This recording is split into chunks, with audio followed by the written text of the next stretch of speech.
I am the leader of a Vulcan research team studying the unique ecology of the planet Pavo. While on personal leave, I've learned that the team has not responded to routine communications. This is a matter of concern. Starfleet has informed me that an ion storm is active in the Pavo system. Logic suggests that the storm is blocking communications. However, storms of that magnitude have other effects, some of a deleterious nature. As a precaution, the Alliance has asked me to accompany your vessel to the Pavo system. We are to determine the status of the research team and offer assistance if necessary. I am prepared to leave at your earliest convenience.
The storm is creating spatial disturbances throughout the system. If we analyze their patterns, we might be able to position the ship at a point where communication is possible. Scanning in progress. Initial scans are picking up clouds of ionized subspace radiation and chronometric particles. This is curious. Sensors are registering a stationary object. It is not far from our position. Unlikely. I suspect it is one of the Starfleet navigation buoys placed throughout the system. However, the ionization of subspace is warping and distorting the sensors. As a result, an accurate identification is not possible at this range.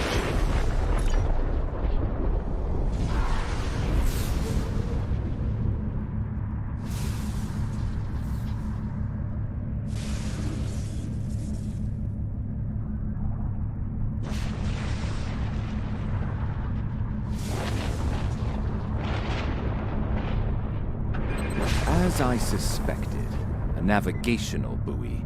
Scanning. It appears to be active, however. The navigational buoys here are configured to broadcast a message on all frequencies. It is intended to inform those who arrive here that Pavo is a protected reserve. Sensors indicate heavy hull ionization on this buoy. I believe it has been disabled by the effects of the ion storm.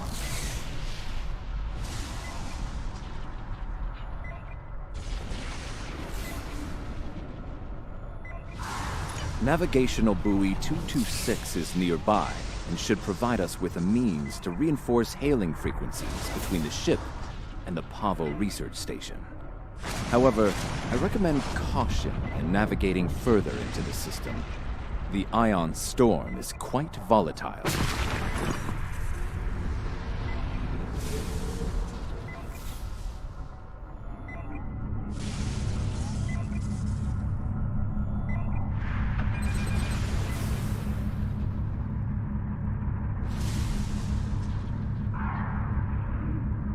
You are entering the Pavo system.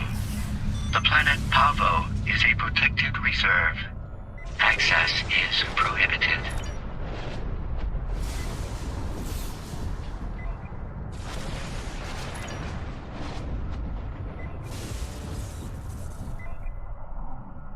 I have detected something of interest. Sensors show the formation of a spatial anomaly nearby. Uncertain, it appears to be providing stability to the ion storm, similar to the eye of a hurricane. I am also detecting bursts of comm signals from the anomaly. The signals are currently garbled beyond recognition, but they could be from the research station. I recommend conducting a deeper analysis, both of the anomaly and the signals.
hearts. Stand with me.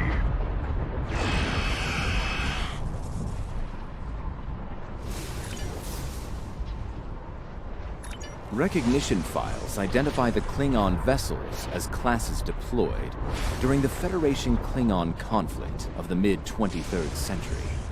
The Starfleet vessel is a Crossfield class, also active during that time period. Scanning. Sensors show a spike in chronometric particles immediately preceding the arrival of these vessels. Fascinating.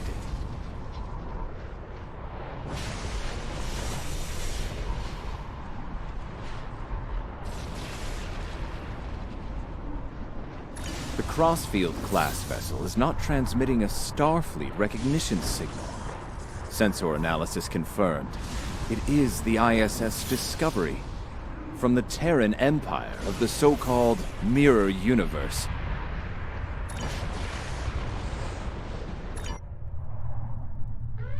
Your timely assistance is most appreciated. Speaking for myself and my loyal crew, thank you. I am Captain Sylvia Tilly, and I officially declare our intent to seek asylum.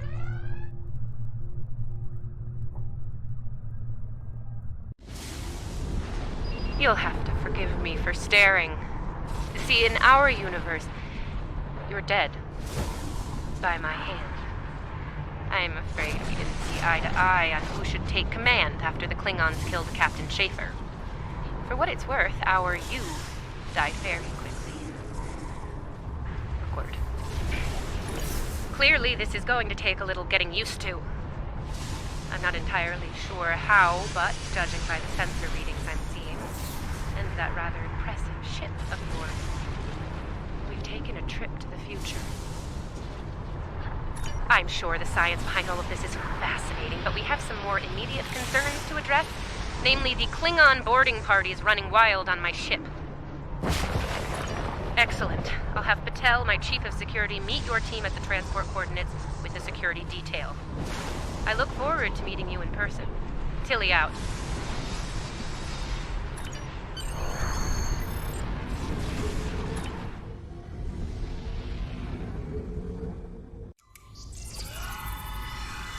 Sensors indicate numerous life signs in your vicinity, reading multiple high-energy discharges as well. The data is consistent with 23rd century phaser and disruptor weapons at the highest setting. Proceed with caution. In the heat of battle, you could be seen as an enemy by anyone you encounter there.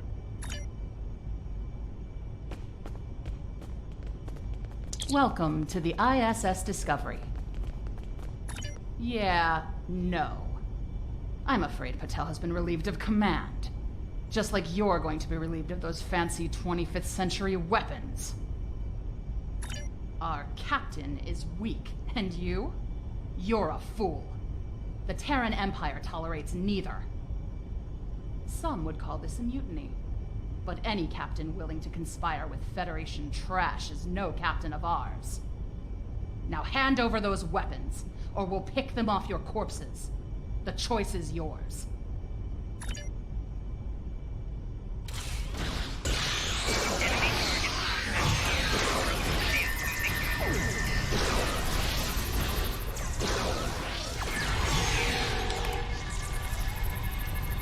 Oh, we're transmitting now. Hello. Welcome aboard the Discovery. As you can see, things have become a bit more complicated. It seems that some of my crew have decided that now is the perfect time to express their concerns with my command decisions. Yes. As if the Klingon boarding parties weren't enough to deal with. Oh, hey, let's have a mutiny too. Wonderful. Never mind that. Did Chief Patel make it to you? She was supposed to escort you through the security fields to the bridge. I see. We'll do what we can from the bridge, but I'm afraid we're a bit locked down here at the moment. According to our internal sensors, Chief Patel is in that deck security station. It's not far from your current position. She's probably trying to lock down this ridiculous mutiny there. Find Patel. She should be able to override whatever the mutineers are doing to raise those fields. Take them down and make your way to the turbo lift.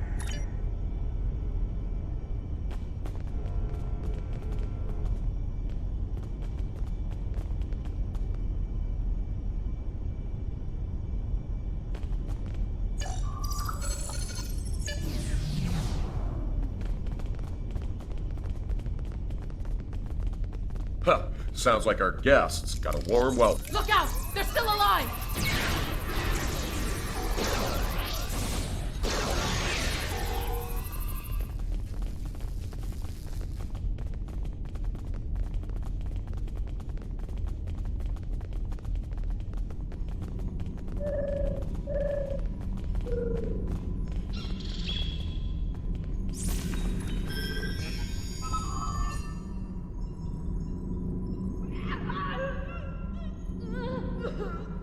Now that I have your attention, I have some questions. Tilly has plans. Yes? She always has plans. And you're going to tell me what they are. Oh, you'll resist, of course. You're a Terran, after all. But let's be honest, Chief. You will tell me what I want to know. Apparently, Tilly's new allies are still with us. If you want something done right. Weapons at highest setting. Open fire!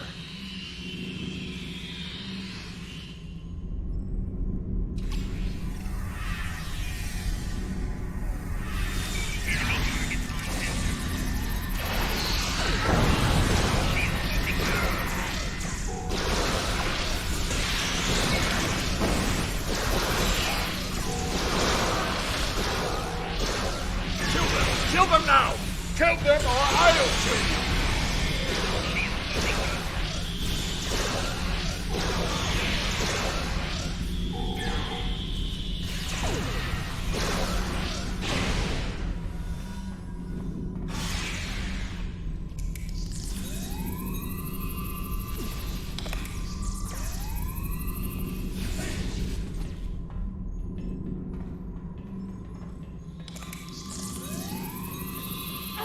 Help me! Controls, they're on the booth! Ah! I'm guessing you're the one the captain sent me to meet. I'm Patel, Chief of Security. Thanks for the assist. I make it a habit to be on the outside of an agonizer booth, but I've spent my fair share of time in one too. I'll manage. What's the situation? Is the captain still in command? I'm not surprised. It'll take more than Klingons and mutinous riffraff to end Sylvia Tilly. I'm surprised she hasn't killed them all herself. In the meantime, I have orders to get you to the bridge, and I intend to obey them. Follow me. Not a problem. There's no code written I can't crack. I'll have those fields down in short order. Cover me while I work. We might have some uninvited guests soon. Go, go, go!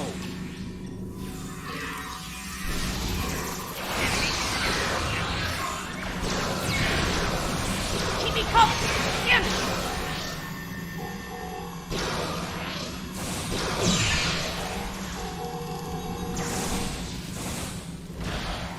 Keep me covered! Yes!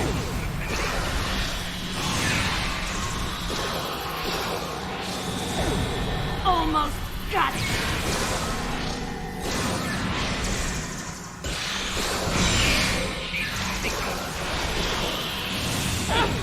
Eat that!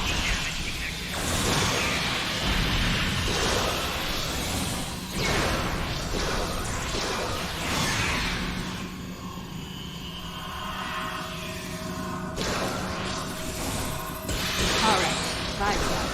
The security fields are using my authorization now.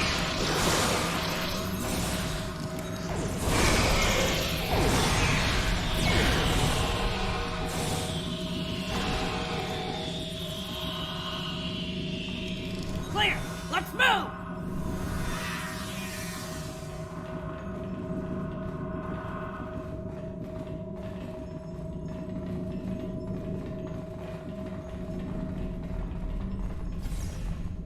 Let's get to the bridge.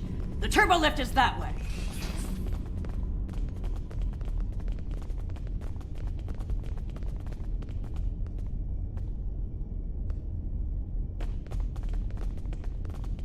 Watch your corners!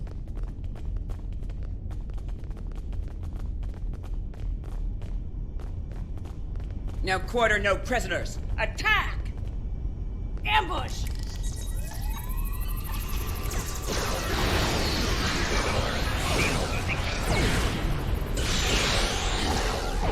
Give me a second to get this field down.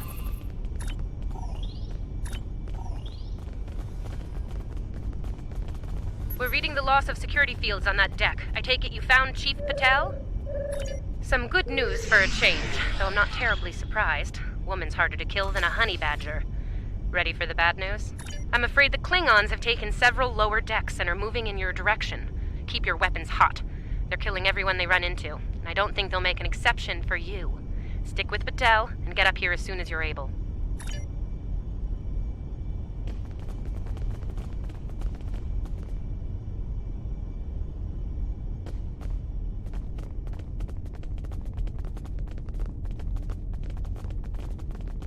I hear Klingon disruptors up ahead. Be ready for anything!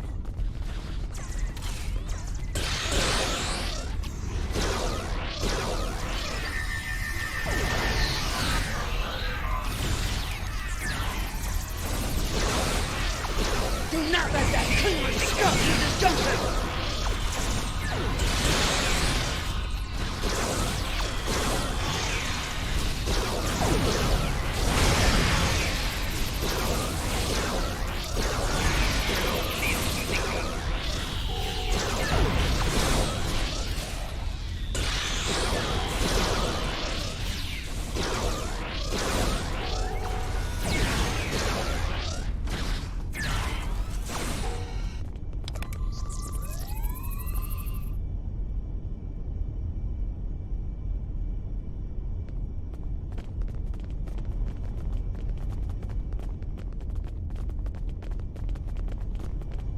Hold your position. There's been an incident. The Klingon kind. Specifically, they've taken control of main engineering, killed my chief engineer and his security team in the process. They're threatening to breach the core if I don't surrender. That is not gonna happen. Evacuate sounds a lot like retreat to me, and that is not gonna happen either. This is my ship, and I will not abandon her. Take Patel, get down to engineering, deal with the Klingons, and make sure that core breach never happens. I recommend you deal with this problem quickly. Neither of us will enjoy their solution. Tilly out. Klingons probably cracked Rathman's code. Idiot.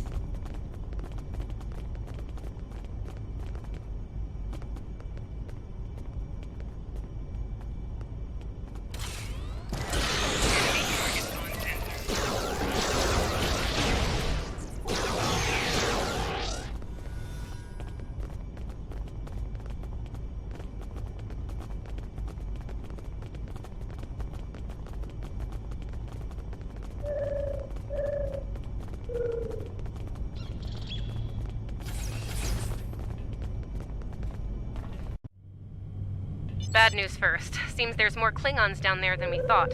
You'll have to fight your way to main engineering. Good news? They'll be shooting at the mutineers down there. It might make your job a little easier, huh?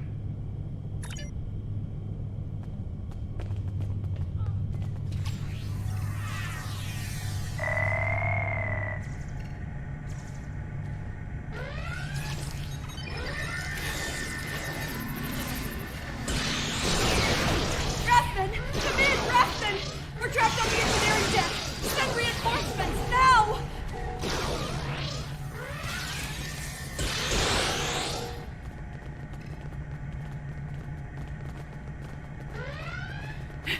Great.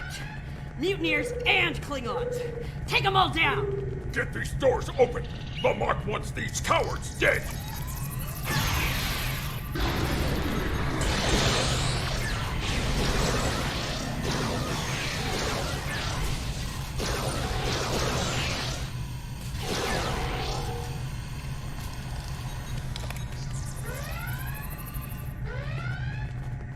They aren't even targeting vital systems. They're just trashing the place.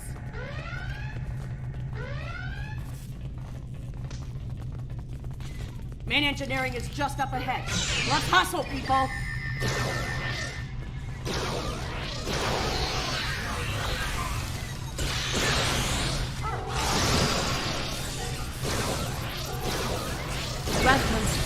And we will be too if you don't get that turbo lift open.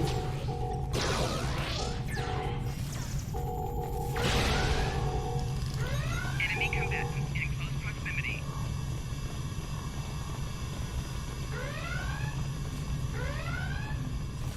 On your lead, we'll breach. You go high, I'll go low. We all die this day. Die well. Die with honor.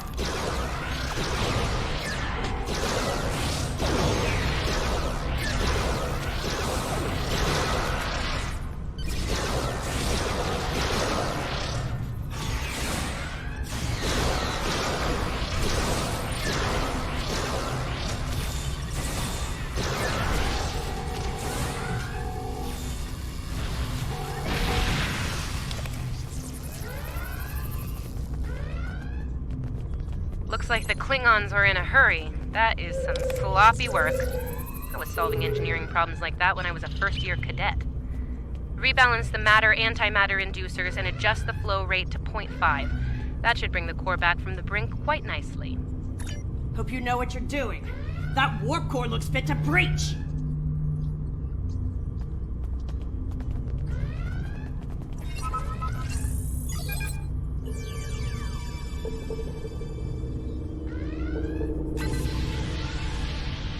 Nicely done. Cut it a little close there with the core, but since we're all still here, I'm gonna call that a win. So, since we've got a little room to breathe here, why don't you come up to the bridge? There's a turbo lift nearby that I've relaxed the security locks on.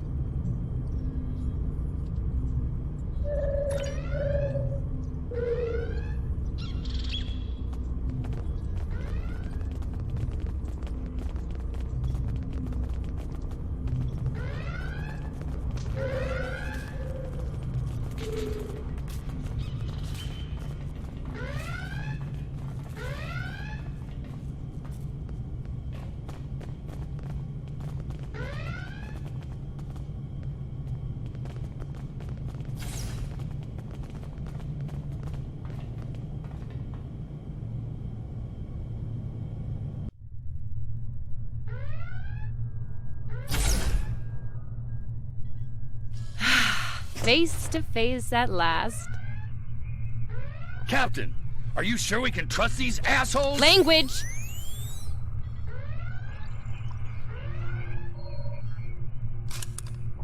Oh, cursing. Such a filthy habit. You did well against the mutineers. They weren't fond of my decision to seek asylum, I'm afraid. While unpleasant, it is better than the fate we left behind. In our universe, Pavo is a cruel, deadly entity. Being sent to that system is a death sentence. And sent there we were. I suppose an enemy decided it was time for me to retire. Permanently. But enough about that. Let's get down to business, shall we?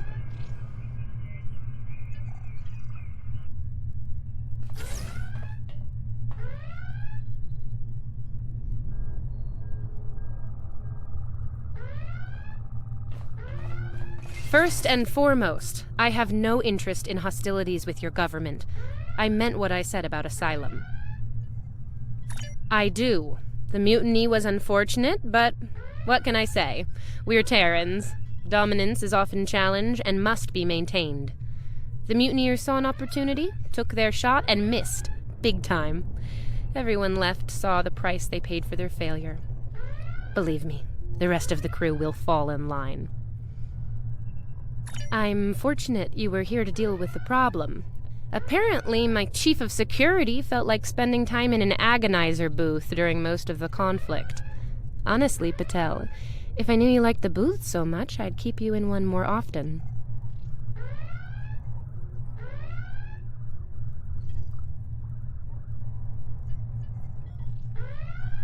Why, you are right to say so, Captain. It won't happen again. See to it that it doesn't. I'd hate to replace you, Chief, but I will if I have to. Next steps are to get my vessel back in working order before those Klingons come back to finish us off. Now that's not going to be easy. I'm down a chief engineer, the power grid is a shambles, we have multiple hull breaches, and we're nowhere near battle ready.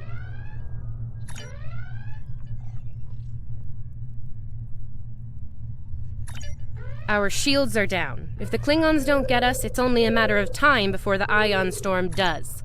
Monitor that console while I try to get the main deflector back online. I'd order my chief science officer to do it, but she chose her loyalties poorly. Start a diagnostic on the shield emitters. I'll start to recalibrate the main deflector.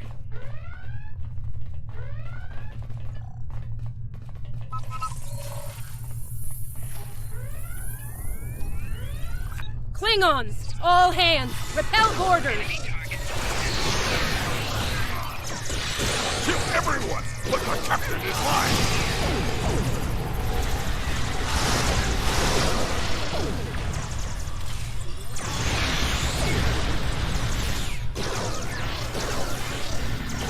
Okay, the main deflector is in position. Recalibrate it now.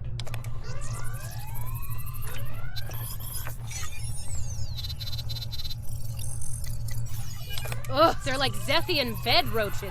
Get off my ship!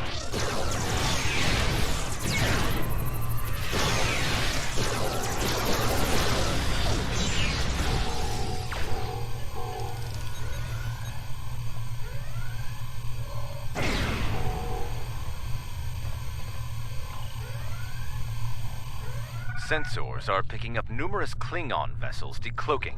Combat is imminent. I strongly recommend you return to the ship at your earliest convenience. Captains should be on their own ship in the heat of battle. Go. We'll take it from here.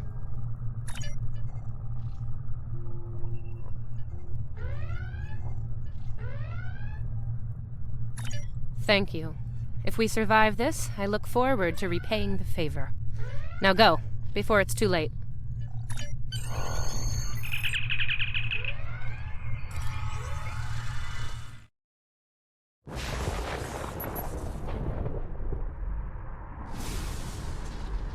I do not know how we came to be here in the future, and I do not care.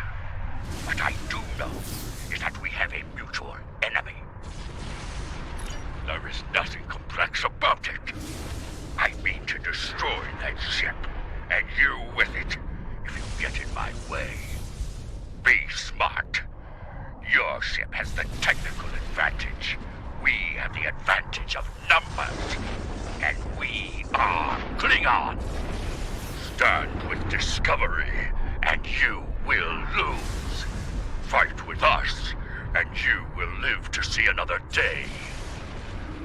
Then you are a fool, fighting in a burning house, trying to die well.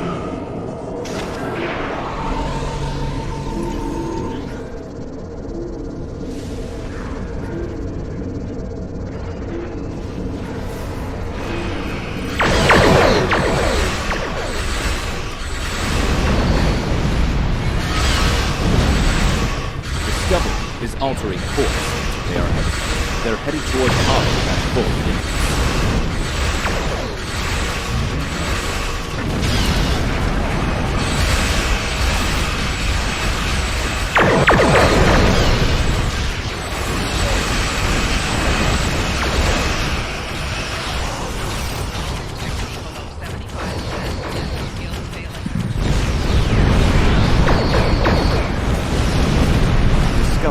Lowered the shields, leaving transport signals to Pavo's surface.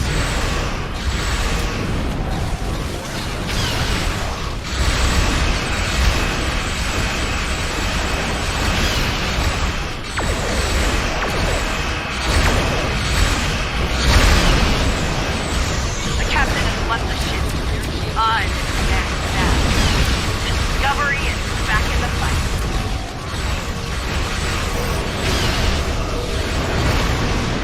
Leaving numerous Klingon vessels decloaked.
Based on what the sensors recorded during the attack, it appears we were hit by psionic energy, manifested into an energy pulse of considerable magnitude. The attack originated on Pavo. I don't like red in my ledger. You saved my ship, so I spared yours. This time. Next time I won't be so sentimental. First and last warning. Leave the system while you're able. Did you hit your head in that fight? I think what I have to gain here is pretty obvious. Everything. Pavo's reach is infinite. After a few more demonstrations of its power, everyone in the quadrant will have no choice but to swear allegiance to me. Or, die. Empress Tilly. And that has a nice ring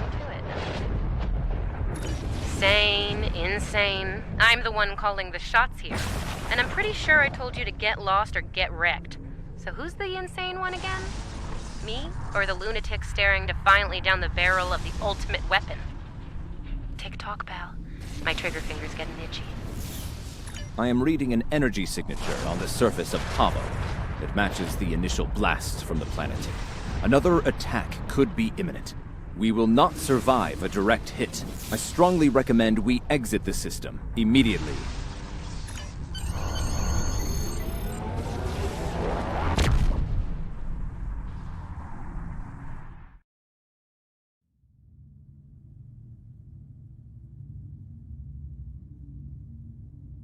Captain Tilly's betrayal, while unfortunate, was not entirely unexpected. Her use of this agonizer technology to weaponize the ecosystem of Pavo is a matter of utmost concern. I believe I can devise a means to neutralize her technology, but I will need time to conduct research. Rest assured that I will endeavor to counter Tilly's insidious actions as soon as possible. I ask that you prepare to take action at a moment's notice. The lives of untold millions, including our own, could be at stake. Our information about events at Pavo is incomplete, but I believe the Terrans are undertaking a large-scale operation there. They have managed to coerce the planet's consciousness into serving their violent needs. Furthermore, they've turned Pavo's transmitter into a potent weapon. Time is of the essence. While the Alliance is mobilizing a larger response, we are, in effect, the first responders. It falls to us to do what we can to stop Captain Tilly and her crew before they solidify their control of Pavo. Failing to do so could be catastrophic. Ideally, we should return the Discovery and her crew to their proper time and space. Under the circumstances, removing the Terran presence from Pavo is the more immediate, logical need.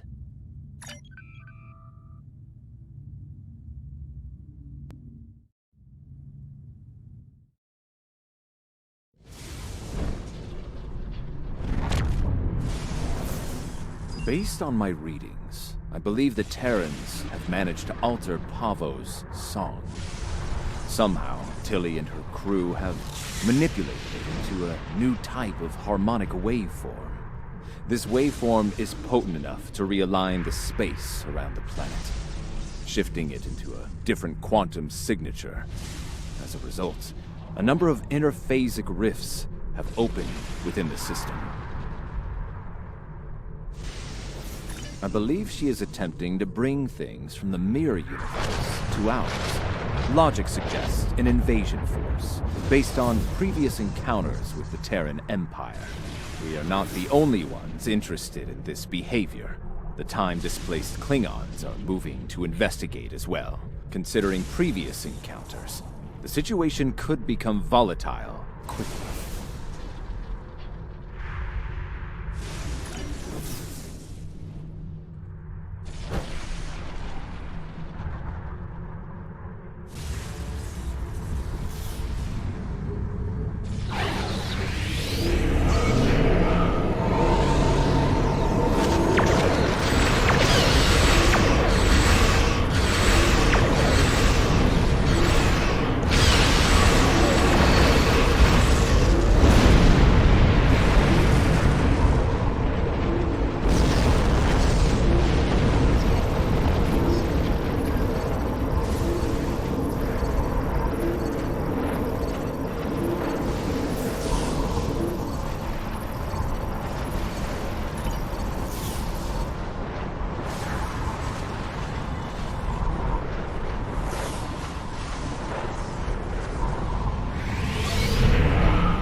have the coordinates for the science station on the planet's surface. It is logical to assume that the Terrans have taken control of the research team and their facilities. Preparing for an armed response would be prudent.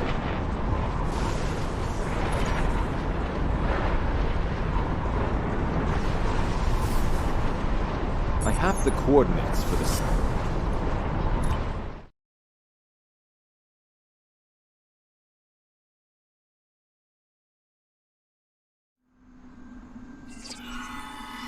The research facility has already been attacked.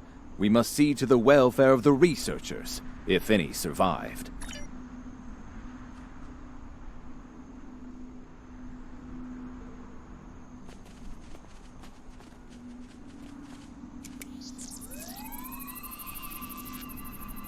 Your assistance is appreciated.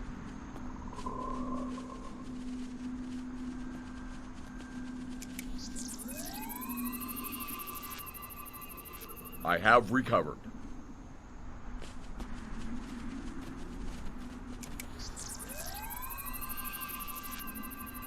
My injuries We are not fortunate life-threatening. that the Terrans did not kill everyone. They were more concerned with our research data and equipment. Our work appears to have given the Terrans what they need to communicate with Pavo in ways we cannot. They are now able to alter the planet's consciousness, causing it to reflect their own dark nature. Our security personnel should remain with us. We will need all the help we can get against the Terran forces. While trying to communicate with the planet, we have learned that it uses crystal matrices as transmitters.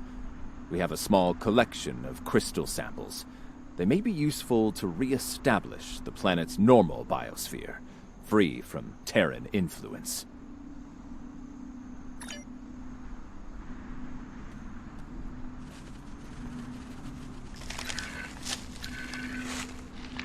I was able to take readings of the area. Terran technology is not subtle, especially agonizer gear. I am reading it in several nearby locations: a meadow, a riverbank, and a narrow pass. I'm also reading several Terran life signs in those areas. I do not expect a warm welcome from them. There is a canyon that exits to another glade of Pavan life a short distance to the south of here. Logically, the Terrans would seek out places where they can use their technology to attempt to subvert the planet.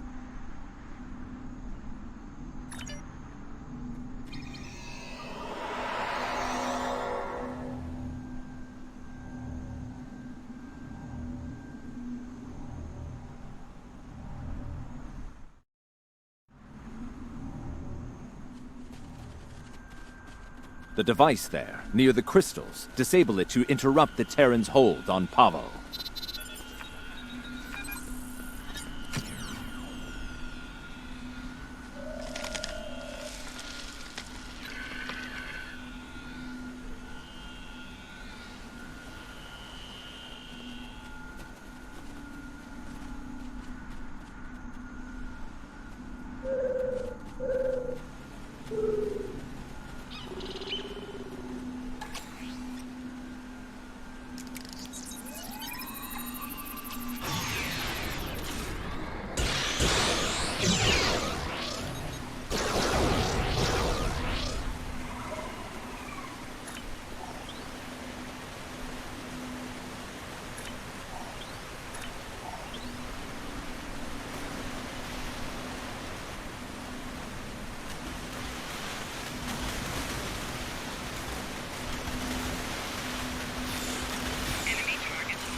We should continue before the Terrans send reinforcements. Curious. I sense something. They are attempting to communicate telepathically.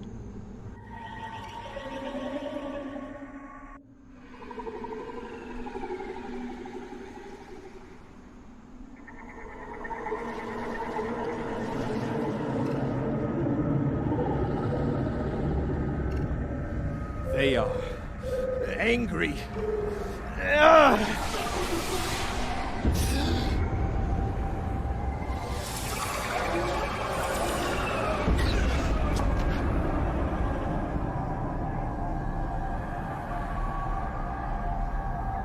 Kill them! Kill them all!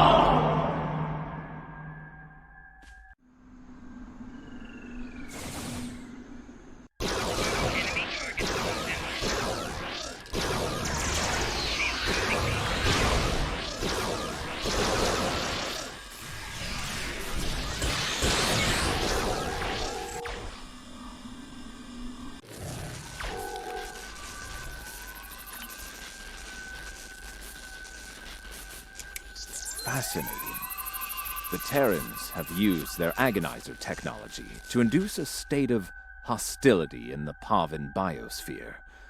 It is lashing out, using its empathic powers to project its pain and rage into other living beings. If the Terrans are able to do this on a large scale, the planet could serve as a massive telepathic weapon. It would be able to subvert or kill anyone, anywhere. We should disable this technology wherever we find it on Pavo. An interesting question. I believe the biosphere has a stronger connection to myself and my team. It may have instinctively struck the most familiar minds first. That being said, I do not believe it will continue to exclusively attack members of my team. Only those with the ability to harm the biosphere will be immune.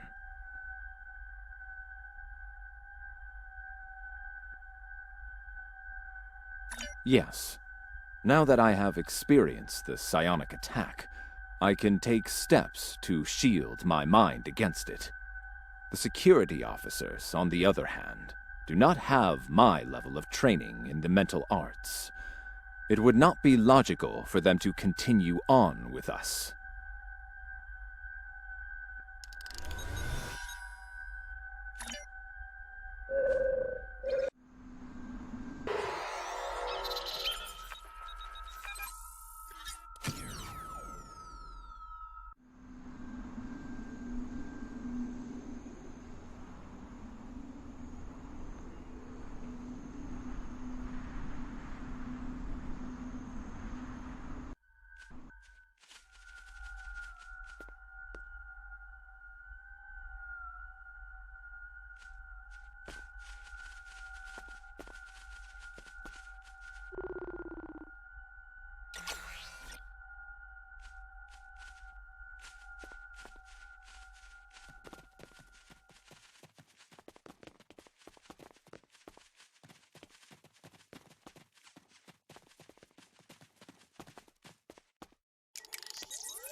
It seems that in addition to using their agonizer technology on the planet itself, the Terrans are blocking access to the central pillar with force fields in selected areas.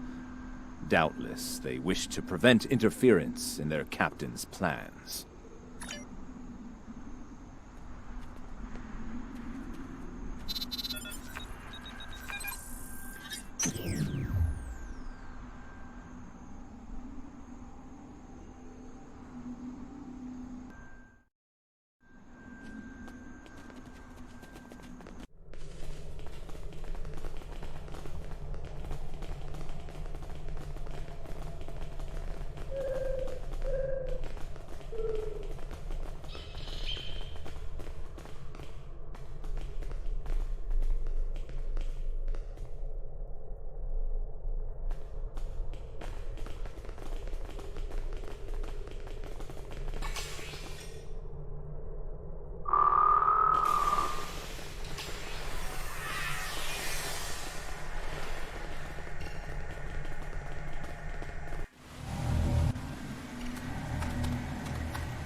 Oh, you're good! Seriously! I sent my best to deal with you. My best! And here you are, alive and kicking. Well, bravo! It is illogical for you to continue, Captain. Whatever you are doing to Pavo needs to end. Ah, the famous Vulcan logic. Get it straight. Pavo and I, we're just getting started. Oh, and that part about sending my best at you? I lied.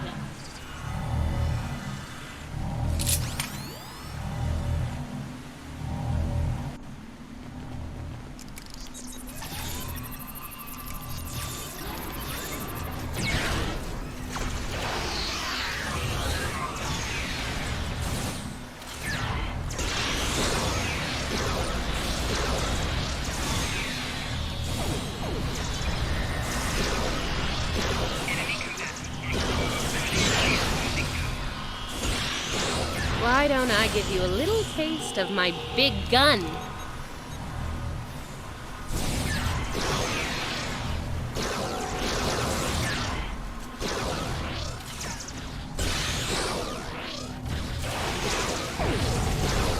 Disable the controls to the left before she forces Pavo to release a lethal wave of psychic... I can do this all day.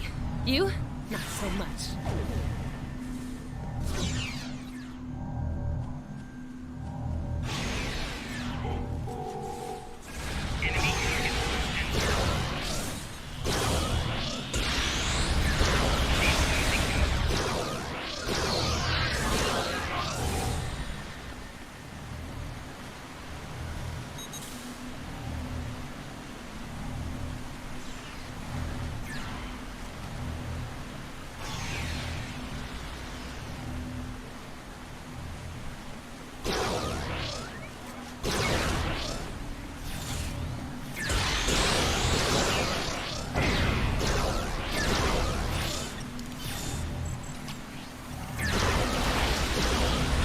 Time's up.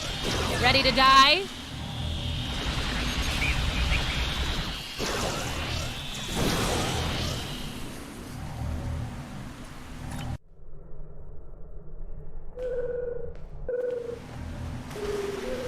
Disable the controls to the right before she forces Pavo to release a lethal wave of psychic energy.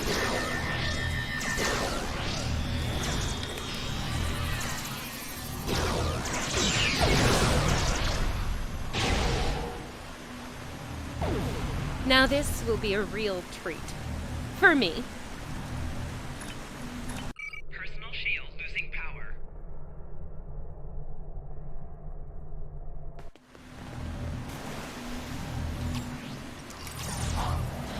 Disable the controls behind the spire before she forces Pavo to release a lethal wave of psychic energy.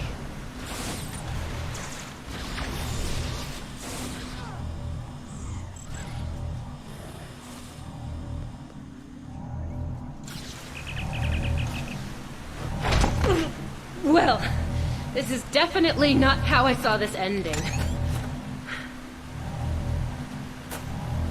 You know it's only a matter of time before we beat you, right? You don't have the stomach to stop us. But we're more than capable of ending you. And I intend to make that happen. That seems unlikely. Your campaign of terror here is over, Captain. Oh, I'm not done yet, Vulcan. Till next time, you assholes.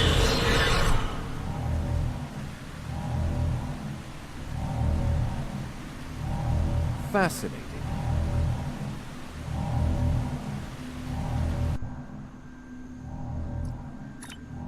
Interesting. She has somehow used Pavo's transmitter as a long-range transporter. Tilly could be anywhere in the quadrant now. If we are fortunate, we might find further clues among the Terran equipment. They did go to considerable trouble to arrange this site.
I think we have found all we can here.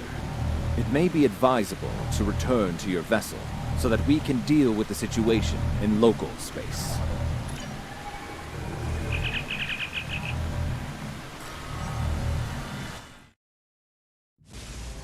Now that you have secured the research preserve, we must find a way to return the remaining Terrans and their vessel to their proper time and place.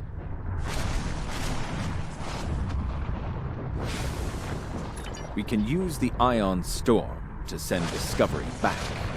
Specially modified probes can amplify the storm in specific locations. This can generate a localized ion effect and open a gateway to the proper point in space and time. Indeed, especially given the Terran predilection for hostility.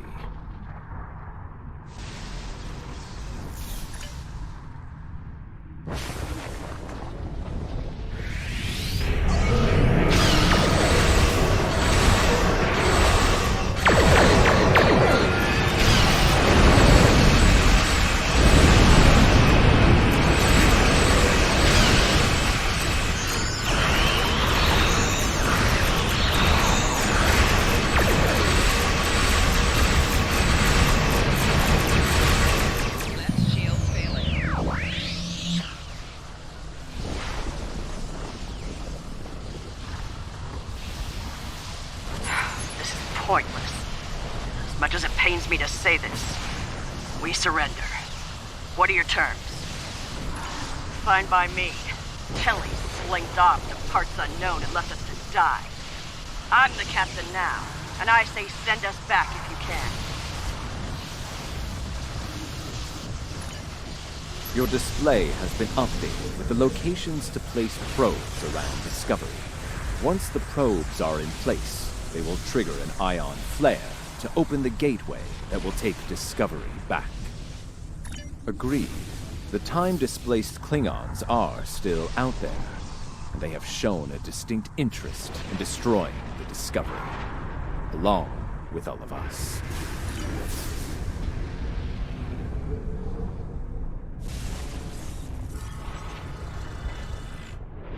Keep those Klingon ships off us!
Ship Discovery and any ship near back to the 23rd century.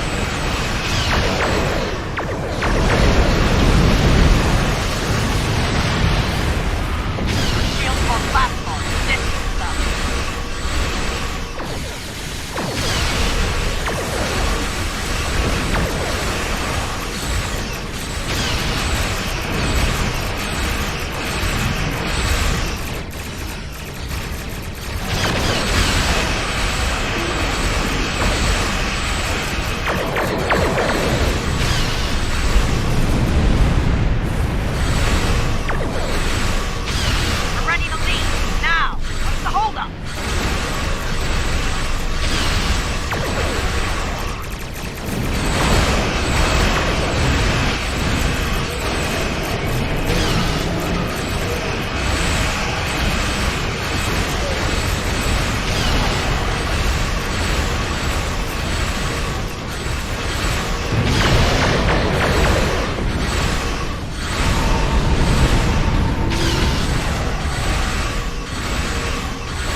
Klingons off our back! Otherwise, this is gonna be a real short trip. Shields are critical! We're losing them! Emergency power to shields. Now! Somat to Discovery. Prepare for transit. Once the research team is able to resume their duties, we will begin to analyze the impact of agonizer technology on the Pavan ecosystem.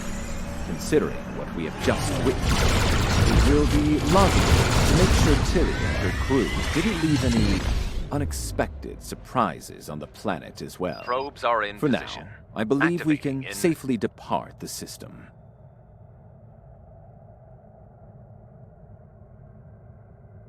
Three, 2, 1, engage.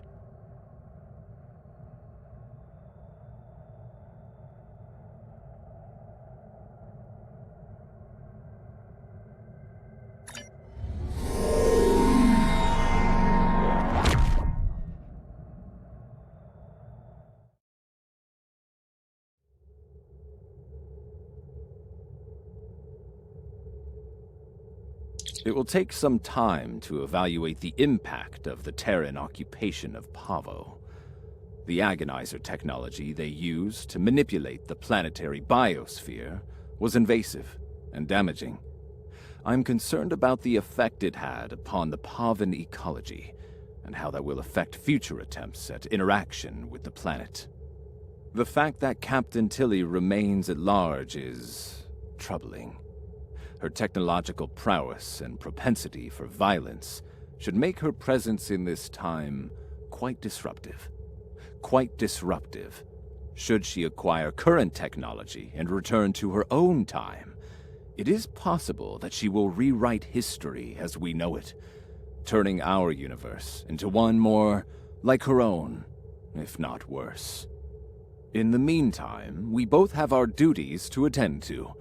It has been agreeable working with you. Live long and prosper. This is Captain Kumarke of the LSS Riskava. My research group is under attack in the Andoria system. We believe the attackers are allied with House Mokai in service to Matriarch Ja'ula. Their flagship is using some kind of superweapon. We've lost 3 ships to it already. To all vessels within range, please. We require immediate assistance. We can't last much longer against...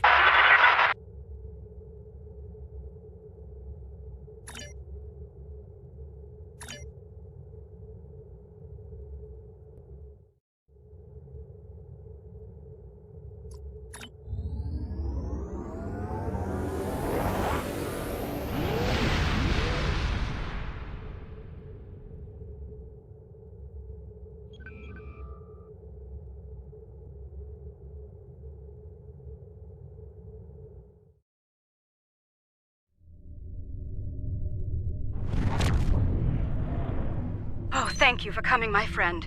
Things were looking quite grim before your arrival. The Mokai vessels attacked without warning. Be mindful of their flagship. It has a superweapon of unknown origin, and it is devastating. Indeed. We'll need to act fast if we're going to save Andoria. The Mokai ships are old, but they've been retrofitted with modern technology. Matriarch Ja'ula has been busy since her arrival from the 23rd century. Look, this cowardly attack took us by surprise.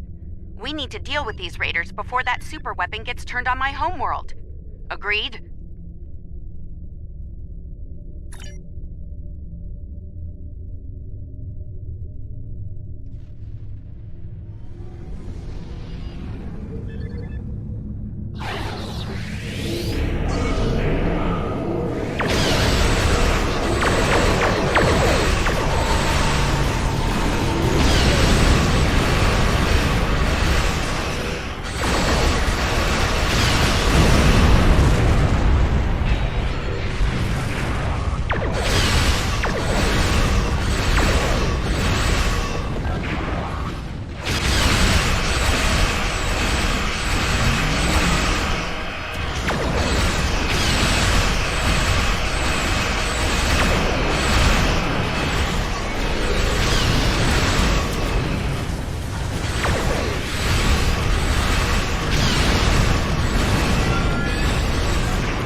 We'll join as soon as we can.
We've driven off the Mokai, but they left a very disturbing problem in their wake. We're not exactly sure what that rift is, or what it's capable of. I need answers to those questions. Andoria is my home, and I won't let it come to harm on my watch.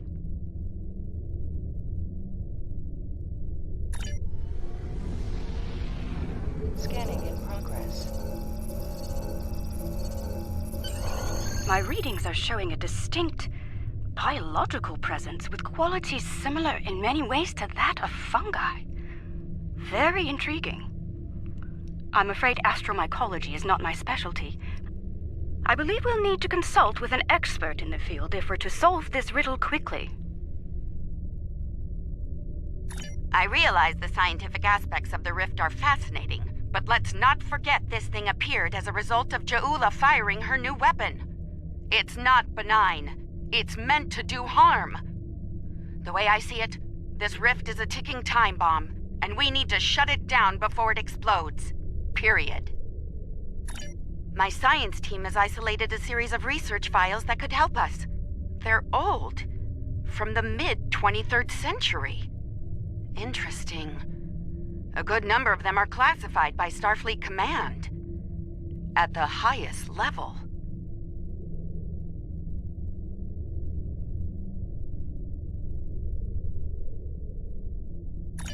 That's a damn good question.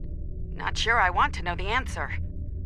Look, finding an astromycologist from this century and getting them up to speed on this will take time, and we don't have a lot of that.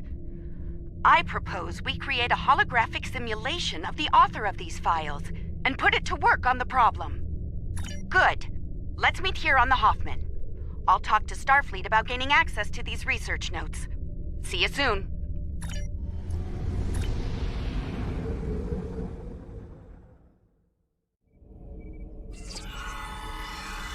Welcome aboard. Hope you're ready to go to work, because we have a lot of work to tackle and very little time to do it in. My people believe we're looking at some kind of quantum-level mycelial thread. Basically a giant extra-dimensional fungus. A giant extra-dimensional fungus that somehow serves as a portal into another plane of existence. We're working on that with you, the Lucari, and hopefully the hologram we're about to deploy. Let's hope they have the data we need to get the job done.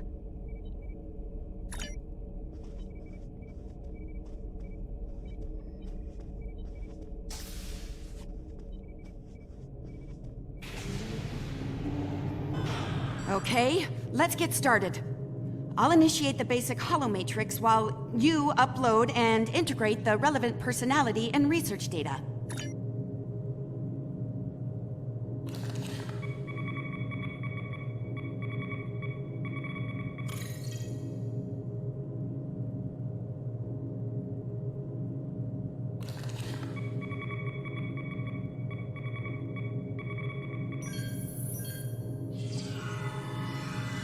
Okay, merging your data with the core holomatrix.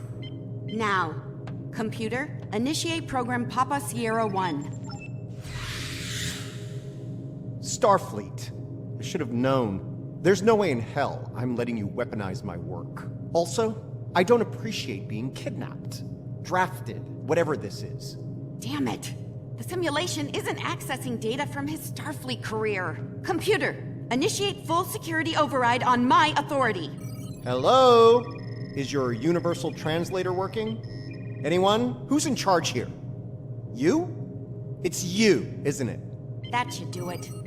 Computer, reinitialize program.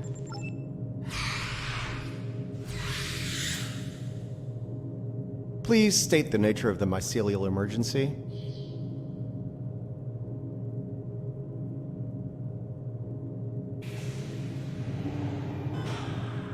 You know, I was afraid something like this would happen. I told Strahl that our work could get twisted into some sort of weapon. I never expected the Klingons would be the ones doing the twisting. Give me a second. Reviewing your current data. Got it. Okay, we need to know more about the probes this time-traveling Klingon fired into the mycelial network. I'll run some simulations, see what I can find out. I need more data on this Klingon superweapon, but if I were to guess, I'd say it's meant to disrupt a localized section of the network. That disruption, in turn, damages the corresponding section in our universe. Problem is, damage in the mycelial network tends to spread and grow in magnitude. Unchecked, this type of attack could spread through the entire network, which would be very bad. Bad on an apocalyptic scale. Simply put, if she keeps doing this, she could bring an end to all life in all universes.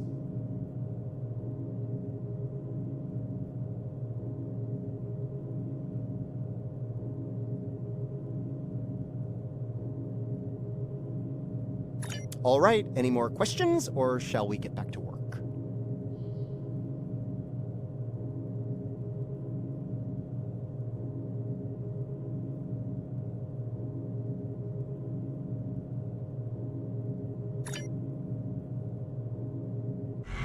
Nice touch.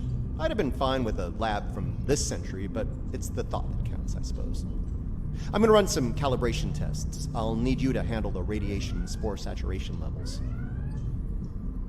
I'll start the calibration, then the monitors will show you the level of radiation and spore saturation in the chamber. You'll need to adjust it up or down as we go. Don't let it get too high or too low. If the levels go out of bounds, I'll have to reset the simulation. That's annoying, so don't do it.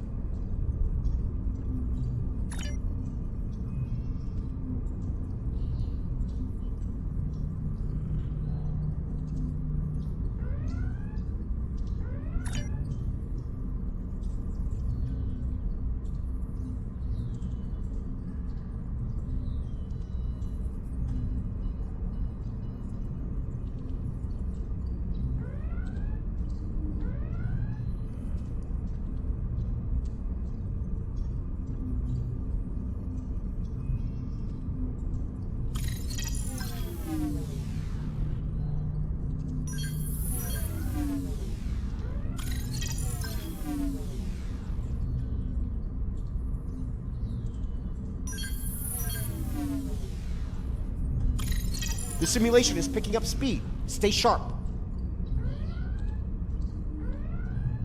Spore saturation is getting low. Turn it up.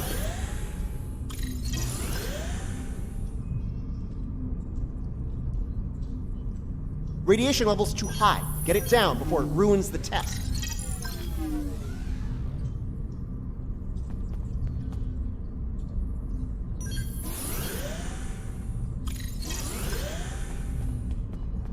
All right, we're good here. Let me take a look at the results. Interesting.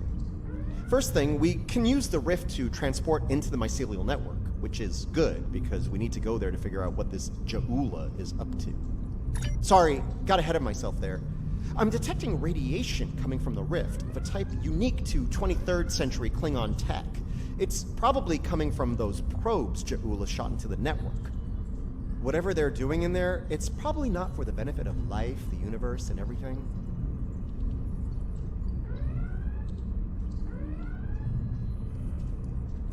Sounds like we need to send an away team into this mycelial network to gather more data on the problem and deal with whatever House Mokai is doing there. I'll set up a mobile emitter so Stamets here can go along. I have a feeling we'll need his expertise on the other side of that rift.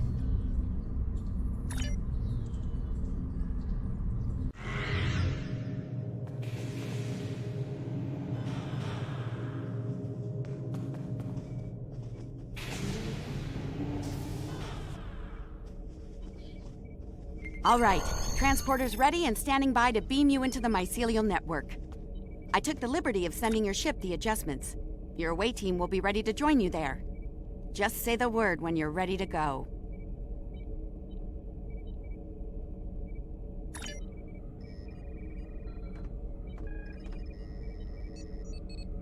Good luck in there. We'll be monitoring from here. Energize.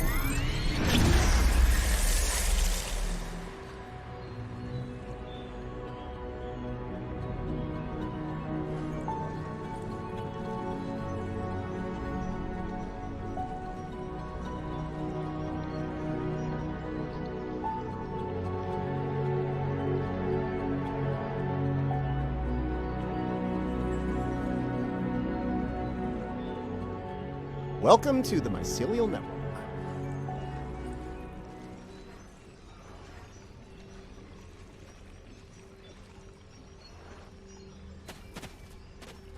All right, we don't have a lot of time.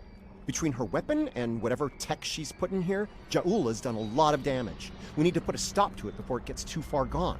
Let's head toward those Klingon energy signatures. Seems like a good place to start. That would be the Josep. They're a sentient, spore-based colony life form. My records indicate they act to decompose any material that's alien to the mycelial network, like you, for example. Adjust your personal shields to this setting. It should protect you from their nibbling. Good. Whatever's happening with that Mokai tech hasn't spread here. Not yet. Take some samples from healthy spore clusters. We'll need them for comparison studies later.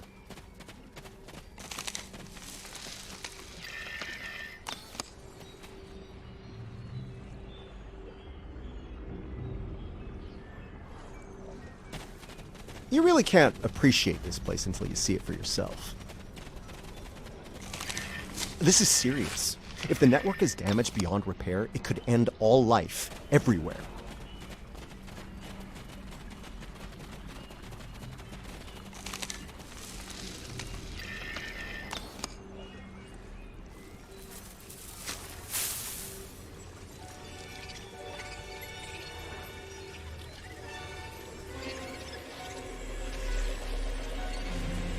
Hold your fire. I'm pretty sure she comes in peace.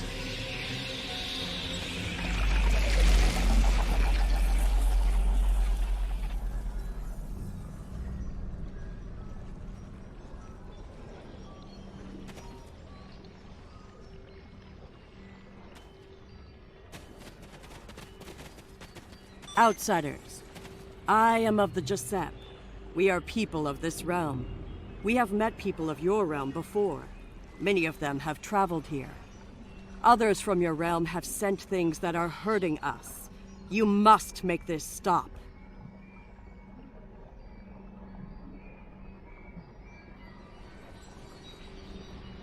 I created this form to give the Josep voice, to communicate with you.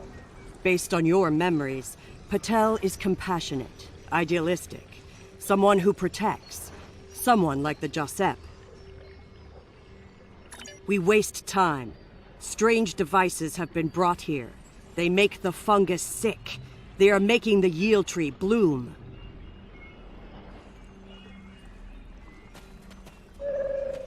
This yield tree she's talking about is bad news. The Josep aren't fond of it, and with good reason. Its bark is toxic to them.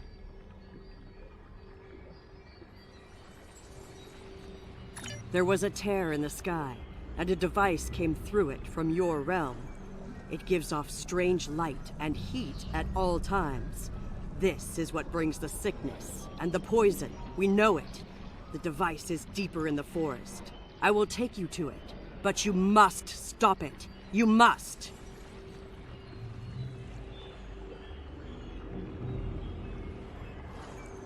Let's get moving. Looks like this device is deeper in the mycelial forest. Watch for visible signs of fungal corruption and yield tree growth. The more we see, the closer we'll be to the problem.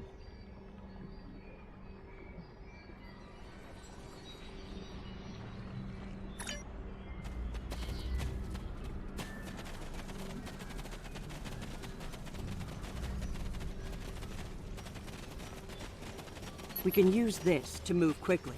It will let us travel through the network to another part of the realm.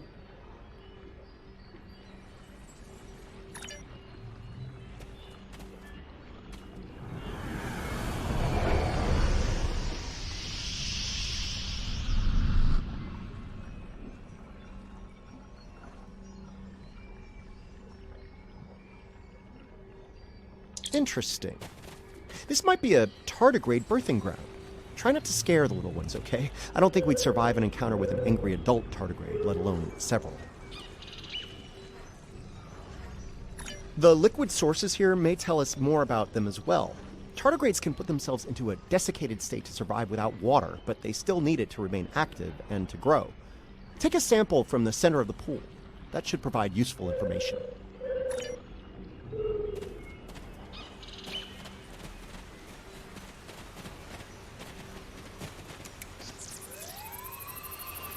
Interesting. Even baby tardigrades are extremely tough.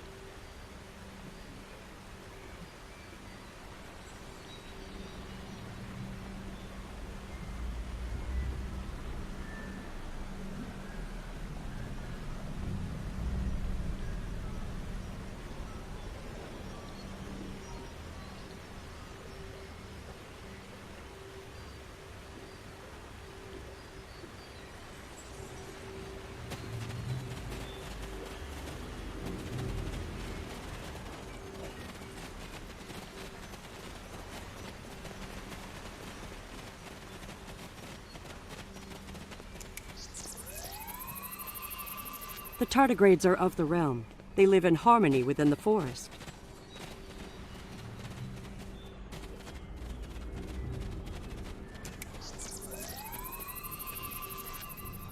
These readings could be very helpful to us here.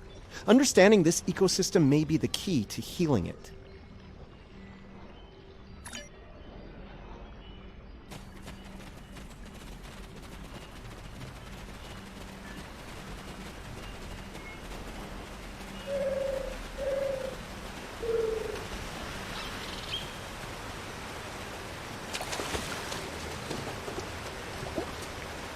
The fluid sample shows a high level of nucleotides and proteins. This serves not only as a liquid source for the local flora, but also a nutrient carrier. These proteins include compounds associated with the formation of neurotransmission and memory. It's possible that the liquid carries information in the form of protein compounds, and that specific fungi may release chemicals into the fluid that allow for widespread communication.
Look, see that? That's definitely not Klingon tech. It's running clean, too. No radiation or harmful emissions. Whatever it is, it's not part of the problem here. I'd like to take a closer look, if you don't mind.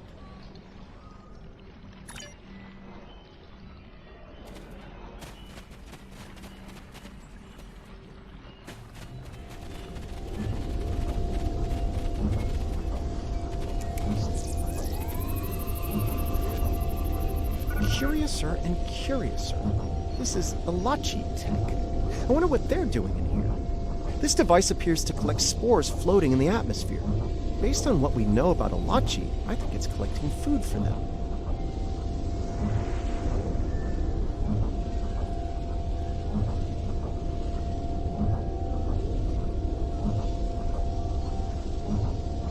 Alachi are, like the Jasat, part of this realm. They lived here before they went to serve and fight in your realm. Now some of them have returned. Maybe. The Alachi don't have a lot of friends in the Alliance. I'd be worried about this information falling into the wrong hands.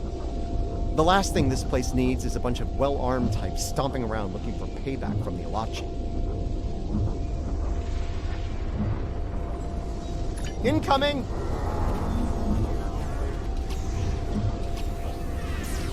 Something's wrong with the Alachi. They have the sickness.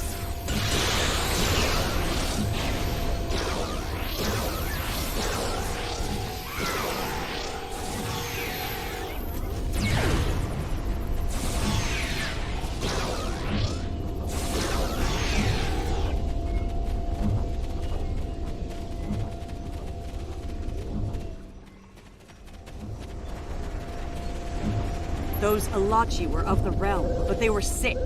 Toxic, like the yield tree. Their devices were corrupt as well. If we cannot cure the Alachi, we must cull them from the realm before the sickness spreads.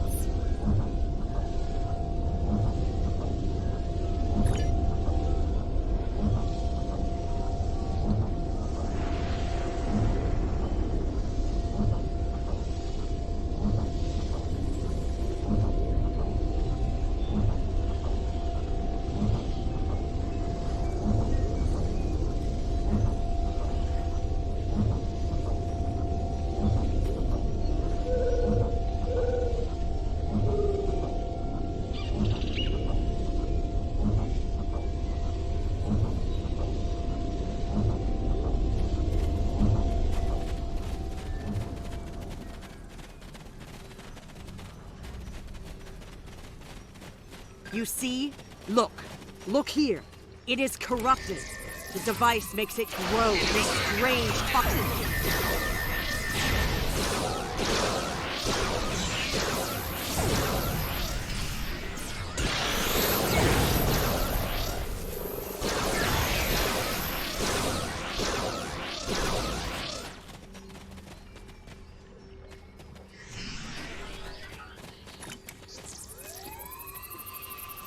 Lots of yield tree growth here. That's not a good thing. The corruption is getting stronger.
This fungi is being mutated by Hargpeng radiation. Not good.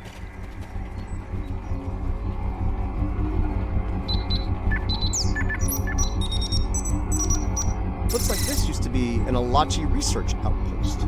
They were starting to build defense systems in response to incursions from our space. Bet you can't guess who was responsible for those. Unfortunately, the radiation from Ja'ula's tech had a negative effect on the Alachi. They began to mutate, and their higher brain function started to deteriorate. Looks like a team decided to head deeper into the network to deal with the problem. There aren't any coherent entries after that. We must go deeper into the network, toward the source of the corruption.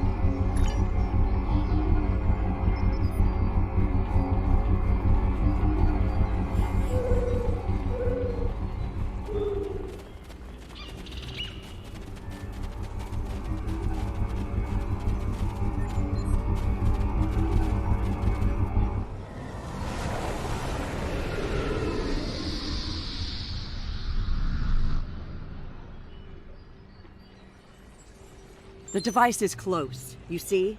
The yield trees, the corruption, they have spread through this area. Find the next node and jump. The source of the sickness must be in the next area.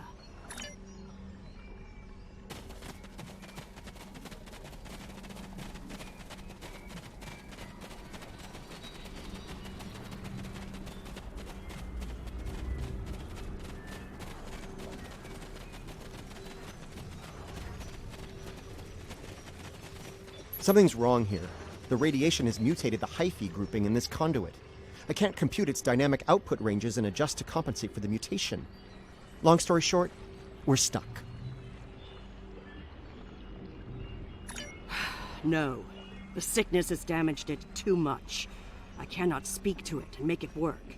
It must be navigated by the Stamets. The living Stamets. The living Stamets. The one who came here before was part of the network, connected. He touched it with his mind. The living Stamets could feel the flow of the network. That is how he guided his ship home through it.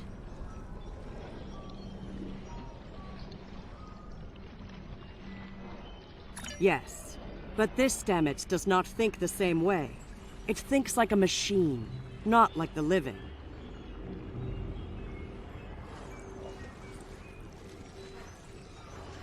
The memories and essence of the Stamets from before are within the network. We may be able to bring them forth for you, so you can merge them with this Stamets. What you need is within what grows here, and the fluid that connects and sustains it.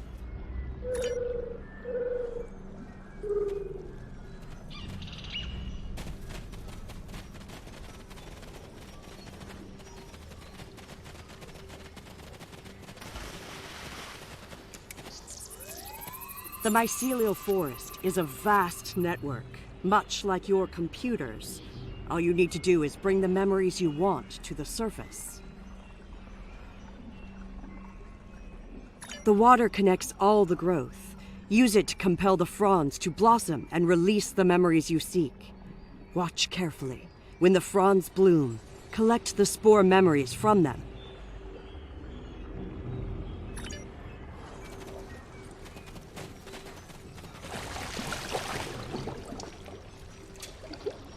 Quickly, go collect the spores before they dissipate.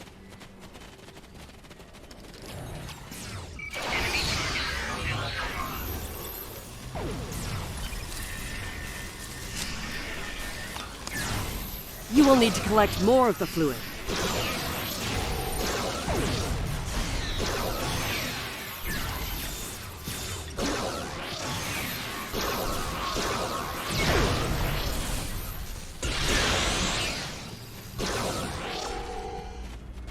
You will need to collect more of the fluid.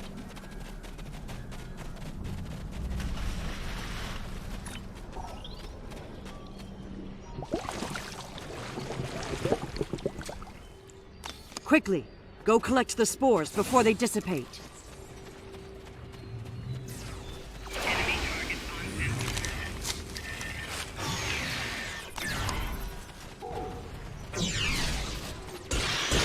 You will need to collect more of the fluid.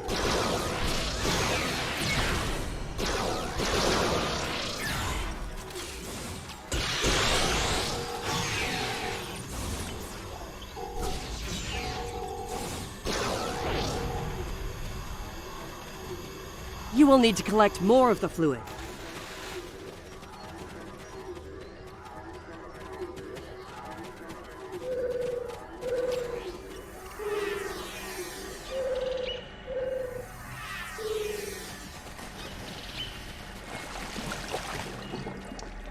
You will need to collect more of the... Quickly, go collect the spores before they dissipate.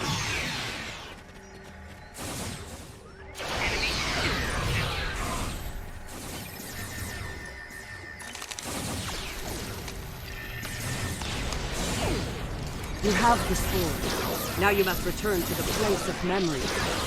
Together, we will make them rebuild the memory of what was.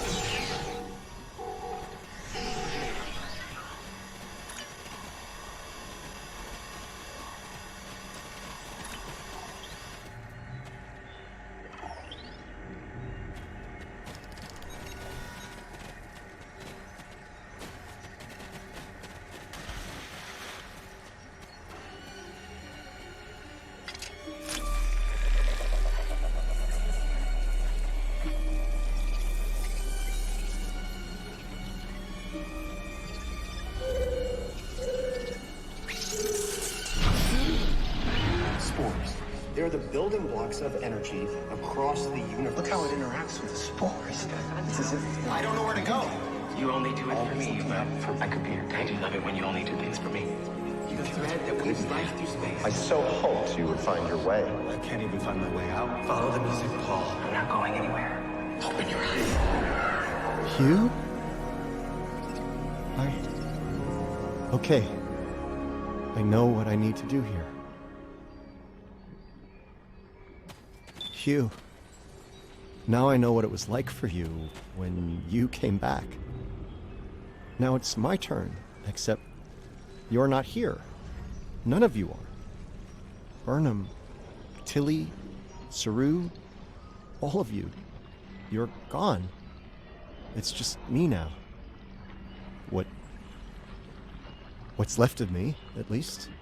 I'm gonna need a moment here, okay? This is a lot to take in. Okay. Everything's all coming together in my head now. I can navigate the network again. I can do this. We are alike now, both created for a purpose, but with the memories of someone else. The memories of a life not entirely our own, but we are alive.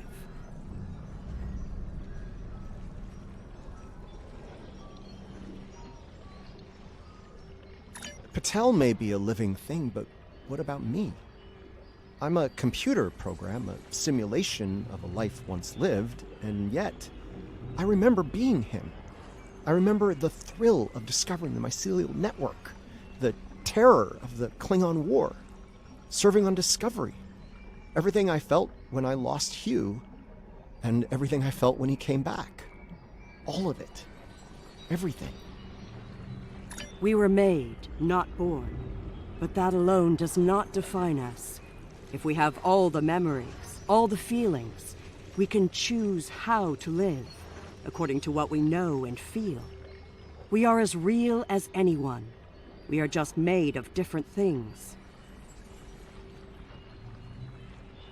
You're giving me the chance to do what I want, to be who I want to be. Thank you. I've made my choice. Let's finish this.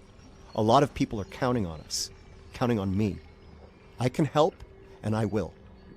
It's what Hugh would have wanted, and it's what I want.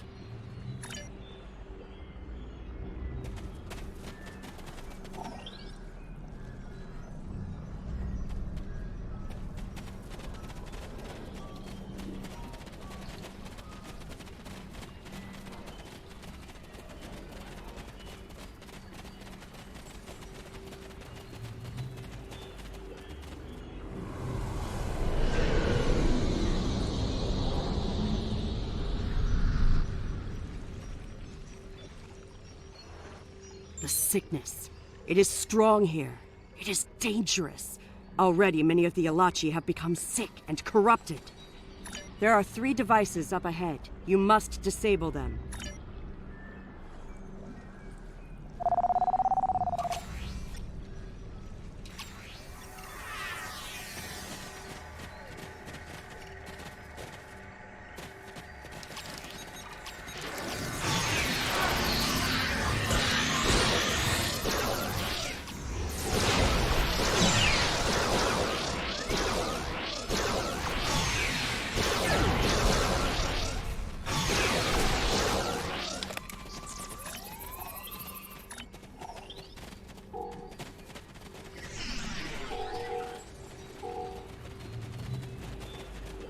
There are the devices, up ahead.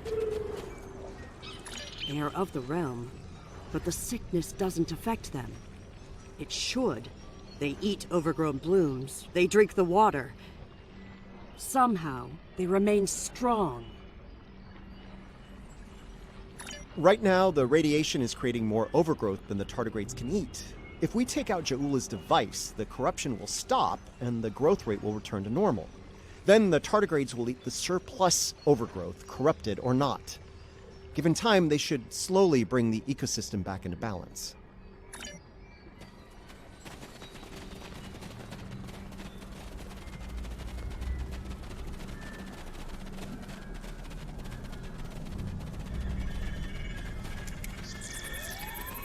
This could be tricky. We can't disable the probes without clearing the corrupted mycelium, and we can't do that without risking detonation. We're going to need to think outside the box on this one. We need to convince a hungry tardigrade to come to the buffet table, so to speak. If we can lure one of them to the probes, it might clear the overgrowth to a point where we can safely disarm them. I'm thinking we use the healthy spore samples we collected earlier, if you're willing to wave a carrot in front of a hungry, practically indestructible 8-legged horse.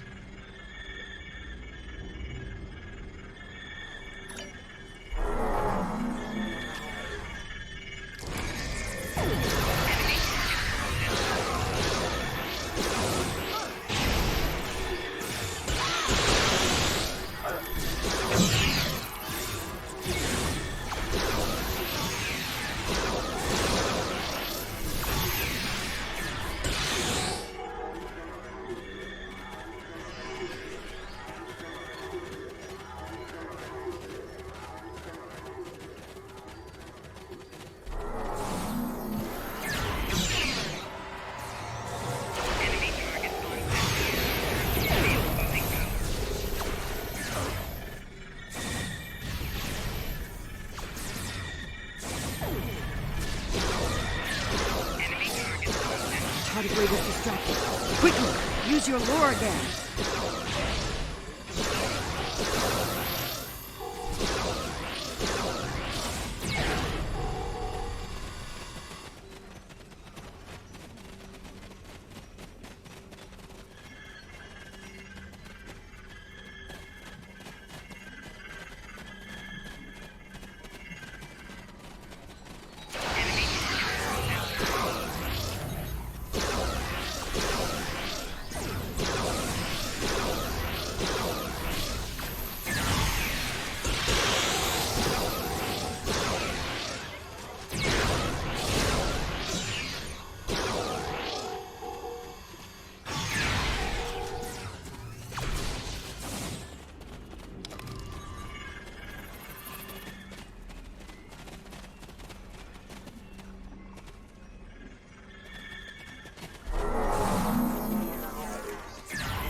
tardigrade is distracted. Quickly, use your lure again.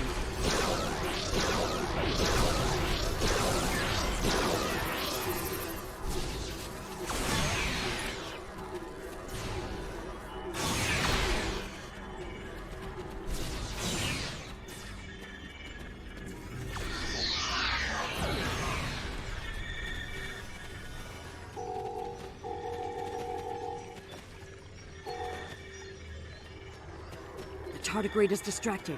Quickly, use your lure again.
Tardigrade is distracted.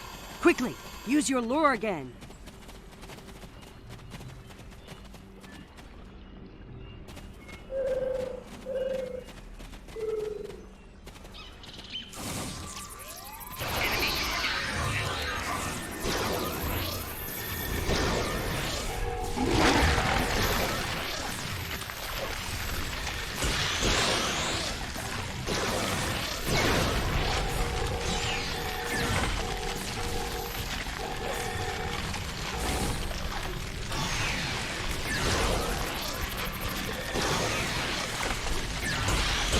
The tardigrade's done. Disable that probe.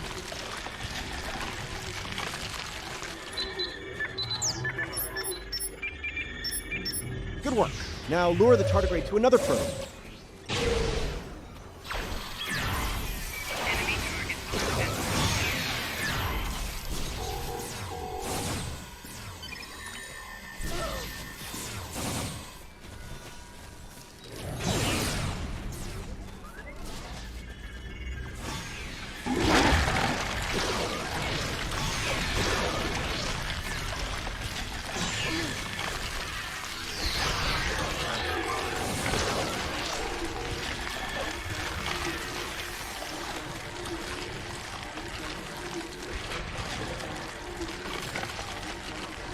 Okay, you should be able to access the probe and disarm it now.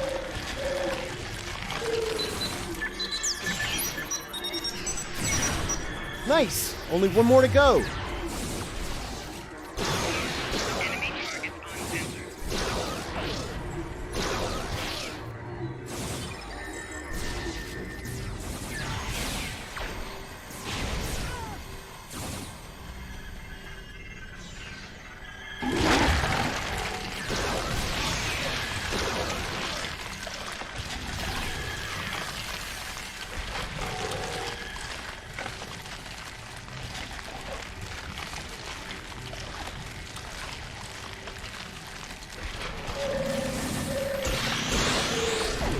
The tardigrade's done. Disable that probe.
This is all starting to come together. Ja'ula's plan, that is.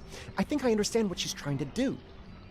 Ja'ula and House Mokai learn about classified Starfleet projects in 2256. She raids the Glen and discovers the spore drive, then steals all of the data on it. Unfortunately for her, Strahl corrupted the data before she stole it. So, when she made her spore-based superweapon, she was using bad data.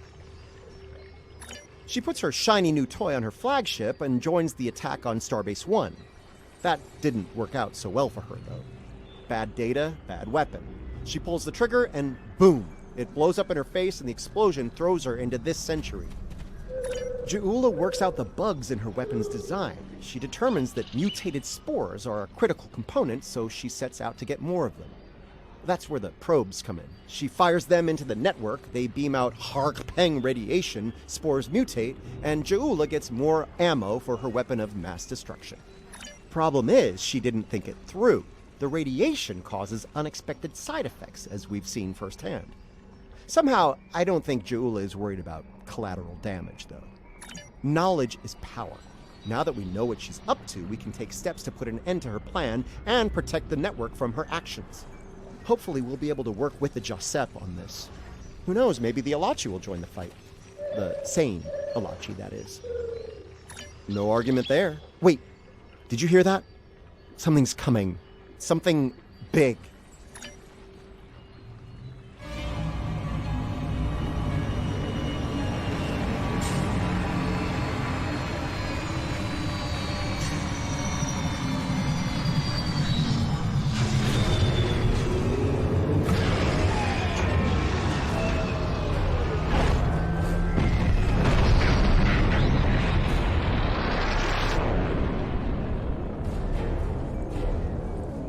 I'm gonna say that's not a good sign.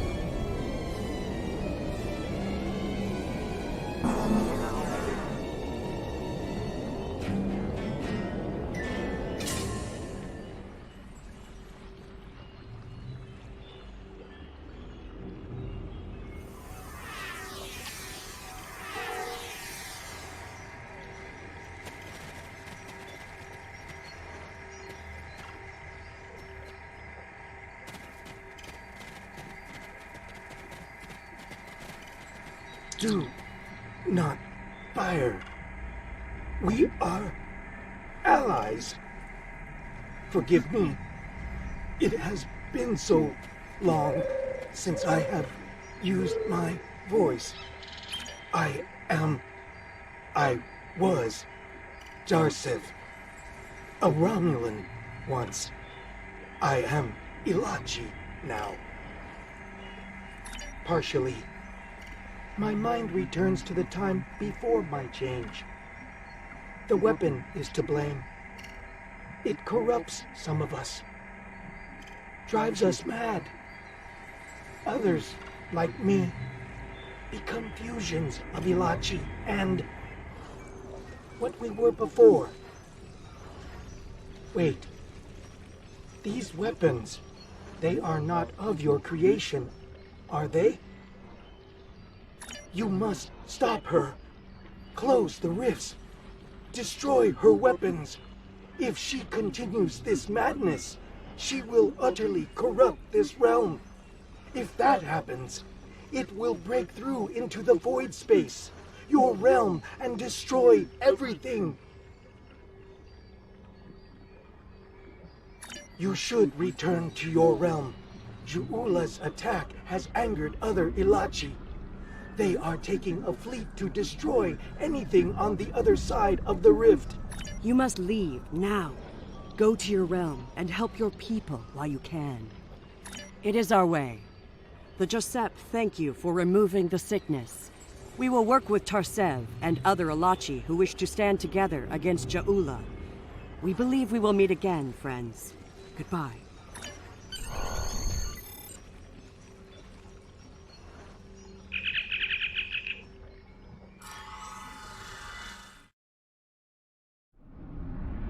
We're receiving your data now. No sign of our House Mokai friends, but something's definitely happening with the rift. Based on what you found out in the network, we'll be able to close it, but we'll need to get several external readings before we're ready to try. Riskava and Hoffman can head to opposite ends of the rift. From there, we should each be able to get a differential reading. Once we have enough data, you can use a deflector modulation to close the rift.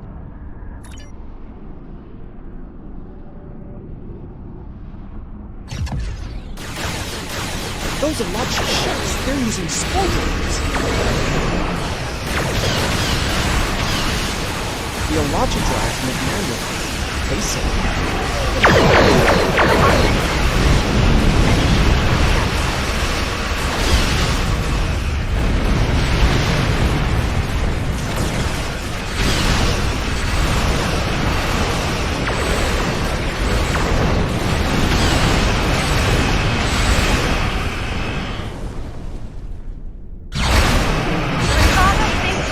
We're ready to close the rift.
worked. I can't say I didn't have doubts at first, but whew, well done. Not to rain on the parade here, but Ja'ula's still out there. As long as she has that weapon and the spores it needs to power it, this can happen again. Well, you can count on the Lukari. We will do what we can to stop her. This isn't just a threat to our universe. There's a brilliant, wondrous realm lying beneath our conception of space, and it's in danger as well. We can't let harm come to it from our side of the cosmos. We stopped Ja'ula's attack and saved Andoria. I'd call that a good start. That rift, though, that's something you don't see every day, even in Starfleet. And I've seen some strange things in my time. It was good working with you all. I'll make sure Starfleet Command is updated. We'll do everything we can to bring Ja'ula to justice and put a stop to this campaign of hers. About Ja'ula, she's going to go after any spores she can get her hands on. You're going to want to cut her off, the sooner the better. And I can help with that. Pretty sure you didn't bring me into all this for the charming conversation, though that is a definite bonus. I'll be glad to have something to do. It'll help me adjust to life as a sentient hologram. I've got a lot to process and a lot to catch up on. That might be the understatement of the 25th century. Short term, I'll start putting together a list of known spore colonies. We need to keep an eye on those. If we're lucky, we'll catch Ja'ula before something like this happens again.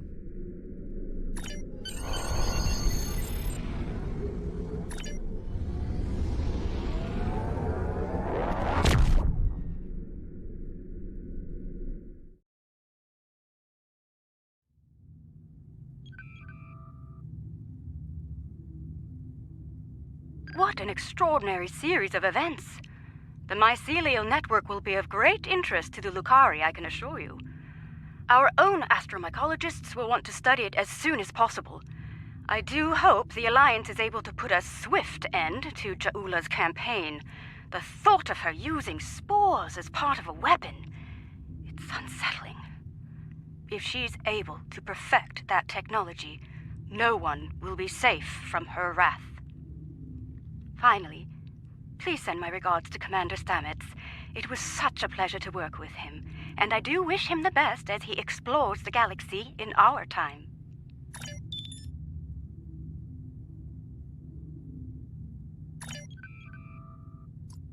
A research team is analyzing spore colonies in the Donatu system. Their facilities are on a small moon there, but it's practically defenseless. Considering recent events, the Alliance wants to change that, and soon. They want us to go to Donatu and deploy defense satellites in orbit around the moon. Hopefully that will discourage anyone looking to harass the researchers or steal the spores.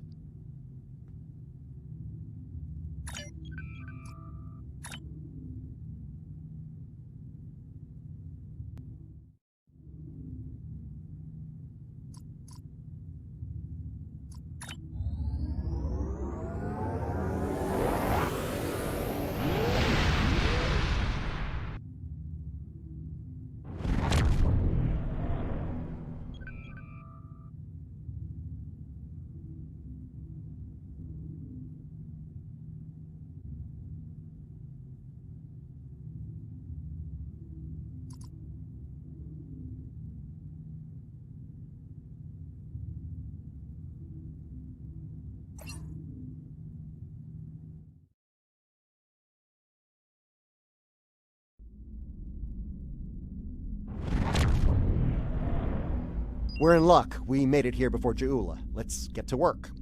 Starfleet is studying a spore colony on the planetoid ahead. It's a scientific research facility. No weapons, shields only. If Ja'ula or her lackeys come to visit, they'll be sitting ducks. Fortunately, we're here. We're carrying some defense satellites in the shuttle bay. Deploy them at key defense points, and Ja'ula will be in for a nasty surprise if she decides to raid this spore colony.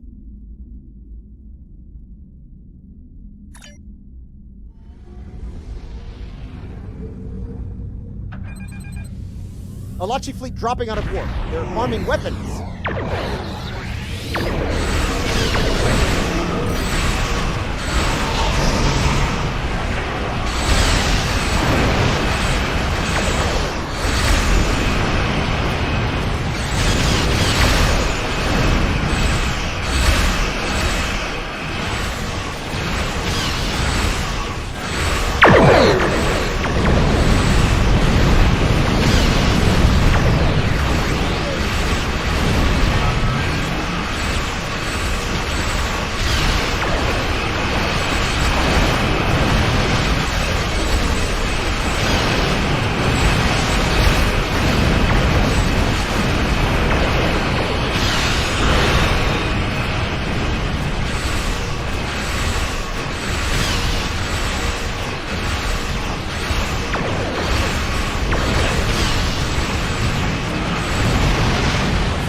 Okay, let's have a look. Sensors online, weapons active, shields at full.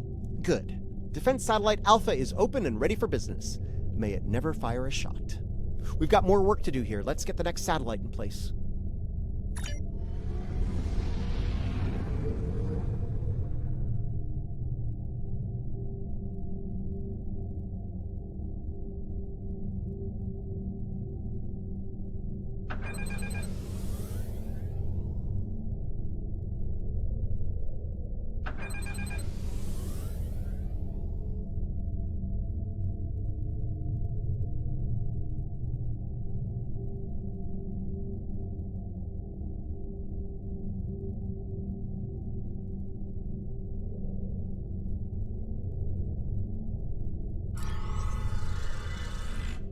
Heads up! An Alachi fleet just dropped out of war.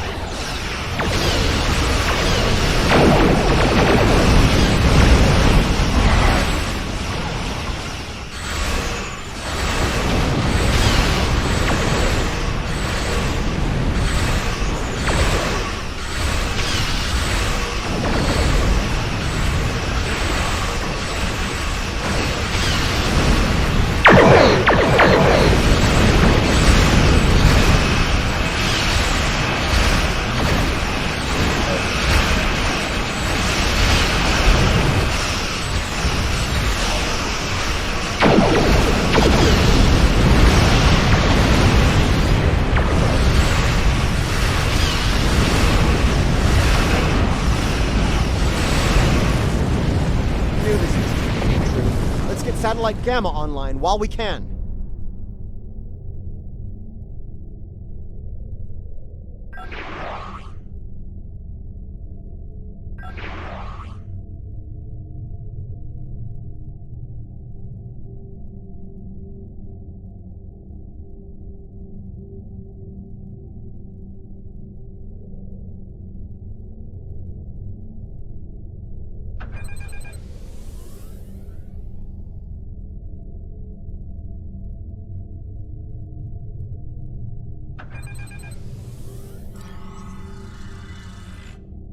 I was afraid of this. More Alachi.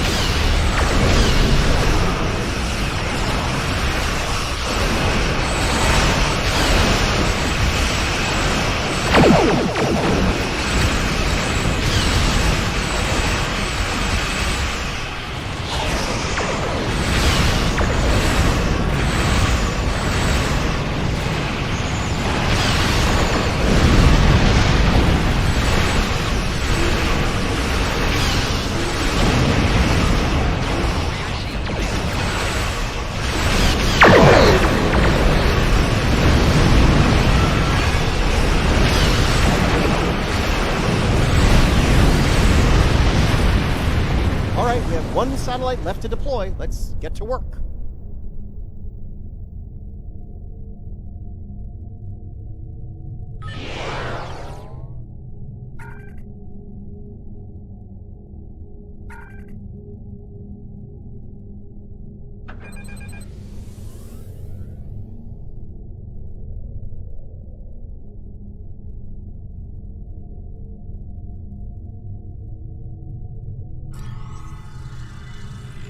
They're hitting Satellite Alpha again.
Satellite Delta.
Getting readings from satellite camera. Looks like an Alachi flagship.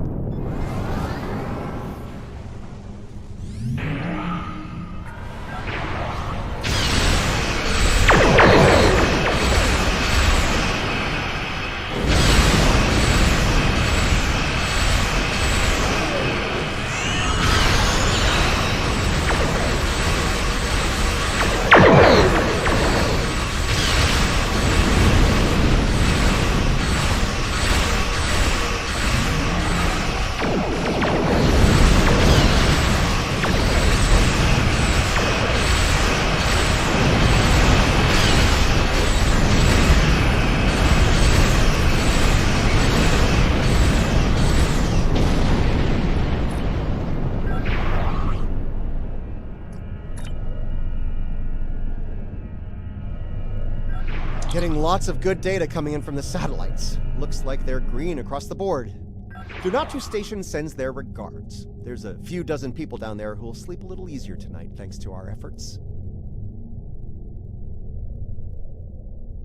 The Alachi, the Ferengi, the Orions, and hey, let's not forget about Jaula. Anyone tries to make a play for the Spore Colony, they're gonna regret it. But I digress.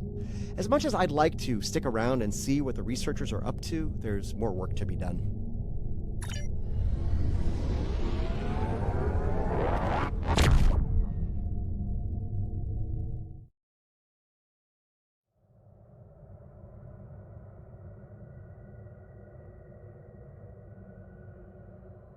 I'm picking up a distress signal from the Kern system. Kumarke's there with the Lukari research group. They were studying spore colonies in that system, but now I'm thinking they're fighting for their lives against House Mokai. We should give the Lukari a hand while we can.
Good to see you, my friend. As you can see, I'm in the middle of a firefight once again.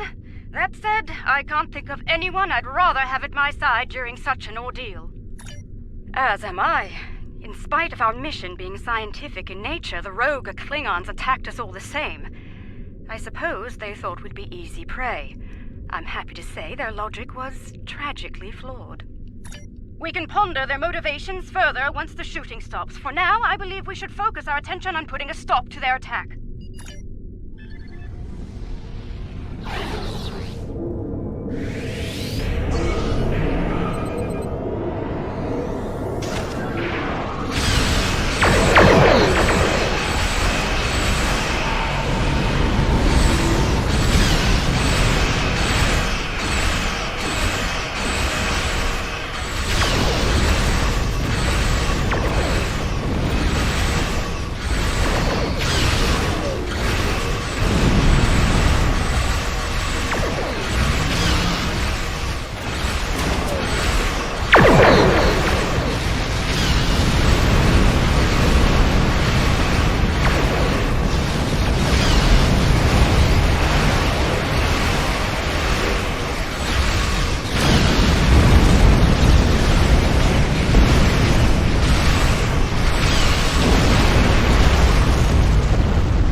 answers are clear, for the moment.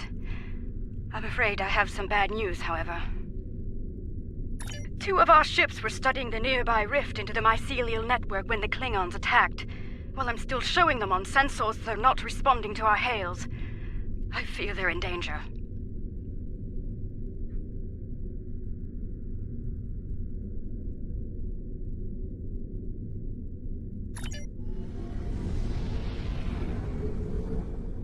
That rift's unstable. We need to hurry, or those ships won't make it.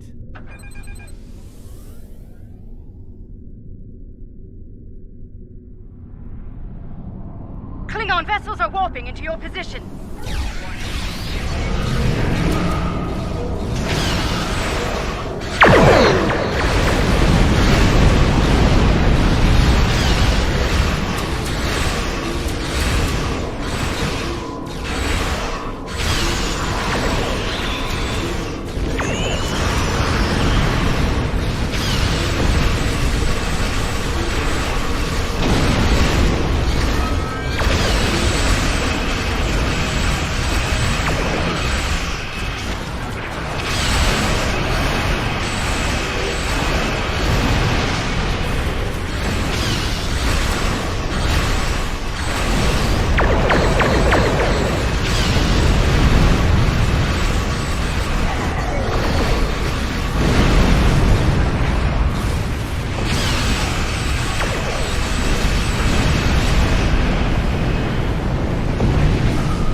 Thank you for coming to our aid. Some sort of energy surge erupted from the rift and hit us. We lost main power, sensors, everything. If you arrived a few minutes later, it would have been over for all of us. Needless to say, any assistance you can offer us now will be greatly appreciated.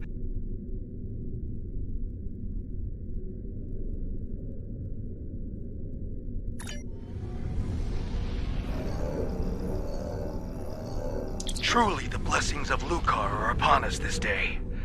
Thank you. Our sister ship was hit by the energy surge as well. I will not abandon the Voot or her crew before returning to safety.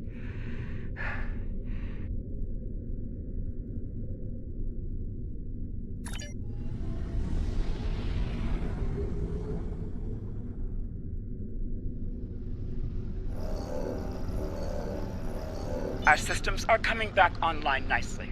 My thanks to you and your crew. At the risk of looking impatient, may I suggest we move to safer surroundings? There's no telling when this rift will surge once more, and then all 3 of our ships will be stuck like Gretloons in a snare strip. Under the circumstances, I think it'd be a good idea to use what we've learned so far and close the rift up while we can. The longer it stays open, the more chances we have of pissing off the Alachi, or the Josep, or a roving tardigrade. You see where I'm going with this?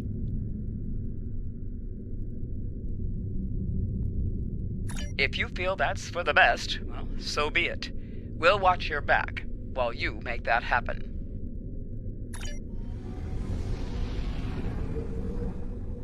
That's one less rift to worry about. Let's regroup with Kumarke.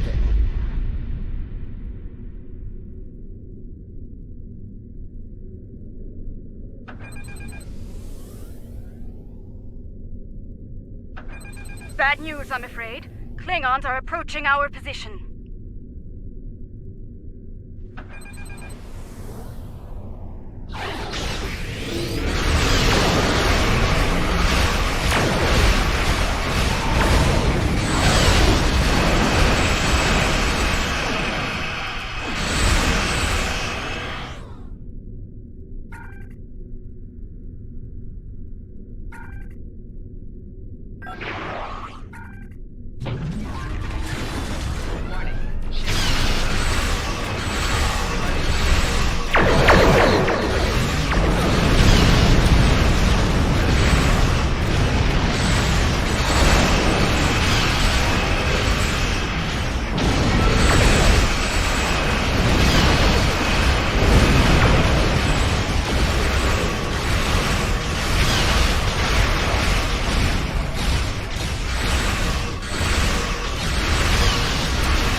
think that was the last of them. It appears Ja'ula and her forces have been stopped once again. Though she is quite determined. They may well return here to pursue their mischief once more. Indeed. In the meantime, we'll remain here to complete our research. Safe travels to you.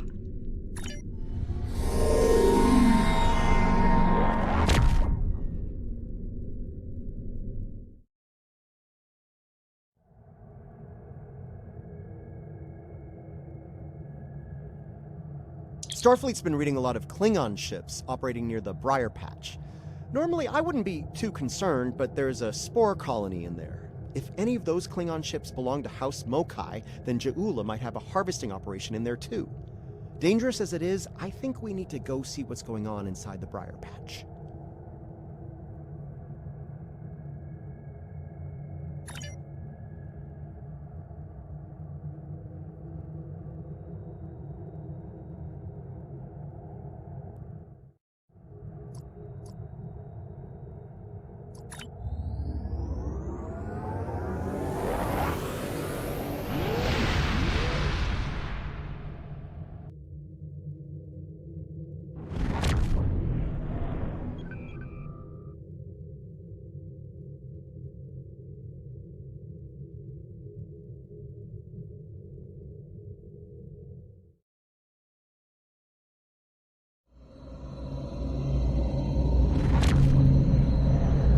I'm picking up signals from automated harvester units. It's Mokai Tech. They're processing spores here. Looks like they've placed the harvesters on several asteroids. We need to shut those down, now. I'm picking up a lot of Metreon gas pockets out there, too. If we get into a fight, watch your fire around them. One hit can set one of them off, and the resulting explosion could be deadly, even to a starship. I'm betting the Mokai will come after us after we take out their tech. Stay sharp.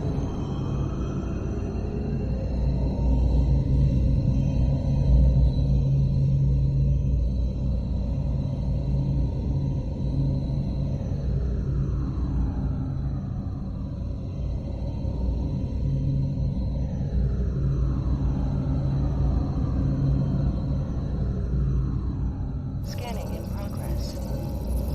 Shutting that thing down will be easy enough, but I'm concerned about the radiation it's been emitting into the spores. I'd like to neutralize that before taking the harvester tech offline, if you don't mind. Letting it linger could lead to serious side effects within the mycelial network.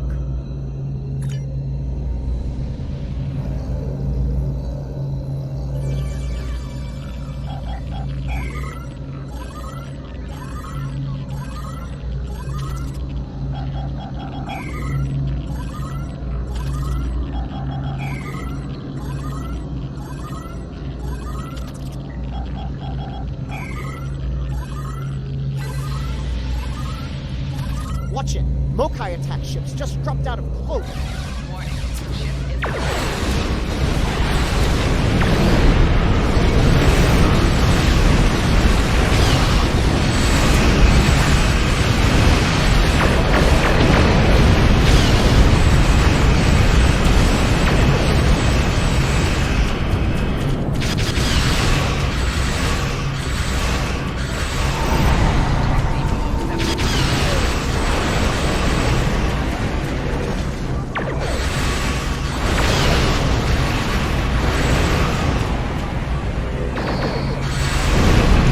I told you so, but I did, and here we are.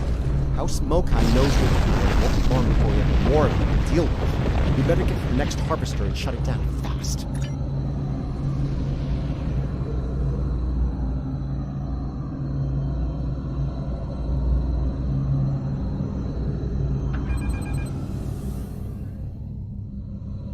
That was fast. Predictable, but fast.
Sensors are clear for now. Let's deal with that harvester.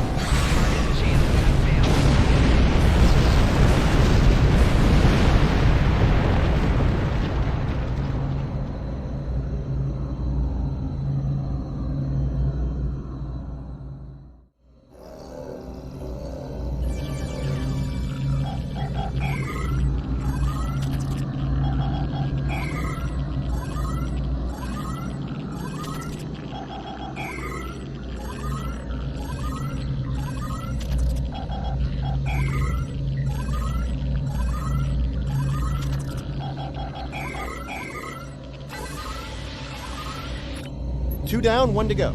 Hope we can deal with it before Je'ula sends more of her friends to make sure we don't.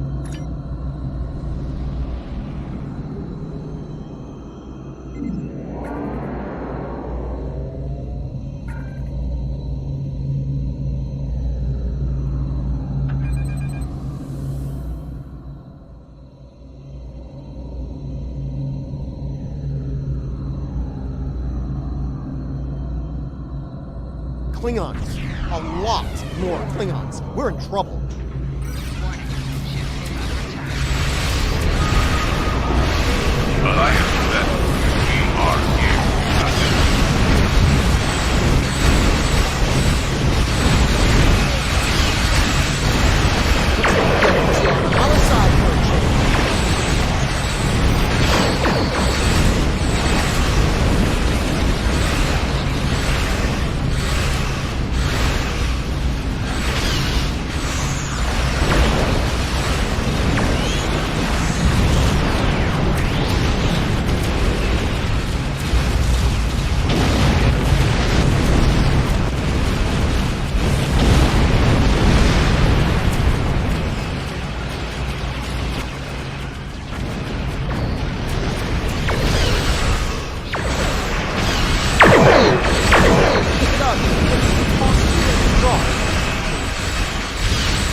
Was something. still debating whether it was terrifying or gratifying or both, but it was something. We'll want to keep an eye on this system until the whole Jagula situation is dealt with. I wouldn't put it past her to send more ships and more harvesters once she thinks the coast is clear.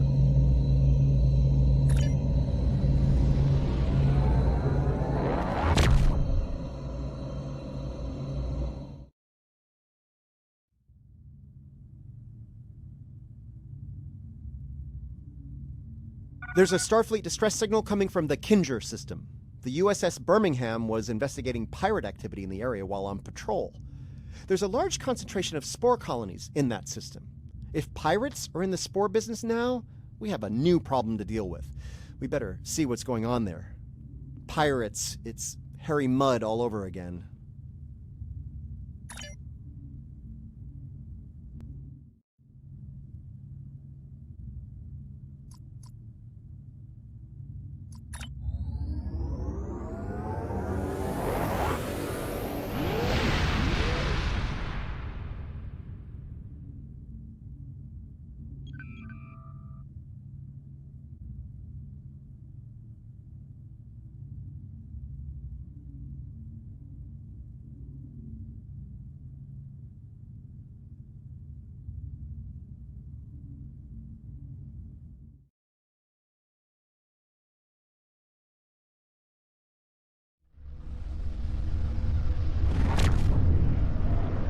Looks like there was a fight here recently.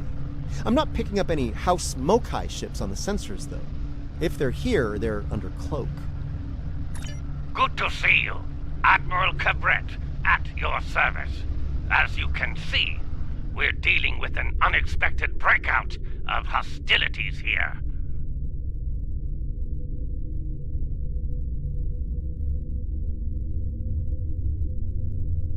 We came here to determine the status of a rather unusual variety of spore. As we were getting our bearings, a Ferengi marauder dropped out of cloak and unleashed hell.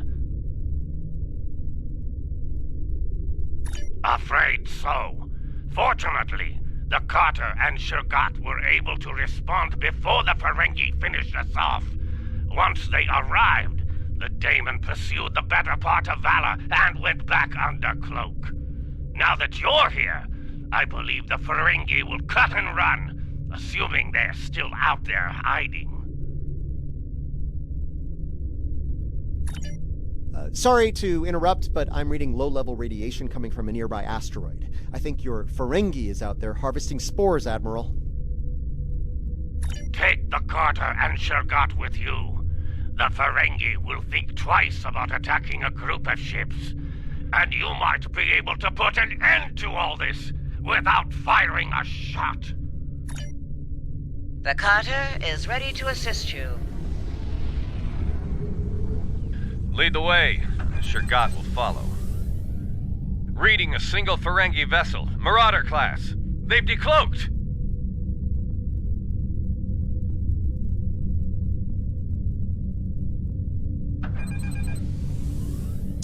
I thought I made myself clear to that woolly-faced Starfleet Admiral.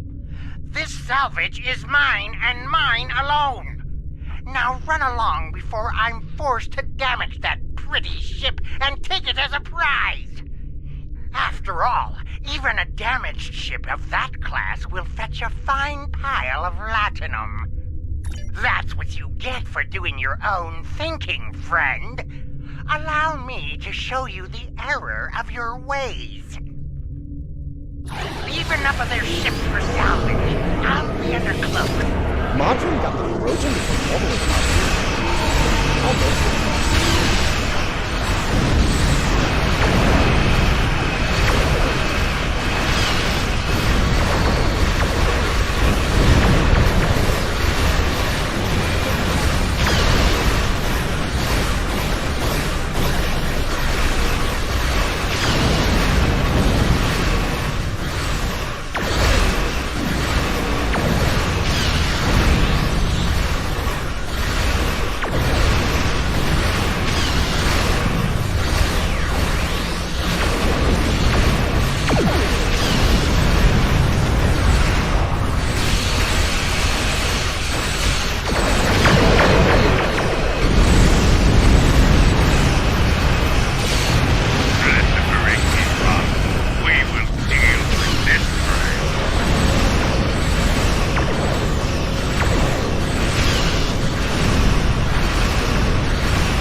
Which would you like to hear first?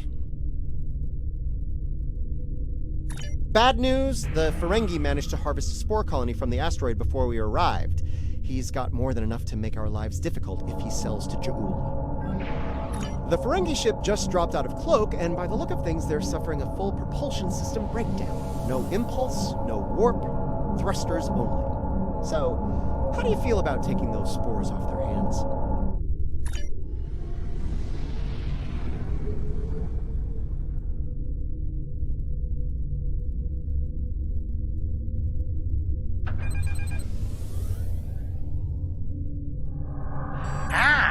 Before you start, let me remind you that I have what you want, and it's one button press away from disintegration. My ship might be a mess, but my personal phaser works just fine. You beamed out my spores! Not one, not some, but all my spores! I'm ruined! Oh, I don't suppose you're interested in a very promising business opportunity on Ryza? Beachfront property? We've got company, angry company. They're targeting us and the Ferengi. Deals changed, Ferengi. Those spores will win. You treacherous!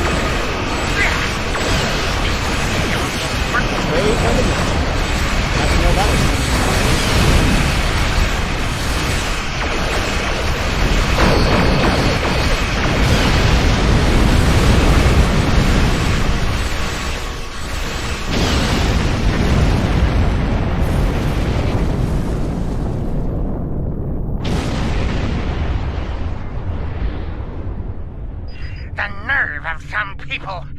Do they not know the 16th rule of acquisition? A deal is a deal! Ah, but you're not a barbarian like those...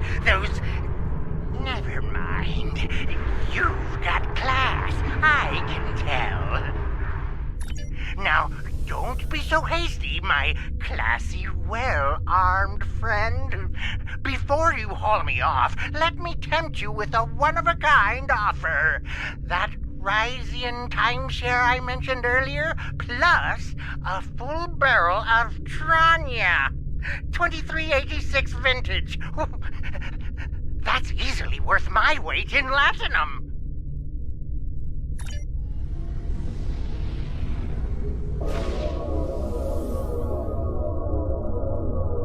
I know where the Bajoran orb of acquisition is, partner. The Birmingham is ready for action, and not a moment too soon. It looks like Madron's treacherous friends are coming back for a rematch. I can honestly say I had nothing to do with these ships coming to kill us. They're doing it all on their own. You aren't going to let them kill me, are you? I'm helpless. You have to protect me.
they'll think twice about coming after us again. I'll let Alliance Command know what happened here today.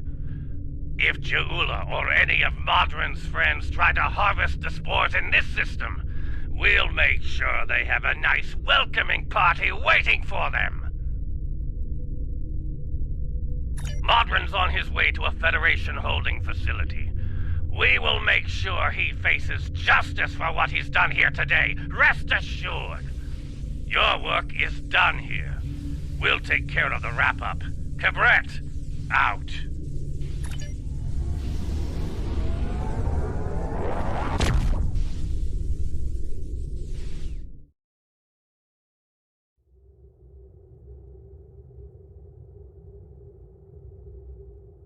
The Klingons think House Mokai forces are up to something in the Imaga system. I understand there was a problem with a planet killer in that system a while back. Interesting. Oh, where was I? Right, Imaga. In addition to a lot of debris and the ruins of this planet killer, there are spore colonies there. And House Mokai is probably harvesting them, so we should put a stop to that real soon.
Getting some unusual readings from the spore colonies in this system.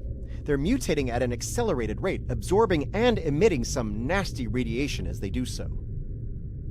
Right, well, the spores are growing on the debris of this doomsday machine, which is where all of that radiation is coming from. This is a problem. The radiation is bleeding into the mycelial network through the spores. It'll cause serious damage if we don't deal with it soon. Hate to say it, but we need to cull the mutated spore colonies before the damage to the network is too great to reverse.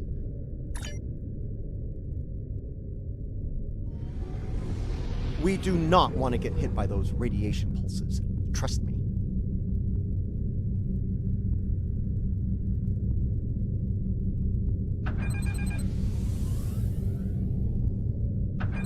Watch out! Mokai raiders on an intercept course.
Let's deal with the next spore colony before the Mokai send reinforcements.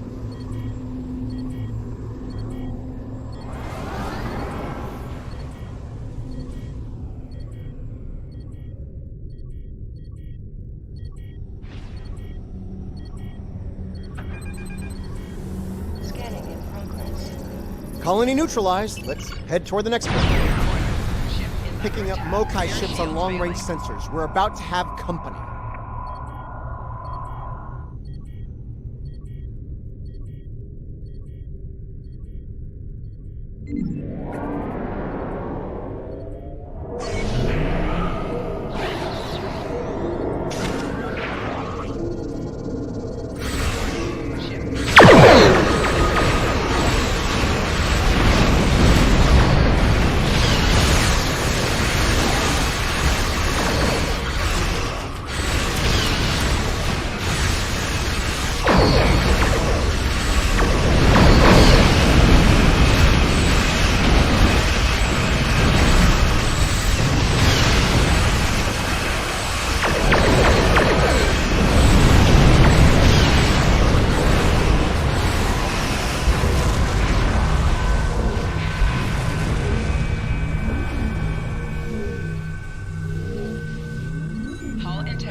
Destroy these fools and take back what is rightfully ours! Comply!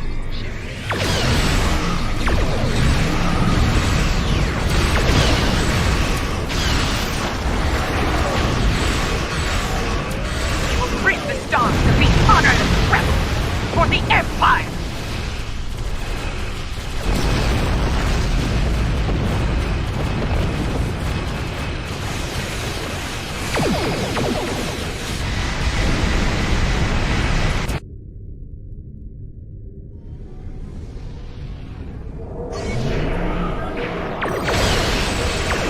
Newest Klingon arrivals are on our side.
Glorious! Did you see how Ja'ula ran like a scalded targ?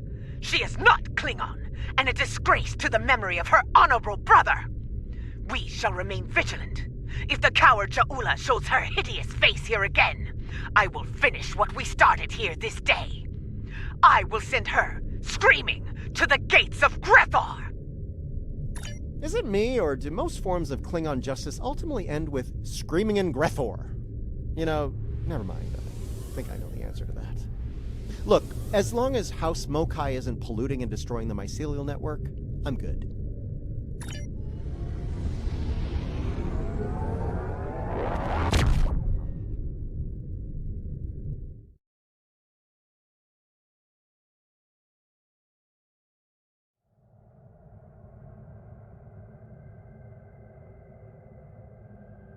The long-range sensor arrays in the Trailer system went offline recently. Last thing they picked up before that happened was a Borg scout ship. I'm heading to Trailus now to investigate. If this is the beginning of a new Borg incursion, I could use some backup. Meet me there as soon as you can.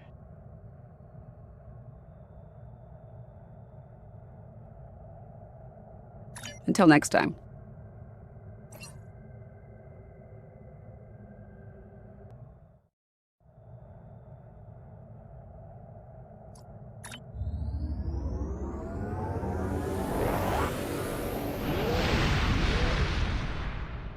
From the heart of Kronos to the frozen wastes of Rurapenthe, the Klingons have built an empire that values strength, honor, and skill in combat.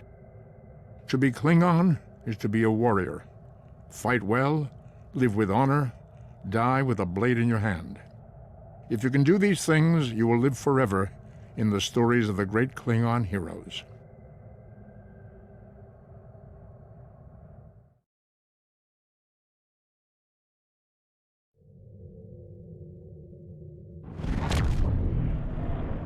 Thanks for coming. Been a while. You look well. Considering what I hear about your exploits, that's an impressive feat. Back to business. Spotting a Borg scout here made a lot of people nervous, and with good reason. So, some old friends called in a favor, and here I am. I came here looking for Borg, but the real problem turned out to be sabotage.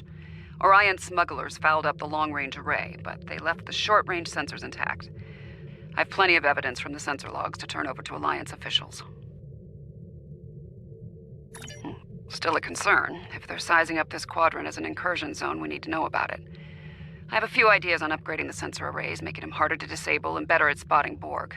Beam me over and we can sort out the details. With your assistance, I can complete the modifications quickly.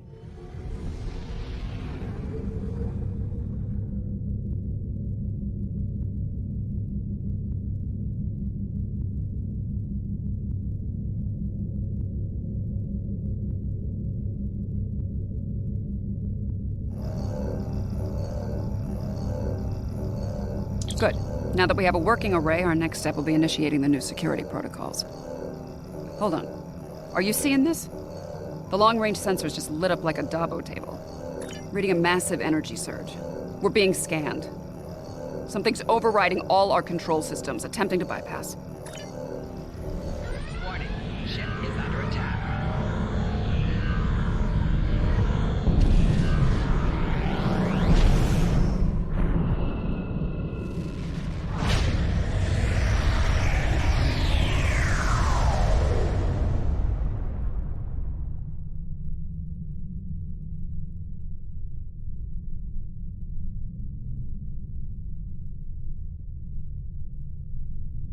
Well, that was unpleasant. Still, there are no damage reports, no casualties. Scanning.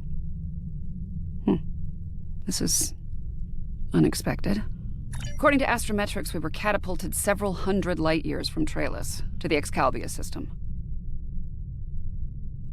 Here's some facts to go along with those legends. In the 23rd century, Excalbians abducted the USS Enterprise and subjected some of her crew to a series of combats. Some sort of morality test. Feels that way to me. I doubt they dragged us all the way out here to have a Raktajino and talk about baseball. There's one way to find out for sure. Hail them and see what they want. I can boost the signal once the ship is in a standard orbit. Assuming the Excalbians are in a talking mood, we should have answers soon.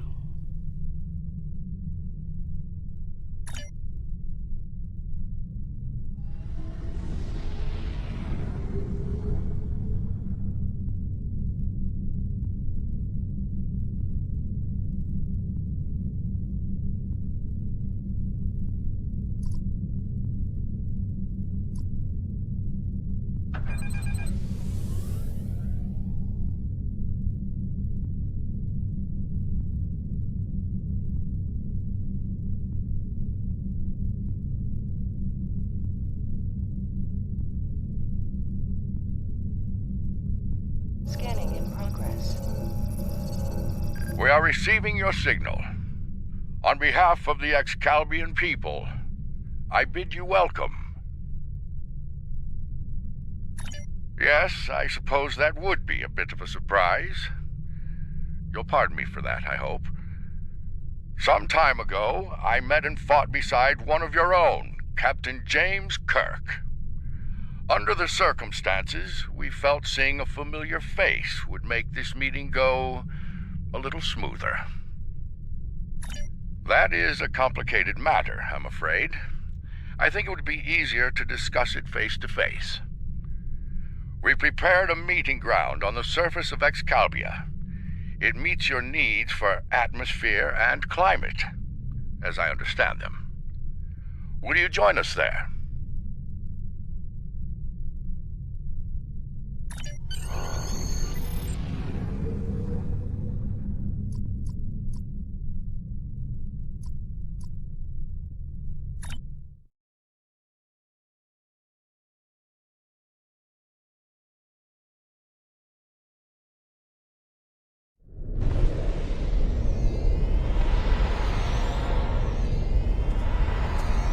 Welcome, friends. I do hope the local climate is to your liking. The climate's fine. It's our abduction that we have a problem with, friend. My apologies. It was not an action of my choosing, I can assure you.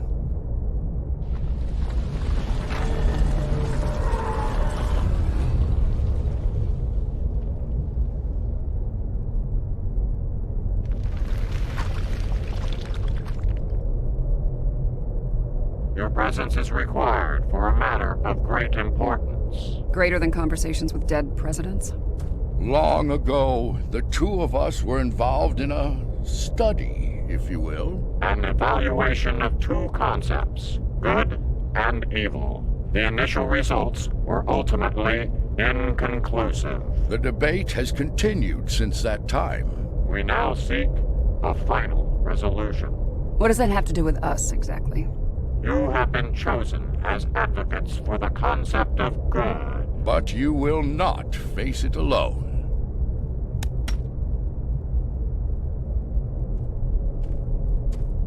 Hello. Looks like we have a lot of work to do here. That's putting it mildly.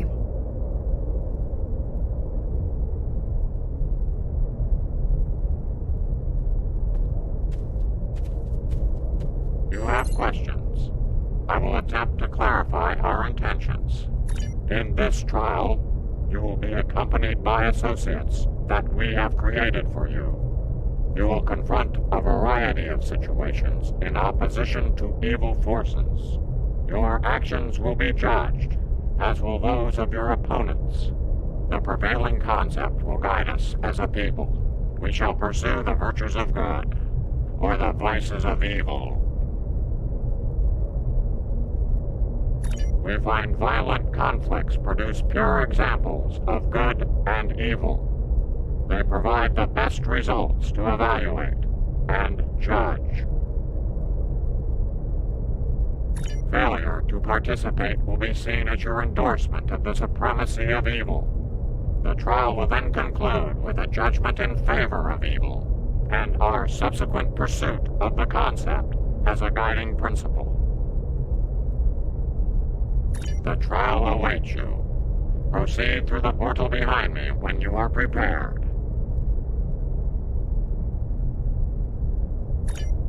I think we need to be cautious when dealing with the Excalbians. They're a lot like Q, minus a sense of humor. Fashion sense could use a little work, too. For now, I say we play their game and stay in one piece. Look for opportunities to swing things in our favor. Our new teammate here might have some insight into the situation as well. Michael Burnham, of the USS Discovery. Judging by your uniforms, I'd say I'm in the future. The last thing I remember was preparing for battle with my crew, and the crew of the Enterprise. Since we're having this discussion, I'm guessing we won that fight. My apologies, my memory's a bit fuzzy. Possibly a side effect of whatever brought me here. Over 150 years. Fascinating. Right. I'll catch up later, assuming we get through this trial in one piece. To address your original question, I wish I had all the answers, but I know as much as you do. Going through this trial will give us the chance to conduct some tests of our own, learn more about them and the situation here. Take heart, my friends. Yarnik has a forceful personality, but his voice is not the only one heard here. There are many ex-Calbians who would embrace virtues before vices. Well said. And as one of your allies here, I have a warning for you. The trials are drawn from your past experiences and records, but they will not be identical recreations. There will be alterations to test your responses and those of your opponents. Expect the unexpected. Please accompany me.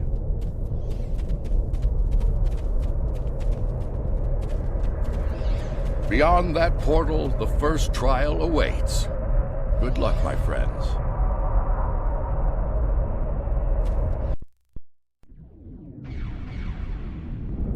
My tricorder's showing a Class M tropical biome. By the look of things, this world is under attack. I'm reading a lot of weapons fire from several locations in the area.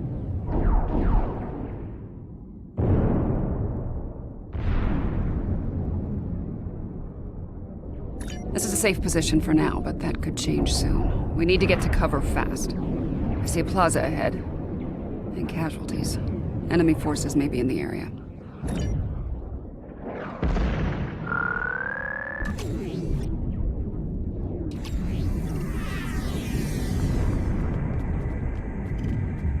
This didn't happen long ago. Some of the bodies are still warm. When did this take place, originally? I don't recognize the uniforms on these Vulcans. Romulans? You're serious? Those are Romulans. This is a lot to take in.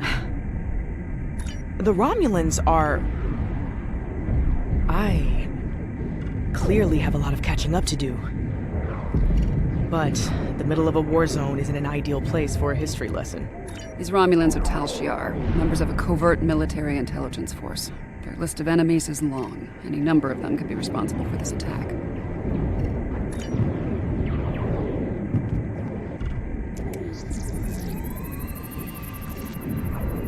This one was killed by heavy plasma weaponry. Strange. I'm also reading trace amounts of several exotic particles in the area. Antiproton, tachyon. Whoever else was in this fight used some extremely advanced weapons. Makes sense. The Iconians were allies of the Tal Shiar at this time. They were probably fighting at their side. This may be one of the unexpected changes Lincoln warned us about. Iconians arriving here early.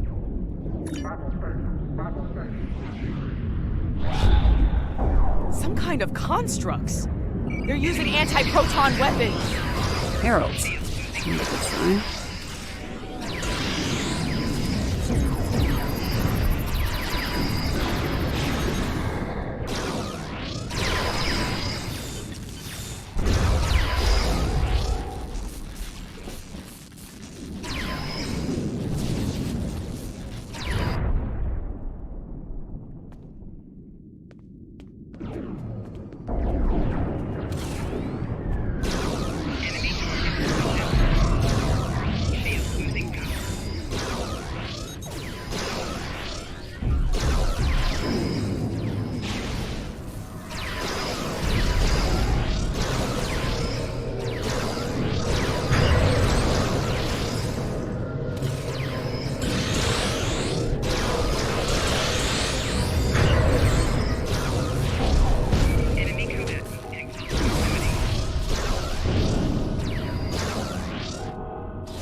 Those were Iconians?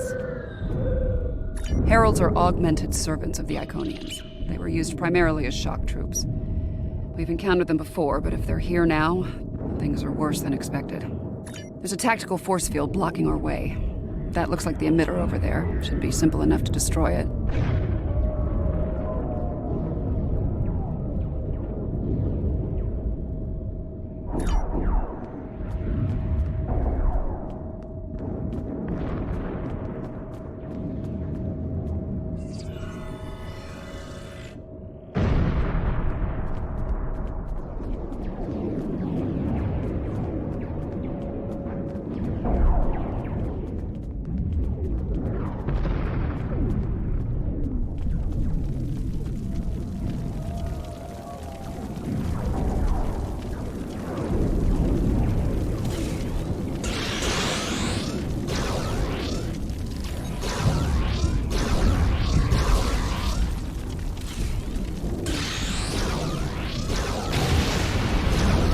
And Harold's fighting Riemann combat squads. Wonderful.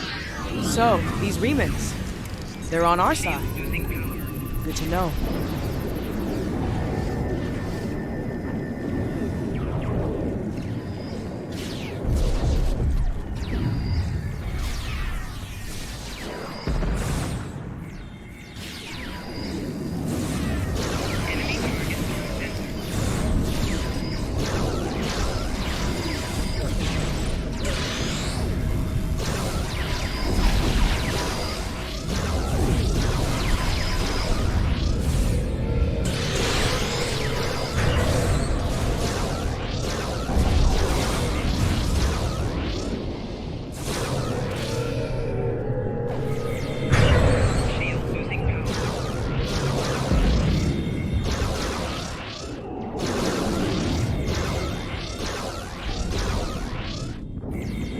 There!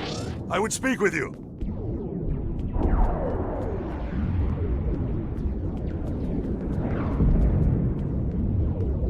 Your timing is fortuitous, my old friend. My resistance forces are closing in on Hakiv's laboratory, but he has opened an Iconian gate. The Iconians have sent their minions to aid Hakiv, but all is not lost. We can still stop them. The lab is not far from here. If we can fight our way past the guards, we can put an end to all this, and Hakiv. Excalbians? No, Iconians! Hakiv has brought them here. They're putting up quite a fight. I'll need all the help I can get to stop him. Will you help us? Looks like there's another tactical force field blocking the way. This Hakiv really doesn't want to be interrupted, does he? It may not be in an obvious place. Check the nearby buildings and rooftops.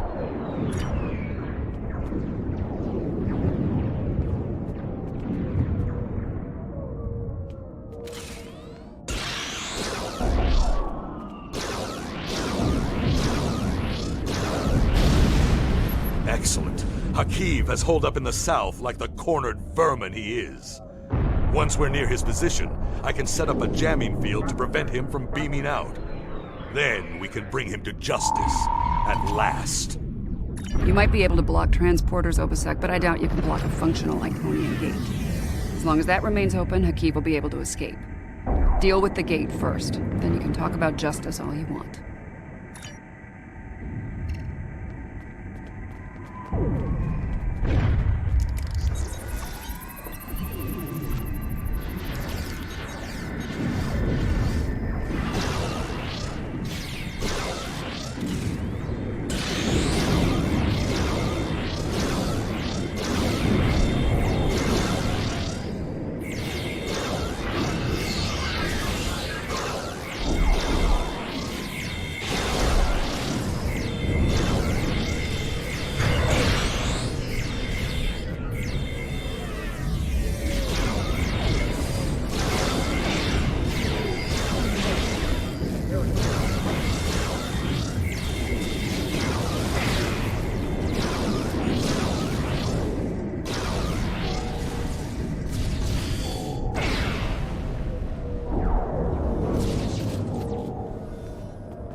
Ambush! Look out!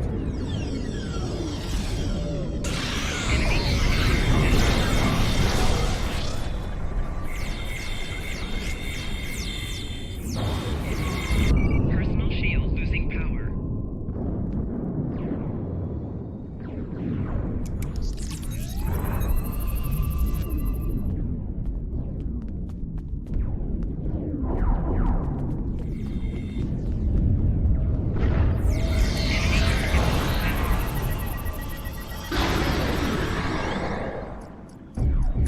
Personal shield losing power.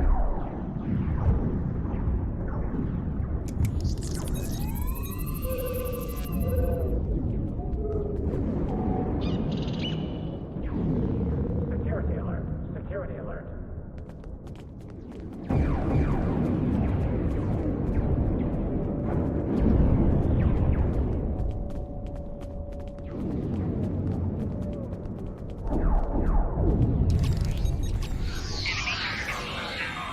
Shield losing power.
Obersec. So good of you to join us today. I've dreamed of ridding the galaxy of your stench for some time. And now, with the Iconians at my side, that dream shall become a reality. This ends now, Hakiv. No amount of Iconian or Tal Shiar scum will stop me. Blood calls for blood. We have bigger problems. The Iconian gate is still online, remember? Hakiv can bring in Iconian reinforcements as long as it is. Then let's shut it down. Keep Hakiv and his forces busy while we work, or this trial will end real soon. And not in our favor.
has a stealth field. Spread out. Find him. You think you've stopped me? The Iconians already know. They know everything. I don't care. Blood calls for blood, Hakiv. No, not like this. You're better than this. If you do this, it won't be justice. It'll be murder. You don't have to do this. He must pay for what he's done.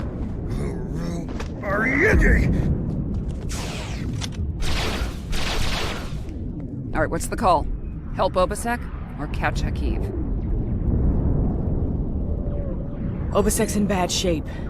He needs field surgery right now, or he's not going to make it. I can't do this alone. I'll need your help to save him. Hakiv's getting away. If he leaves through a gateway, he could return with enough Iconians to finish us off. Do you want to pursue him? Security alert. Security alert.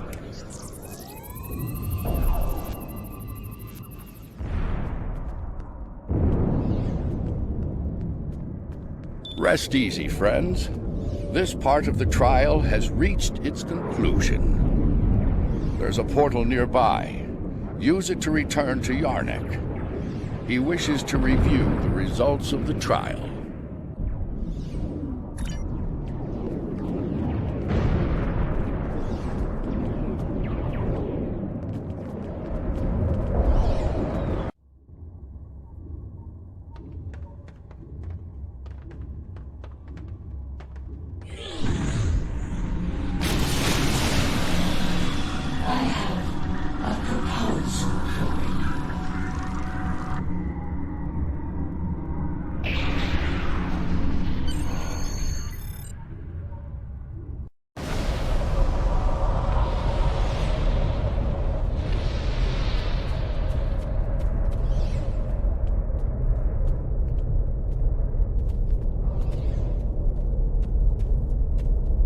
At a critical moment, you move to save Obasek's life. Because of this, Hakiv escapes and convinces the Iconians to pursue a scorched earth assault on their enemies. Millions more die in the following war as a result. An intriguing choice, to be sure. To callously leave an ally to die upon the battlefield is not the mark of a strong soul.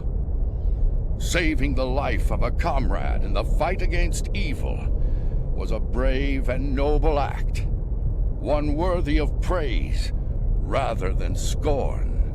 The trial continues. Proceed through the nearby portal when you are ready to begin the next evaluation. Come this way for your next trial.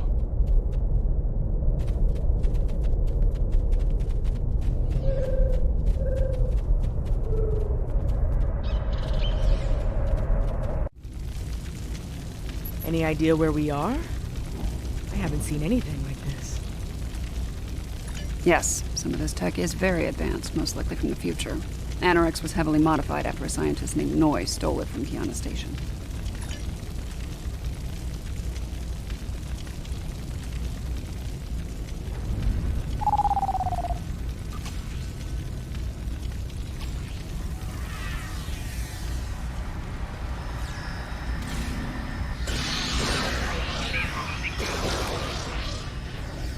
Damage control teams. The ship's been in a rough fight.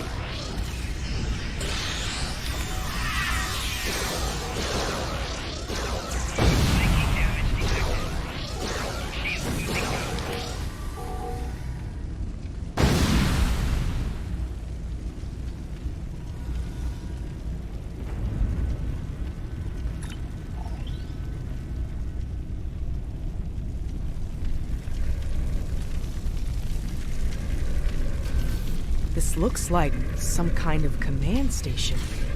Secure the area. You might be able to find useful data here.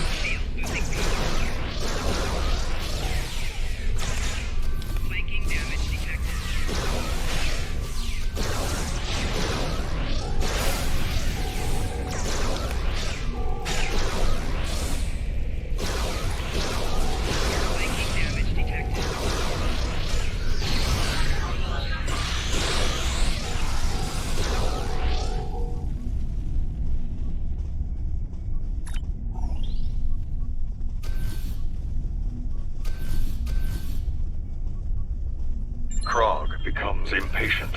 Despite her successful recovery of the Tox Utot and the restoration of the Nakul Star, she wants more. She wants revenge.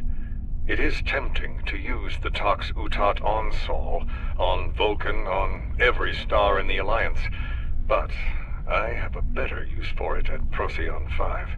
Nakul vengeance shall have to wait.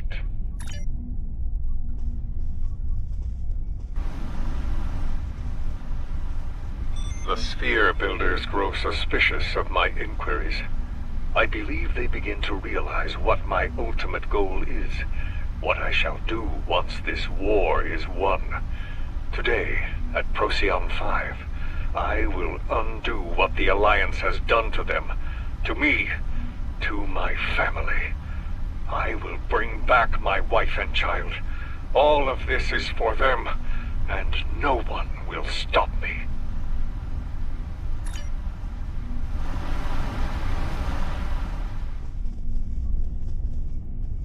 The petty squabbles over the Tox Utot have become tiresome. First Krog, and now Azure and Boratis. They growl and demand and threaten to depart over the artifact like petulant children. If it were not a critical element of my plans, I would have left it on Ryza, along with the corpses of Picard and his charming thief.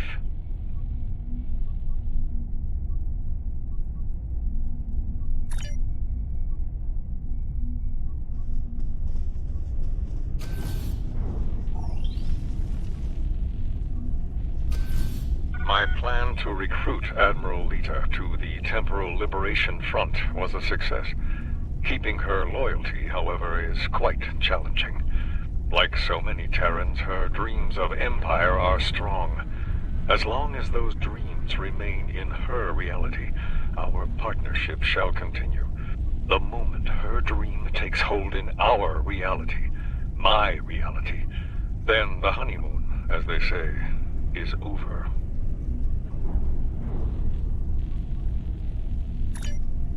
Funny, I've been to Procyon 5. It's unremarkable. In our time, at least. Looks like things change considerably in the next century. And on the bridge of the enemy flagship, no less. Judging by the look of things, the battle may not be going well for this Temporal Liberation Front. We should leave. By now, we've been detected by their security systems. And I'd rather not be around when they send combat teams to retake the bridge. There's a turbo lift down this way.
This door here.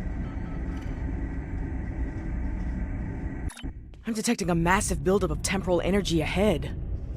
Yeah, along with multiple life forms, all armed.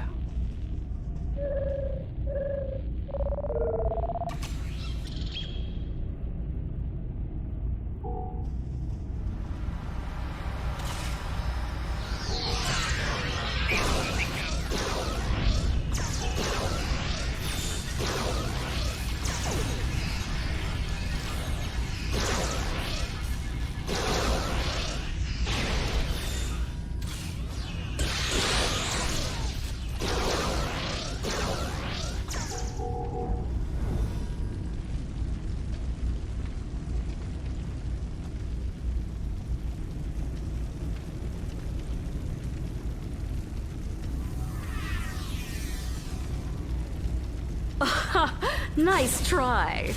But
You haven't seen the last of me!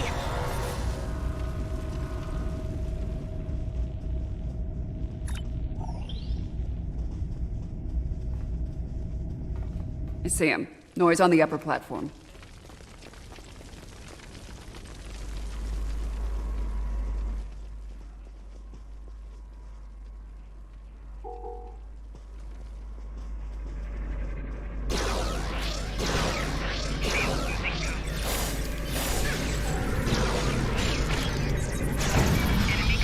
Waste time as you see fit, Roman. It will be for naught.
History shows you have a habit of meddling in the affairs of others.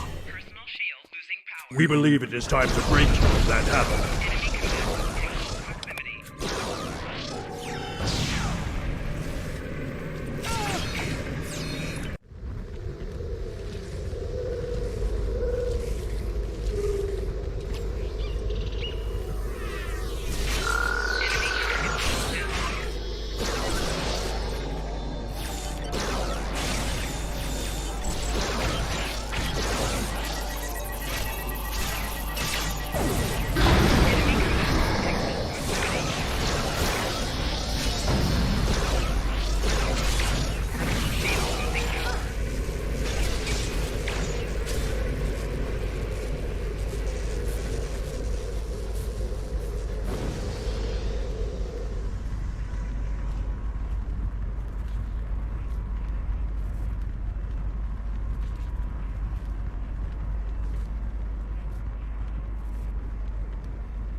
Here to parley?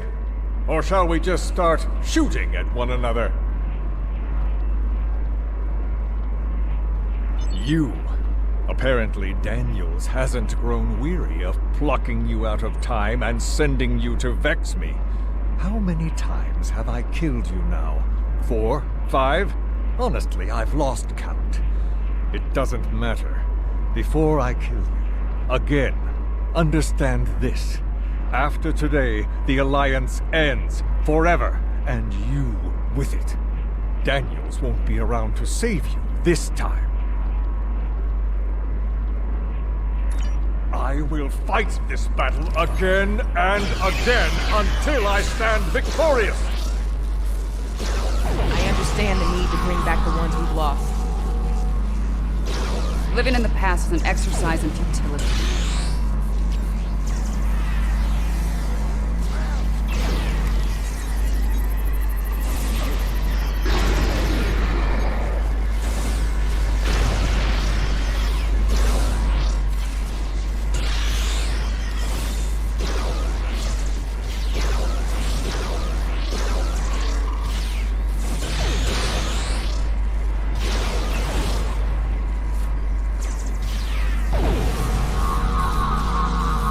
I will not be defeated. I control time itself.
I will erase you all!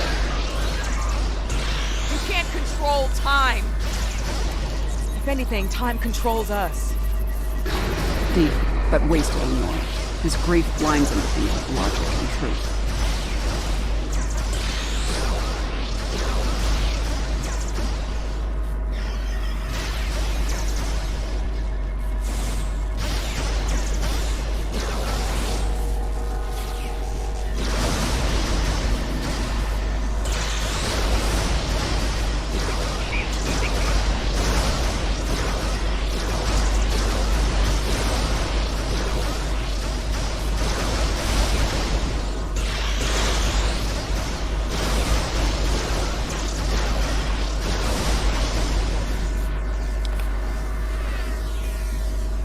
I'm so close!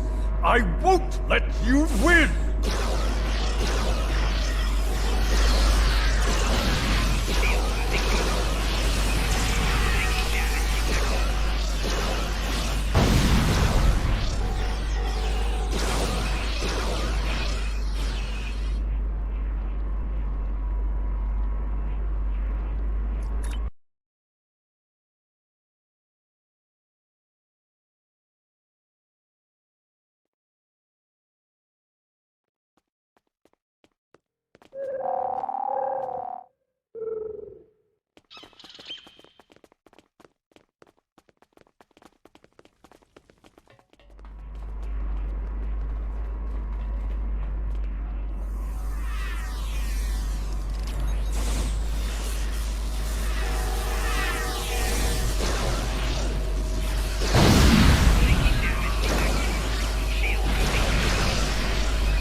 Core is ready.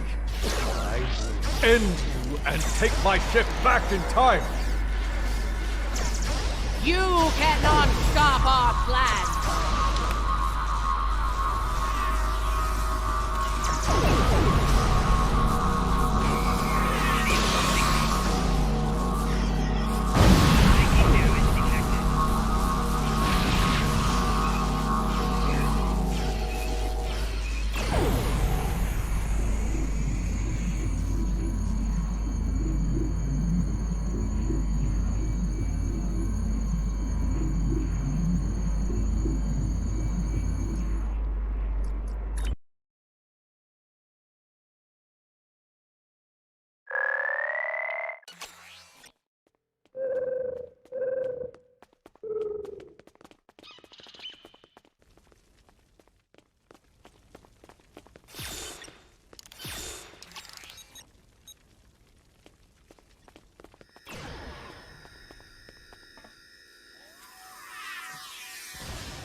No! No! I've come too far! This time I'll make sure you're never born! Even if I have to shoot you in the cradle! No! Husband, please! You don't have to do this!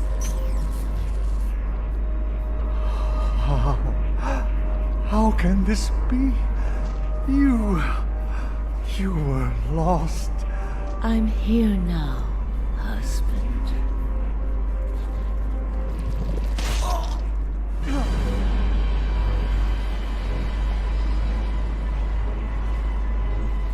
Why? Cloud. Because this war needed to end, Noi. Before it consumed us all.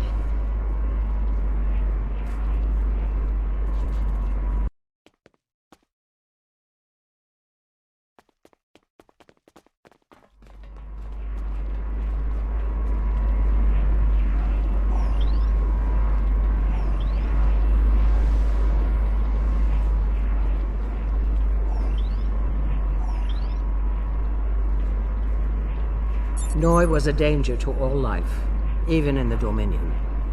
I could no longer sit back and watch as the Alliance failed to stop him. Time and time again. And so, I have done what you could not. Now, we must destroy this vessel, so it can never be used again. Let us end this war, once and for all. She's got a point. Without Noi, without Anorex, the TLF will lack the power and leadership needed to fight the Alliance. The war will end. And who knows, maybe there'll be a chance at a lasting peace this time. Stranger things have happened. The situation could have been avoided. He was finished. You didn't need to execute him. Maybe we can still do this the right way. This is a time ship. We should be able to generate a localized temporal spike and send ourselves back to a point before this whole situation goes too far. Let's finish this without resulting to cold-blooded murder.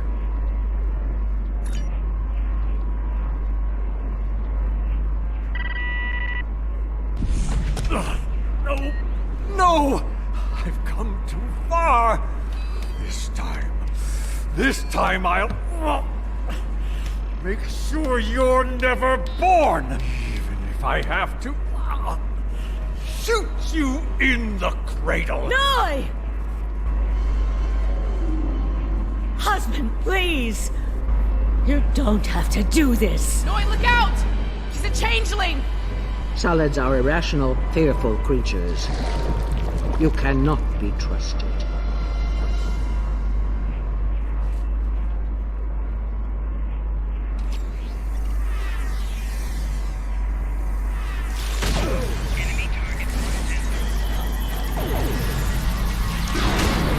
Imposter! How dare you!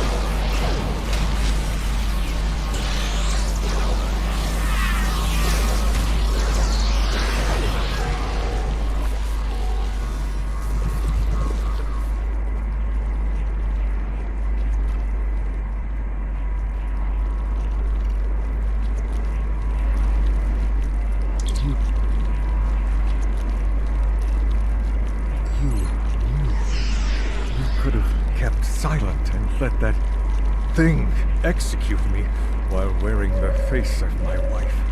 But you didn't. If you are willing to save my life now, perhaps you're willing to work toward making things right for all who have been lost. Indeed. Very well. It appears the time has come. I speak for my forces, and I surrender. The Battle of Procyon V is over, and with it, the temporal war. I'm trusting you to do the right thing here. Don't make me regret that decision. I believe that will be enough for this trial, my friends. Yarnik awaits our return. He will, no doubt, have things to discuss after observing your actions here. Let's return.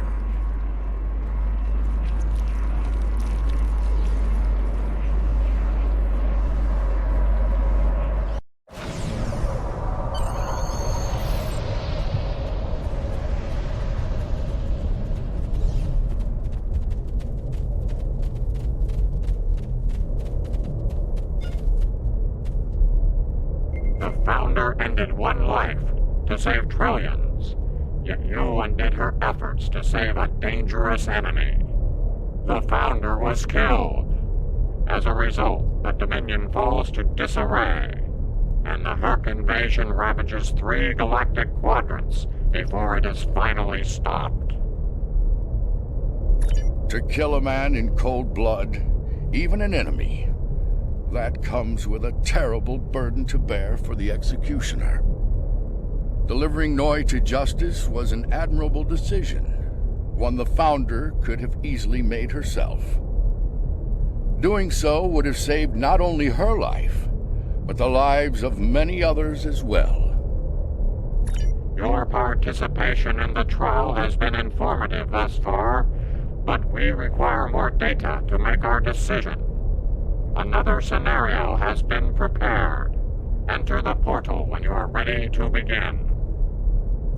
This way.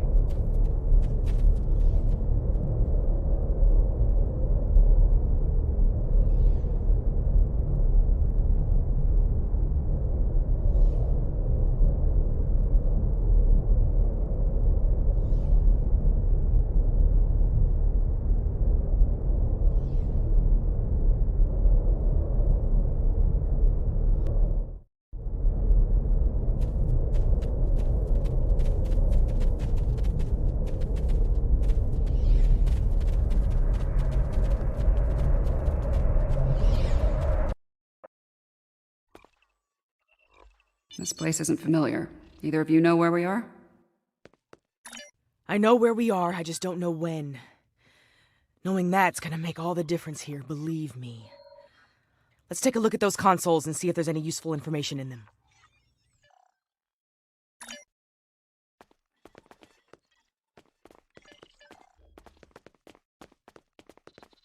Science officer's log.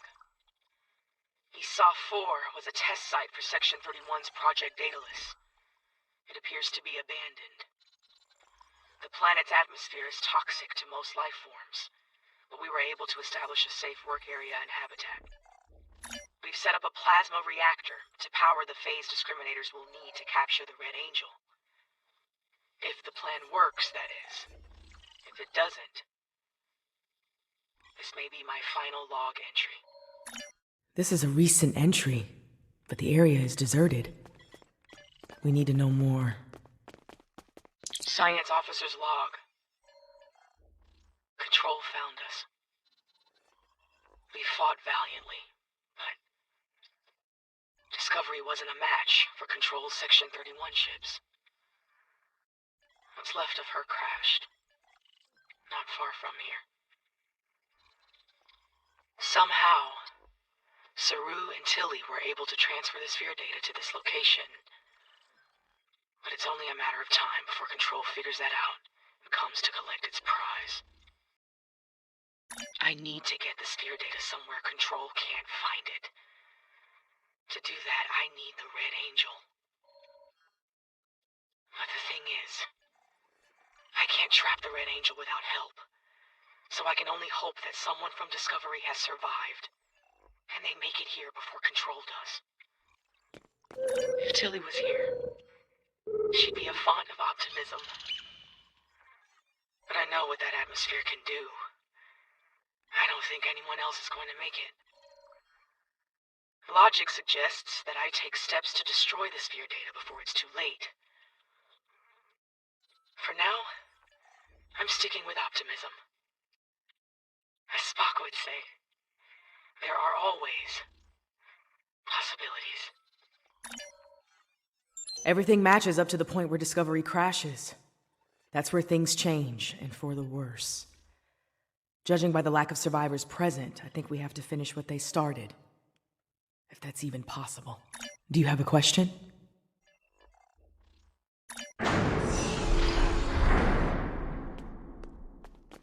We were so close to this.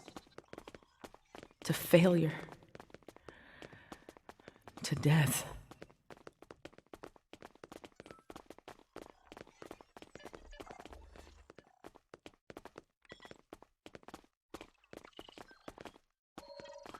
We need to set up the phase discriminators at that console.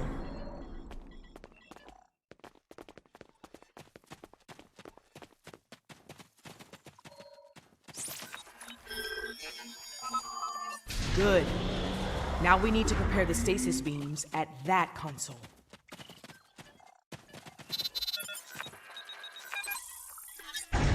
So far, so good. We need to use that console to prime the EMP next.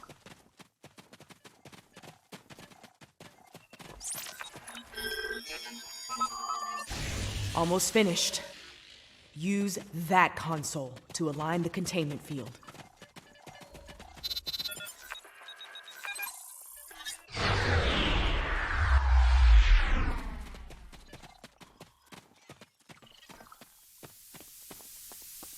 We've set up the trap. Now all it needs is the bait. Me. You'll need to go back to the previous room, close the door, and turn off the vents. Yes. Assuming things go as they did before, the Red Angel will appear in time to save my life. When that happens, activate the trap.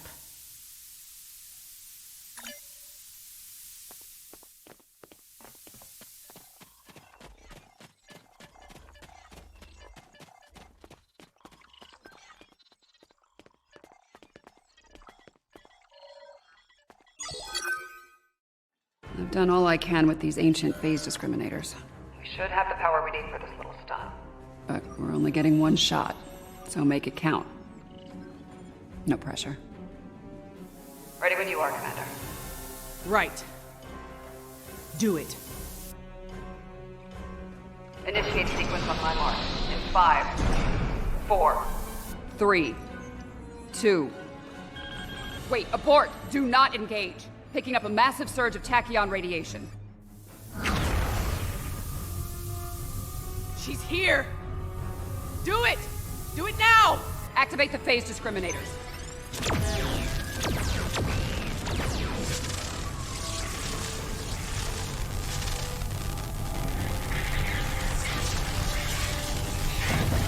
Activating EMP.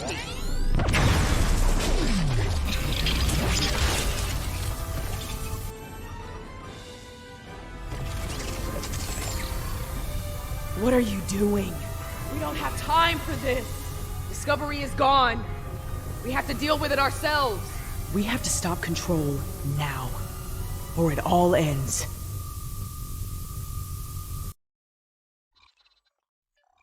Now we have 2 burn-ups. This will be interesting.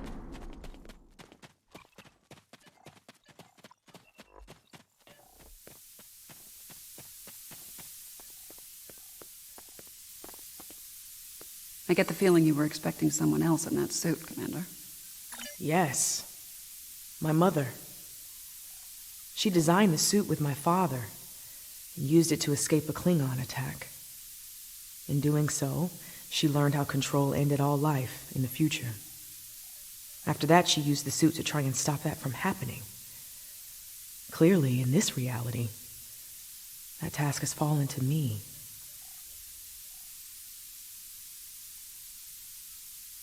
Transfer the sphere data to my suit so I can take it into the future, where Control can never find it. We need to act fast. Control is on its way here now.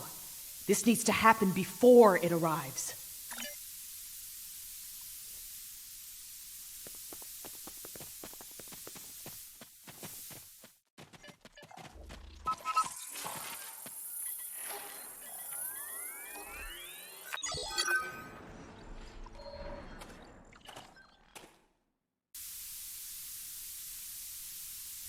How?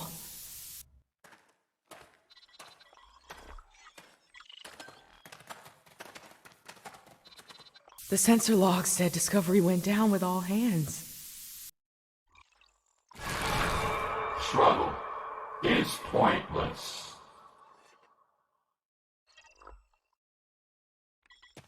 Control's using members of Discovery's crew as shock troops.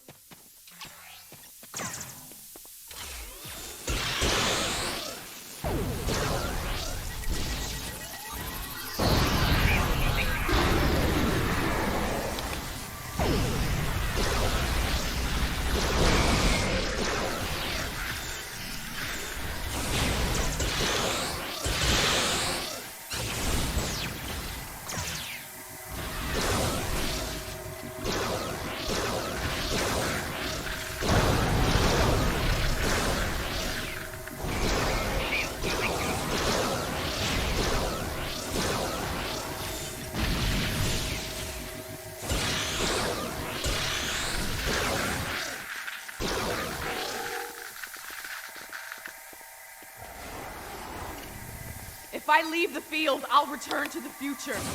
You'll have to fight Control without me.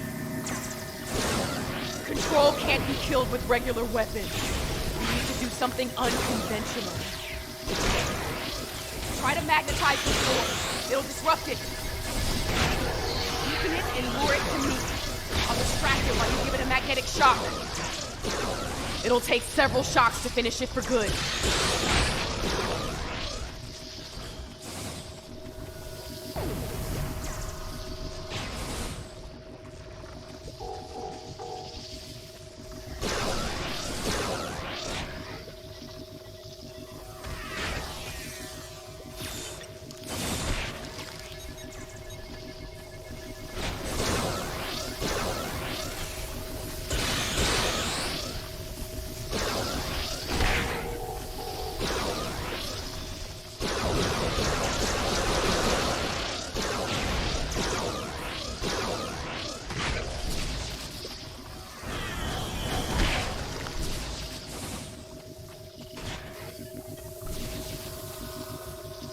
It's weakened! Lead it to the platform!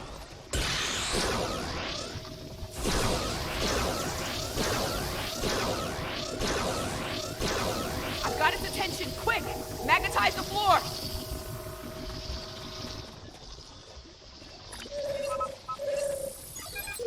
It worked!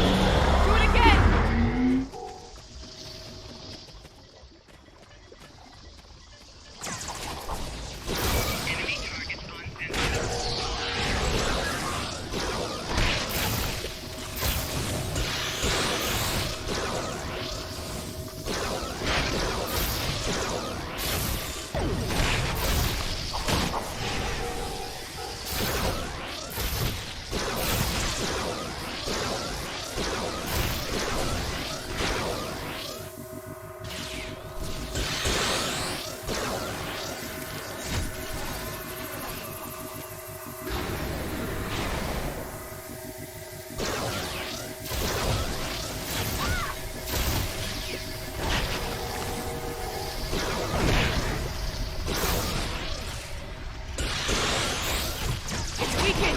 Lead it to the platform!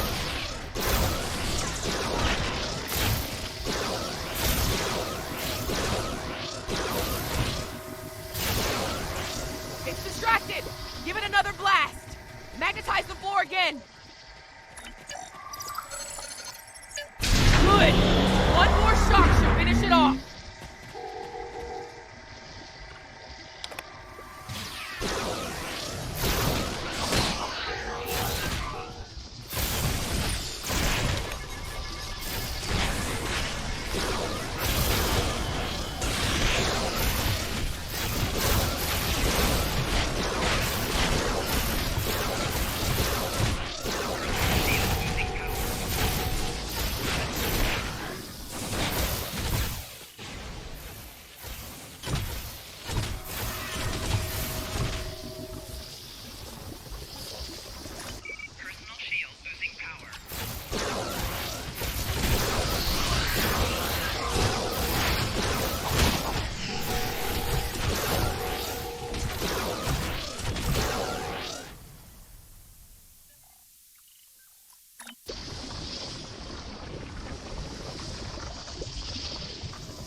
Personal shield losing power.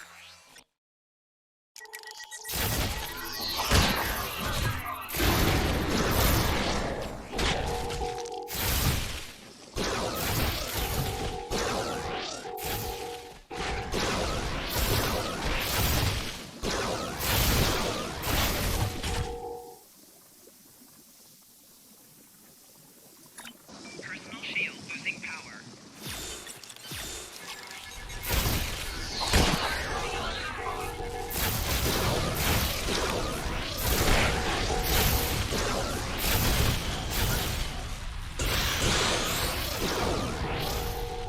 It's weakened!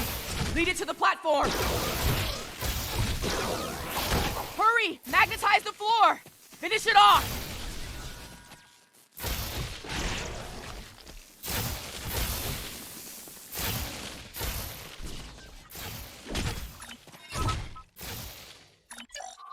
It broke free. Everyone's weakening it. Now!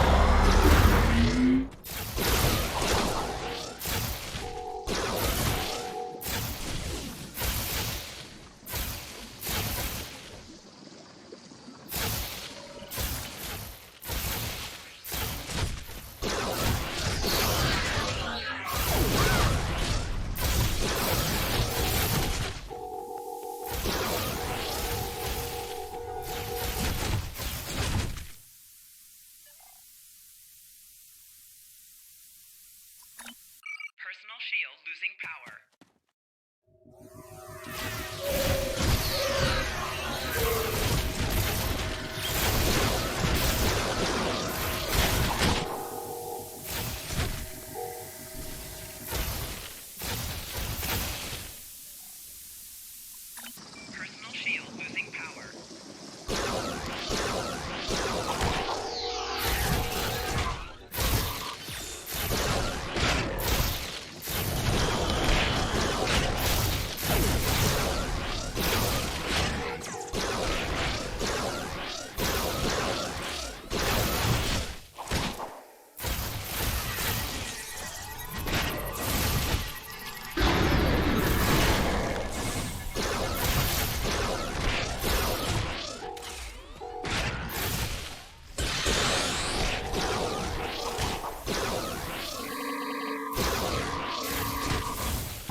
Finish it off!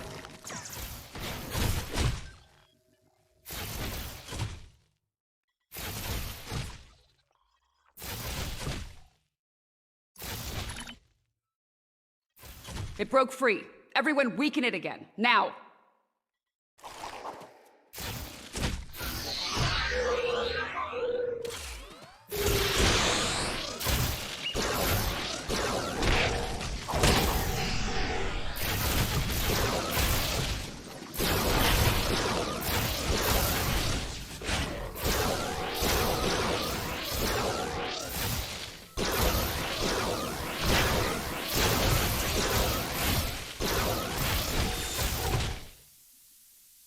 Magnetize the floor! Finish it off!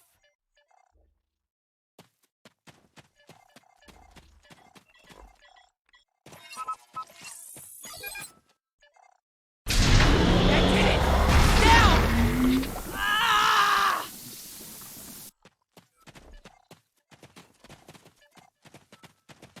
Control is using nanites to take over the future version of me. If that happens, it'll gain access to the sphere data. I can try to inoculate future Burnham with my own nanites. This should prevent Control from accessing the sphere data through her, but it'll alter her biosignature. She won't be compatible with the suit if this works. Too risky. The suit could wind up trapped here. Given time, Control could find a way to access the sphere data.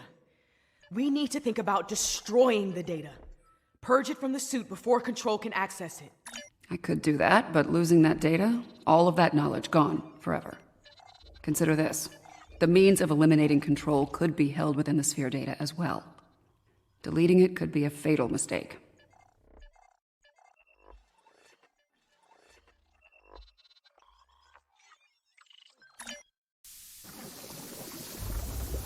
Get ready. This is gonna sting. A lot. Do it. That's a little more than a damn sting.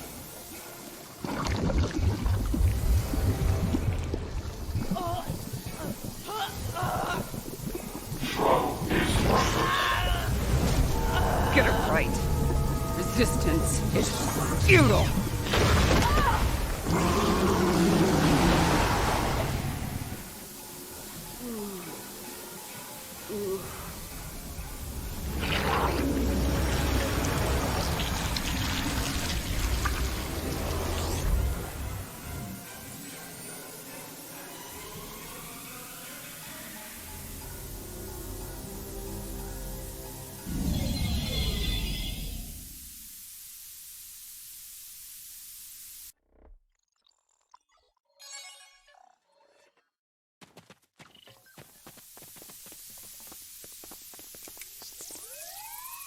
She's dead. The sphere data is gone as well. Shock of removing it must have been too much for her. I just watched myself die. Unfortunately, we have a new problem. At the end, before it beamed out, I think what was left of Control merged with some of my nanites. Yeah, and now there's a Borg Control hybrid version of me running loose somewhere. Whatever the Excalbians are doing here needs to stop now. Rest easy. The trial of Esop 4 has come to an end.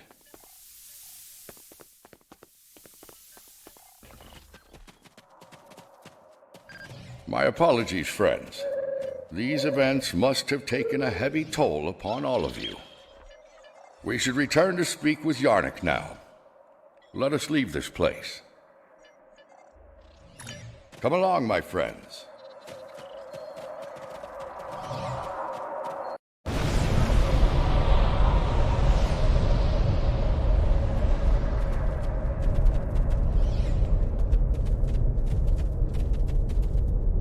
How quickly you extinguished a wealth of knowledge. And to what end? Your decision to eliminate the data also claimed the life of the Red Angel. Control continues to exist, and the fate you sought to prevent will still come to pass. Preventing Control from gaining access to the sphere data was a just and necessary action, despite the cost. While the entity continues to exist, it is vulnerable.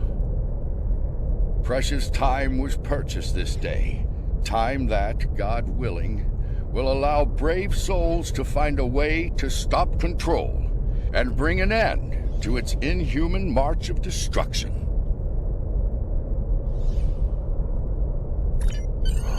I have my concerns regarding this trial. Yarnik isn't a very impartial judge, and he's clearly a prominent figure in Excalbian society. If his opinion of our actions continues downward, the situation could become volatile in a hurry. Still, it could be worse. We still have time to present our case here. Hopefully we will win some Excalbian hearts and minds in the process. I have been informed that Yarnik and the others wish to privately discuss the results of the trials. You are free to return to your vessel, or remain here until the recess reaches its conclusion. Once that happens, you will be summoned to continue the trial. How would you like to proceed? As much as I'd like to see what a ship of this time period is like, I feel like we should stay here. We might have the opportunity to speak with Excalbians other than Yarnik and see what they think of all this. I'm not as optimistic as Commander Burnham when it comes to the Excalbians. Returning to the ship has its benefits. I could use a drink. Several, actually. I leave the decision to you.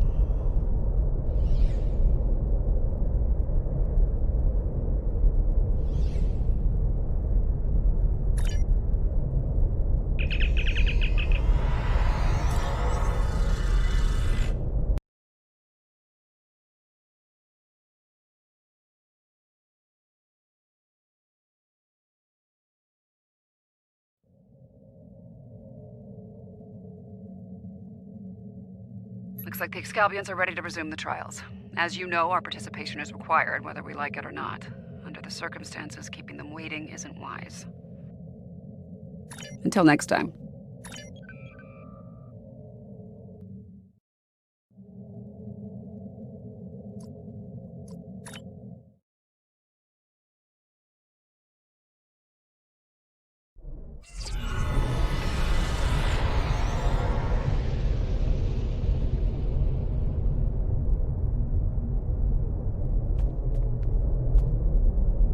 We have seen many things in the trials. Your actions have given us much to consider, but we require more data. You can remove yourself from the trials if you so desire. I believe you are aware of the consequences such an action will bring. Then, if you wish to proceed, the portal awaits. The next trial lies this way.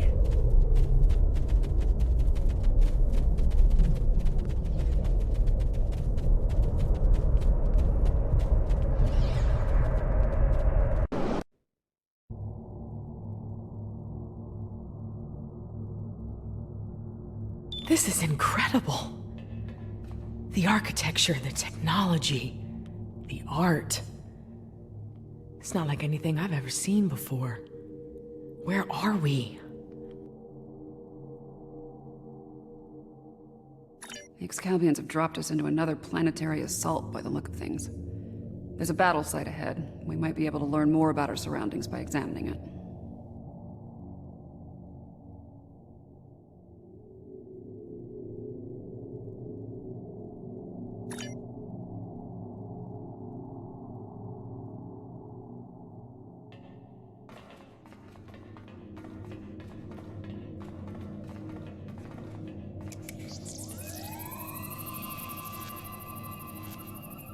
Fascinating.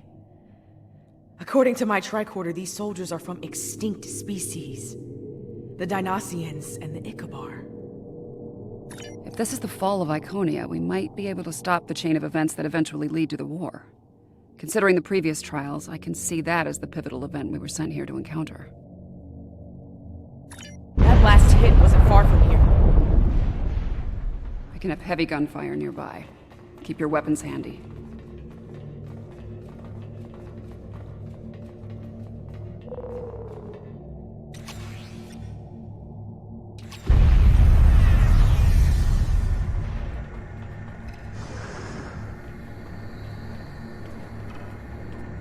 More fighting ahead. Wait. Are those Iconians?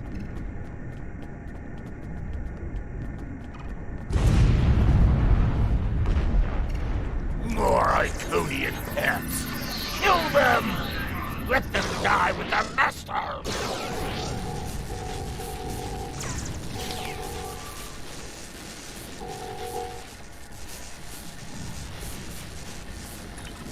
I am Taket of Iconia.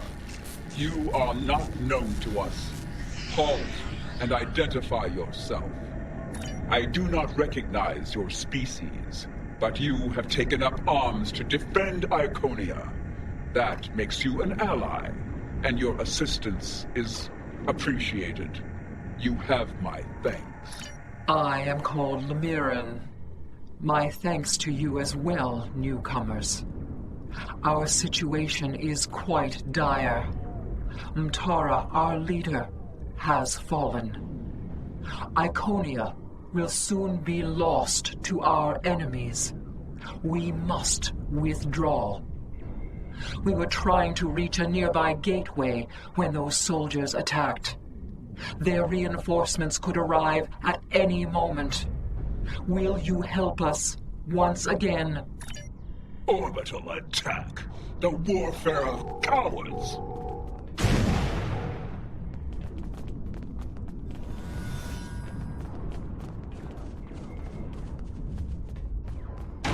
For each herald they kill, I will take 100 of theirs. For each I conquer, thousands. All of this. The loss they must feel. And the anger.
Hold. Reading an energy spike in the gateway ahead. Something's activating it. No, there will be no holding. We will fight. Slay any foe that dares to cross our path. Once more under the breach, dear friends, once more.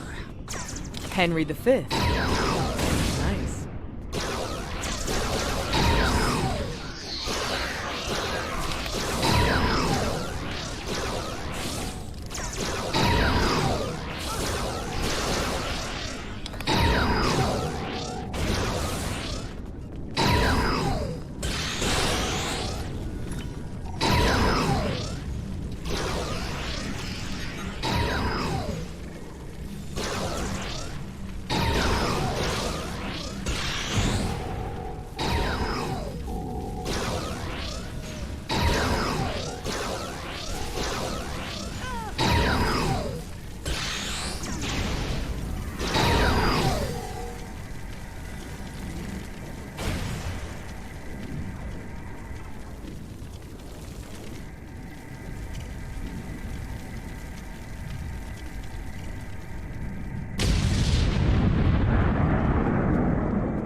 I have returned to the time of my greatest failure. It sickens me to see the hammer Iconia in such a state, laid to ruin by the barbaric dregs of the galaxy. This time, I shall not fail. Mirren, give me the world heart. Give me the means to rid the cosmos of our enemies, to return Iconia to greatness once more. I hear the bloodlust in your voice. I see the hatred burning in your eyes. But you do not frighten me. The world heart is ours. We will use it to rebuild what has been lost. Be gone from here, demon. You will not prevail on this day.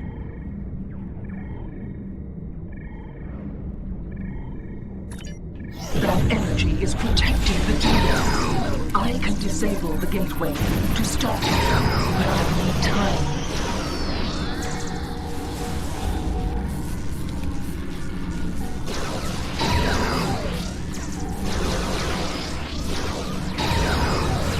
You fought a war with the Iconians and survived?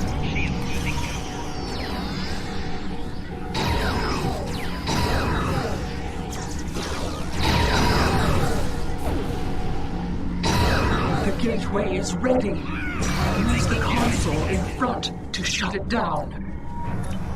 The gateway is down, but someone on the other side is powering it back up. Defend yourselves.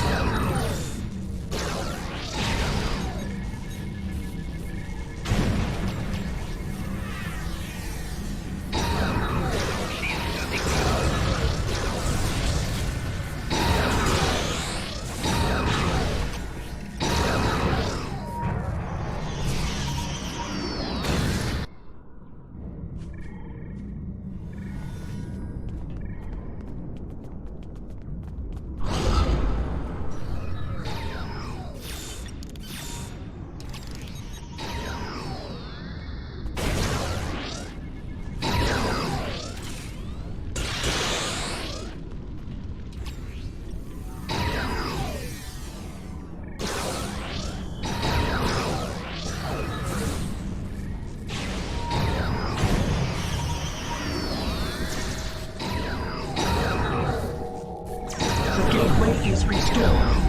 I will signal you when I am ready once more.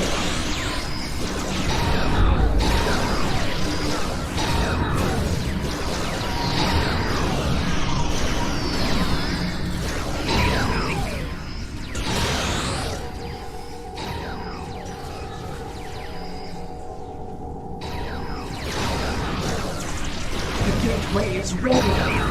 Use the console in front to shut it down.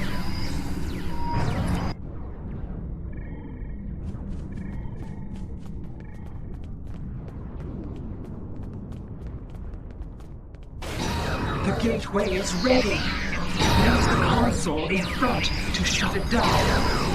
The gateway is down, but someone on the other side is powering it back up. Defend yourselves.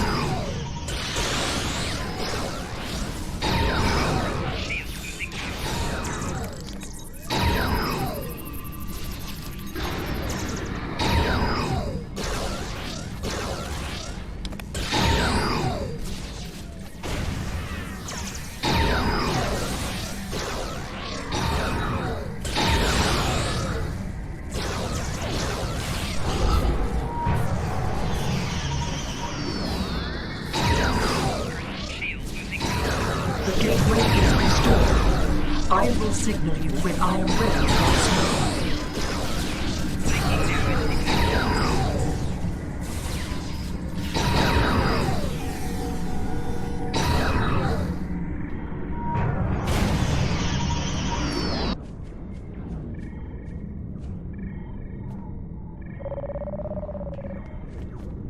The gateway is ready. Use the console in front to shut it down. The gateway is down, but someone on the other side is powering it back up. Defend yourselves.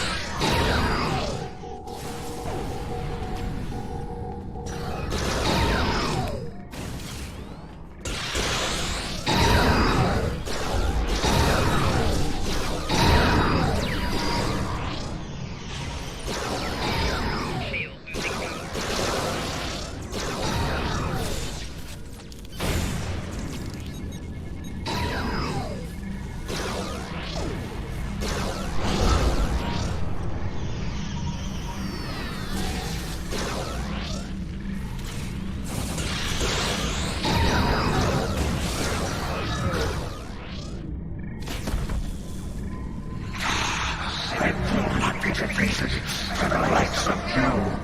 My alliance is not yours to take further.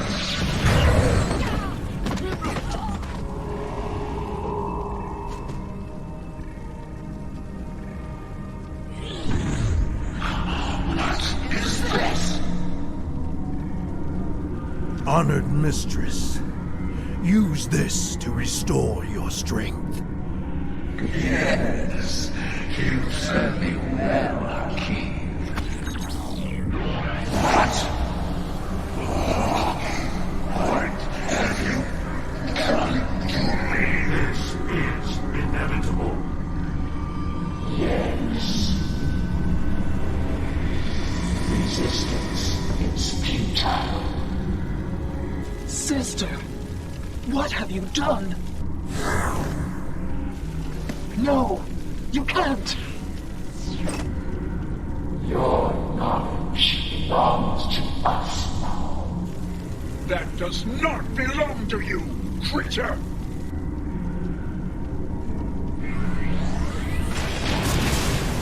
We will add your biological and technological distinctiveness to our own.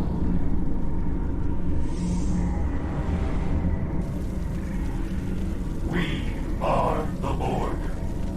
Existence as you know it is over.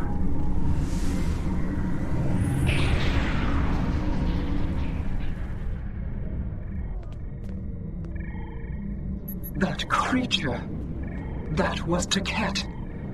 A Taket of nightmare, utterly corrupted by hatred and a thirst for vengeance.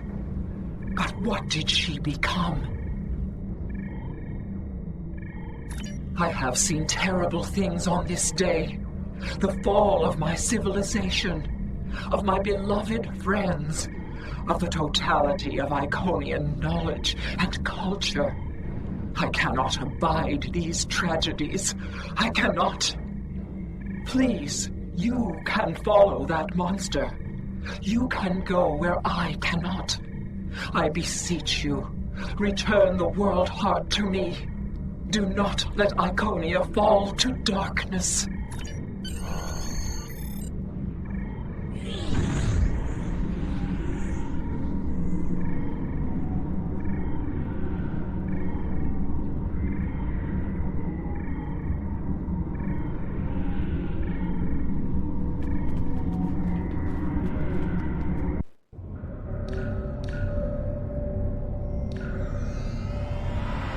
Something is amiss, my friends.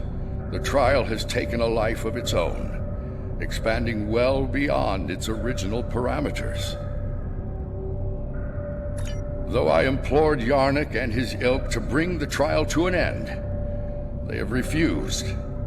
They wish to see how you address this new crisis. Tread lightly. There is an ill wind blowing upon this venture. I fear one that may consume us all before the end. These Borg, are they an evolution of control? Did someone else try to recreate it later on? Unlikely. The Borg Collective existed well before the creation of Control, although when you add temporal manipulation into the equation... No, I already have a headache, and temporal mechanics will only make it worse. 7. What we saw on Esau 4, your detailed knowledge of the Borg. You used to be one of them, didn't you? Yeah. I was assimilated by the Borg at a young age and liberated by the crew of the USS Voyager later in life. The assimilation process is reversible, mostly, but it leaves scars. Inside and out. I'm sorry that happened to you. And I'm sorry to ask this now. Are we going to have a problem here? With you and the Borg? Under the circumstances, I can see how you could become... emotionally compromised. This isn't the first time I've run into Borg since my liberation, and I doubt it'll be the last. I'll be fine, Commander. If it makes you feel any better, if I go native here, you have permission to shoot me.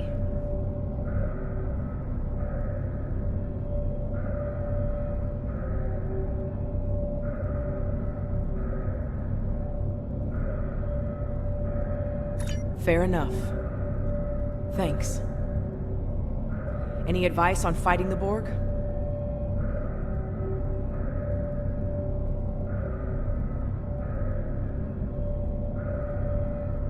Right. Combat with the Borg is likely. We need frequency remodulators. Tell me when you want to proceed, and I can open the force field ahead at that time. Don't forget to equip a frequency remodulator.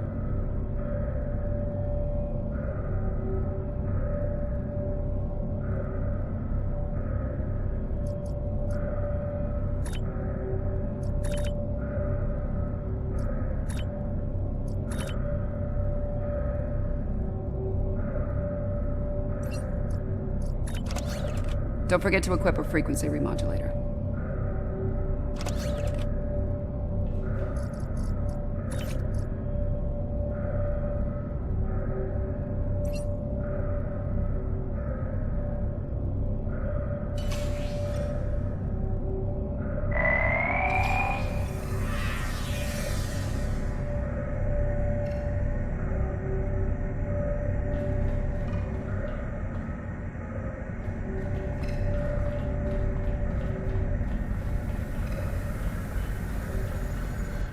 Existence as you know it is over.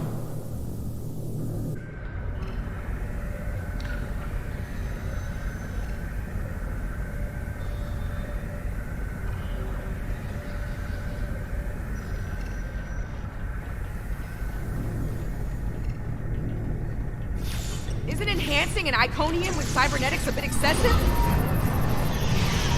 Borg 101, better assimilation through cybernetics. Watch out, they're energizing the deck plating with weapons-grade plasma.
I don't like where this is heading.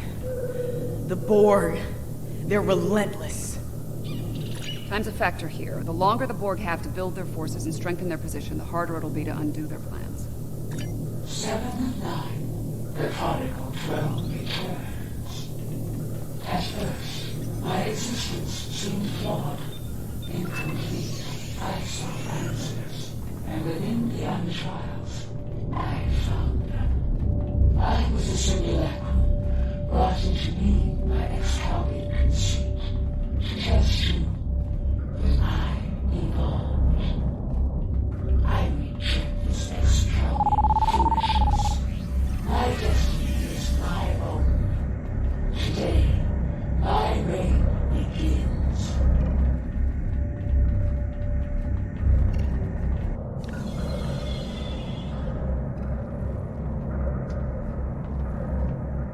I am designated 7 of 9, tertiary adjunct of Unimatrix 01. You will be assimilated. Resistance is futile.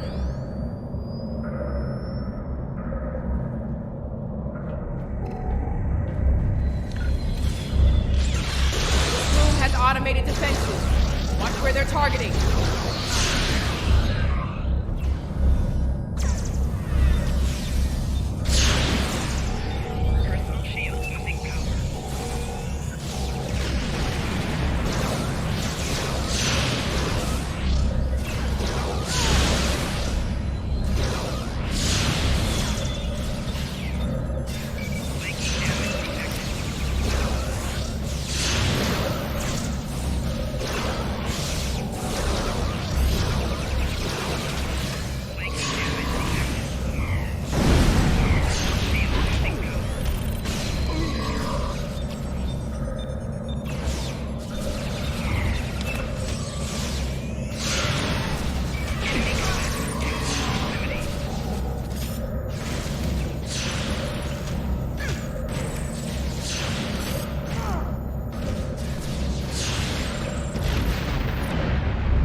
This particular nightmare is over.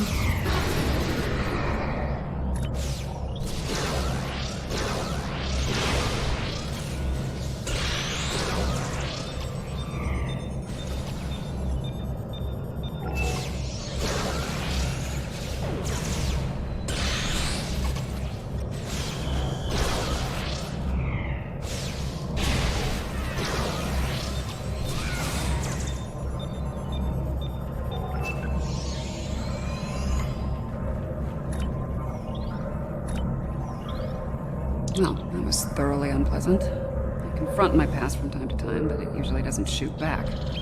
I'll manage. We need to deal with my evil twin and the Queen, however. The thought of them both running free makes me very uncomfortable.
Up a lot of energy spikes in the next room. It could be weapons fire.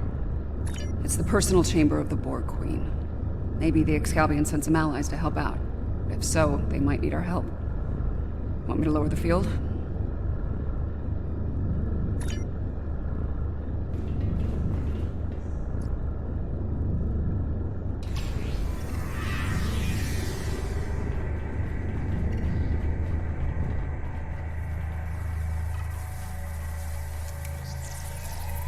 That's the Borg Queen.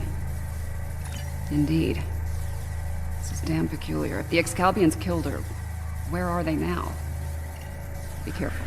Whatever did this could still be around, and it might not be friendly. Not sure if this is better or worse than what Control had planned. Pretty sure it's worse, but I'm a little biased. How timid you are. So frightened of perfection. Last time I checked, we're not the ones hiding in the dark. That's a good point. Here's another. You are obsolete. Older. Weaker. Inferior to me in every way. Inferior to you? You're a pathetic copy of me hiding behind a legion of drones. You're weak. Tell me, why are you come here? There will be no struggle, no resistance. You're a smart girl. You'll figure it out eventually. How predictable. How human. We know where that path ends. Futility.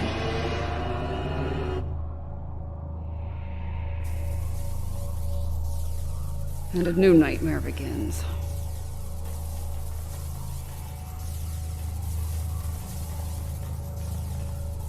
Watch the floor!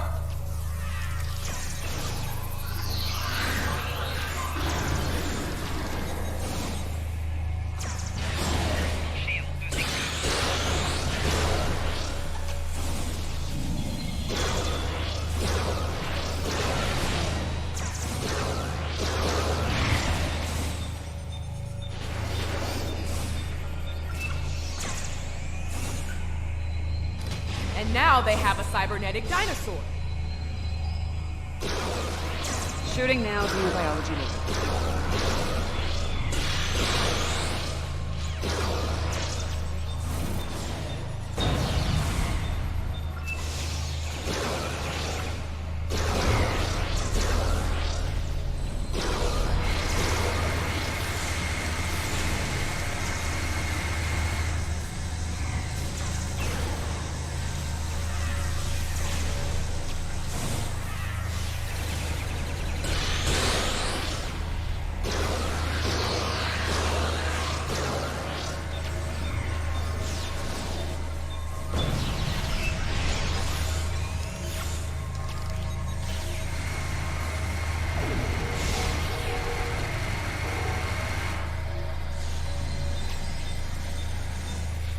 More automated defenses are coming online.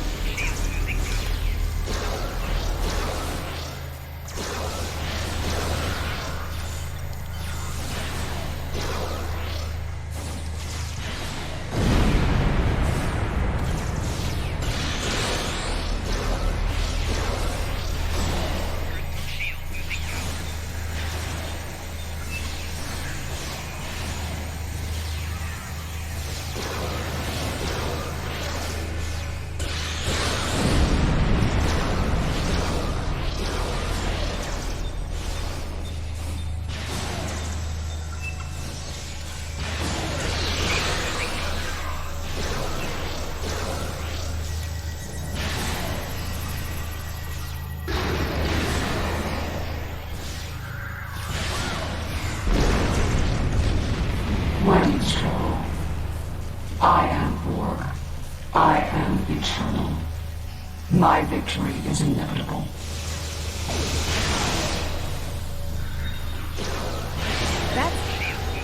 How is she still functioning? There's so much more to me than you could possibly imagine.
You lack harmony, cohesion, greatness.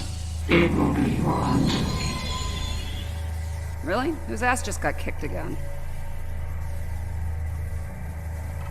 You are done here at last, my friends.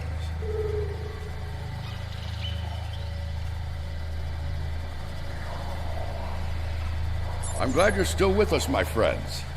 I'll ask you to come with me. Yarnik wishes to speak with you, and time is short.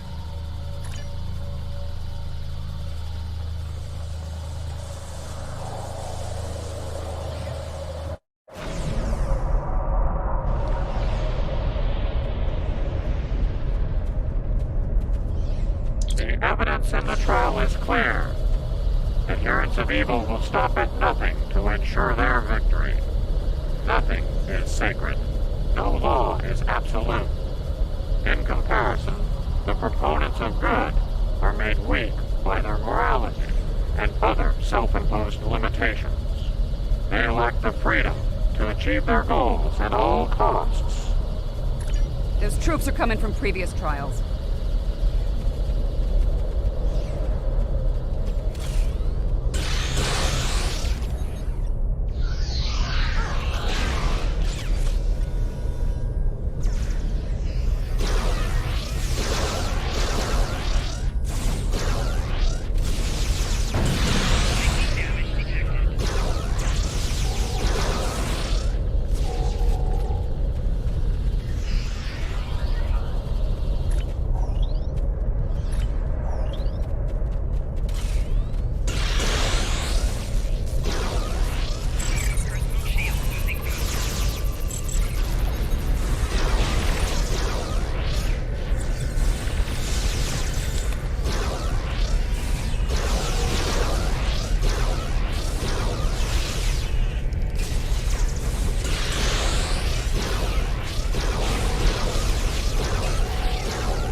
More reinforcements!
Impossible. Safety measures were in place.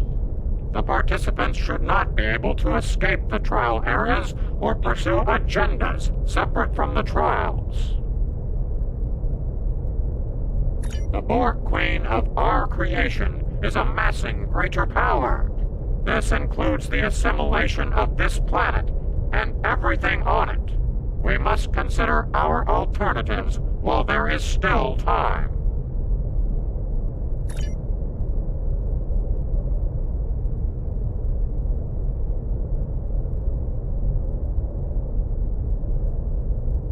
We should take care of that Borg ship while we can. Apparently not. President Lincoln has asked me to assist him with something. If I don't see either of you again, it has been an honor.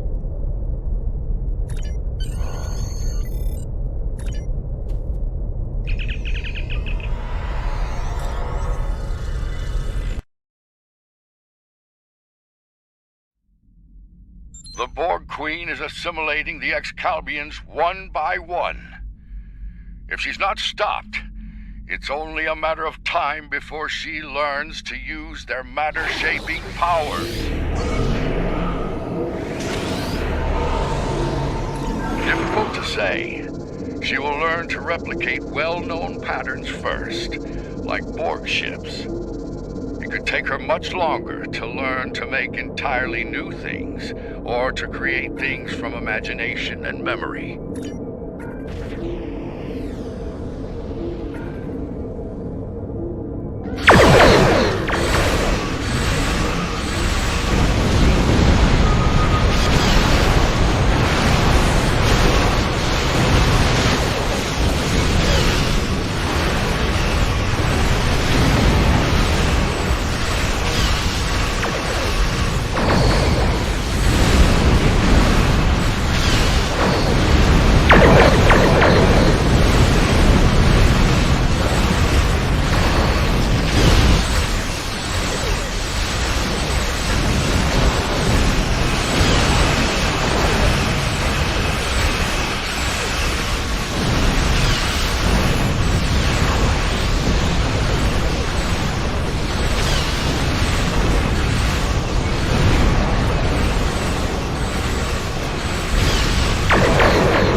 Is impressive.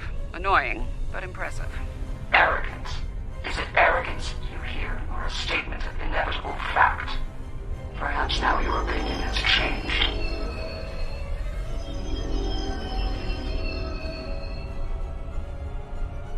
Perhaps now you realize the futility of resistance. Looks like you could use a hand here. I hope you don't mind, but I brought some friends. This is Captain Jonathan Archer of the Starship Enterprise. Prepare to attack. All hands battle stations. Let's make sure that history never forgets the name Enterprise. There's an old saying, fortune favors the bold. Well, I guess we're about to find out. I think it's time to do a little assimilating of our own. Still think resistance is futile? Your Majesty? Resistance. You're a tragic collection of relics and fools. The first of many to die.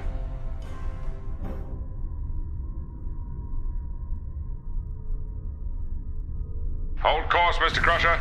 Continual fire all phases.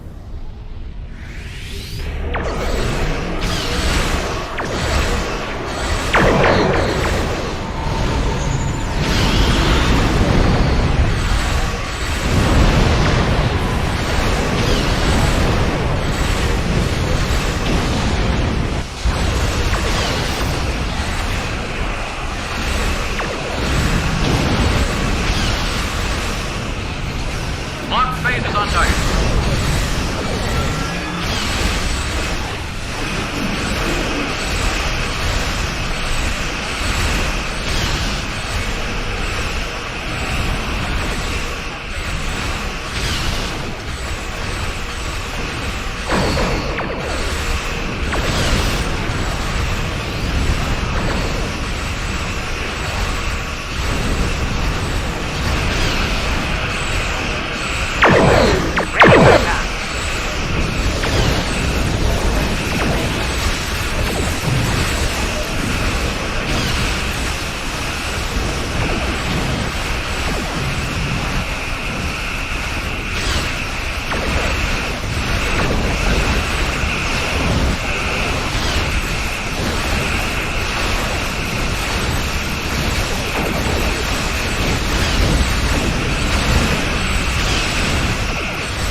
You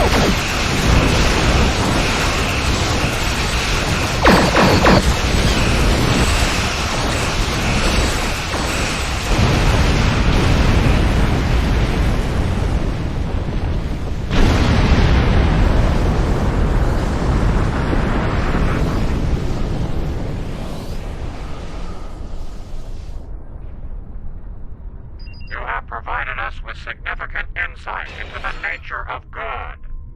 Even with nothing to gain and everything to lose, even when placed in terrible danger by our studies, you chose to come to our aid. You refused to let the forces of evil destroy us, even though we had placed you in mortal peril.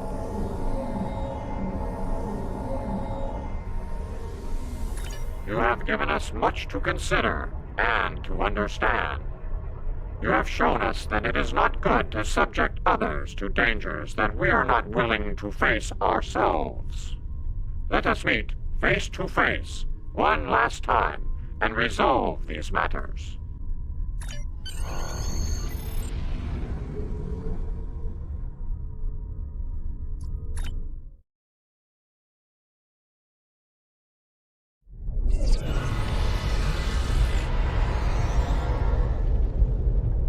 This has certainly been a learning experience for me as well as the Excalbians. I saw what I was and what I could have been, which makes me grateful for the life I have now. Still, this experience should make the next session with my counselor interesting.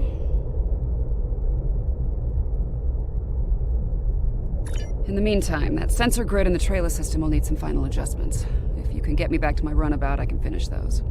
I can also speak to some Fenris Rangers about looking into the Orion smuggling activity in Trailus. Unofficially, of course.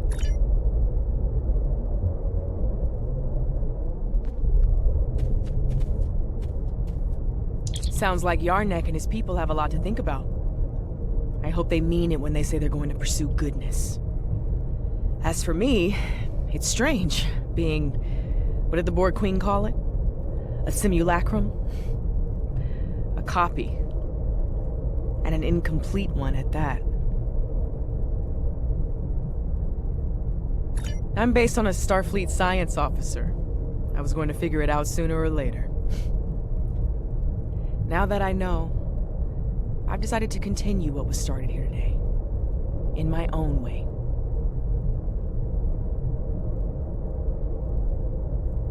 I've asked the Excalbians to make my transformation permanent, and they've agreed. So, for the Excalbians, the trials are over, but for me, the human adventure is just beginning. If you don't mind, I could use a ride to the nearest Alliance starbase. I'd like to speak with Starfleet Command about reactivating my commission. Among other things. It's been quite some time since I had to go into combat. It was an honor to fight by your side. The Excalbians have asked me to remain as I am now, and to serve as an ambassador for this planet. These people have a great deal to learn about the universe, and I believe the Alliance can help them with that. And, having some experience as a statesman, I might be able to make that process a little smoother for all parties involved. Should you return here, you will be most welcome. You've done all of us on Excalibia a great service today. One we will never forget. And for that, I thank you. Until we meet again, my friend. Farewell.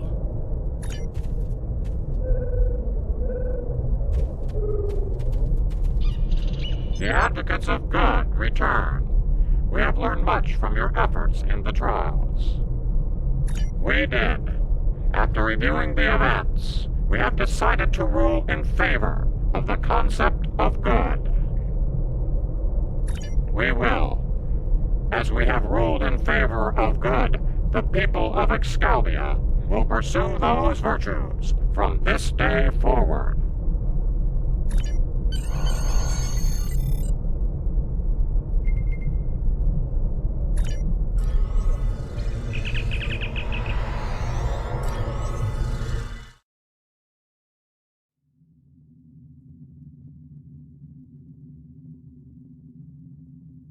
Well, for now, I'd like to put some distance between myself and Excalibur. Returning to Earth, catching up on what's happened since 2257? Sounds like a good place to start to me. I understand that an old friend of mine is on a similar journey now. I'll get in touch with Commander Stamets soon. I'd love to get his unique perspective on things. There's a lot waiting for me out there. Thank you for helping me get the chance to discover once again.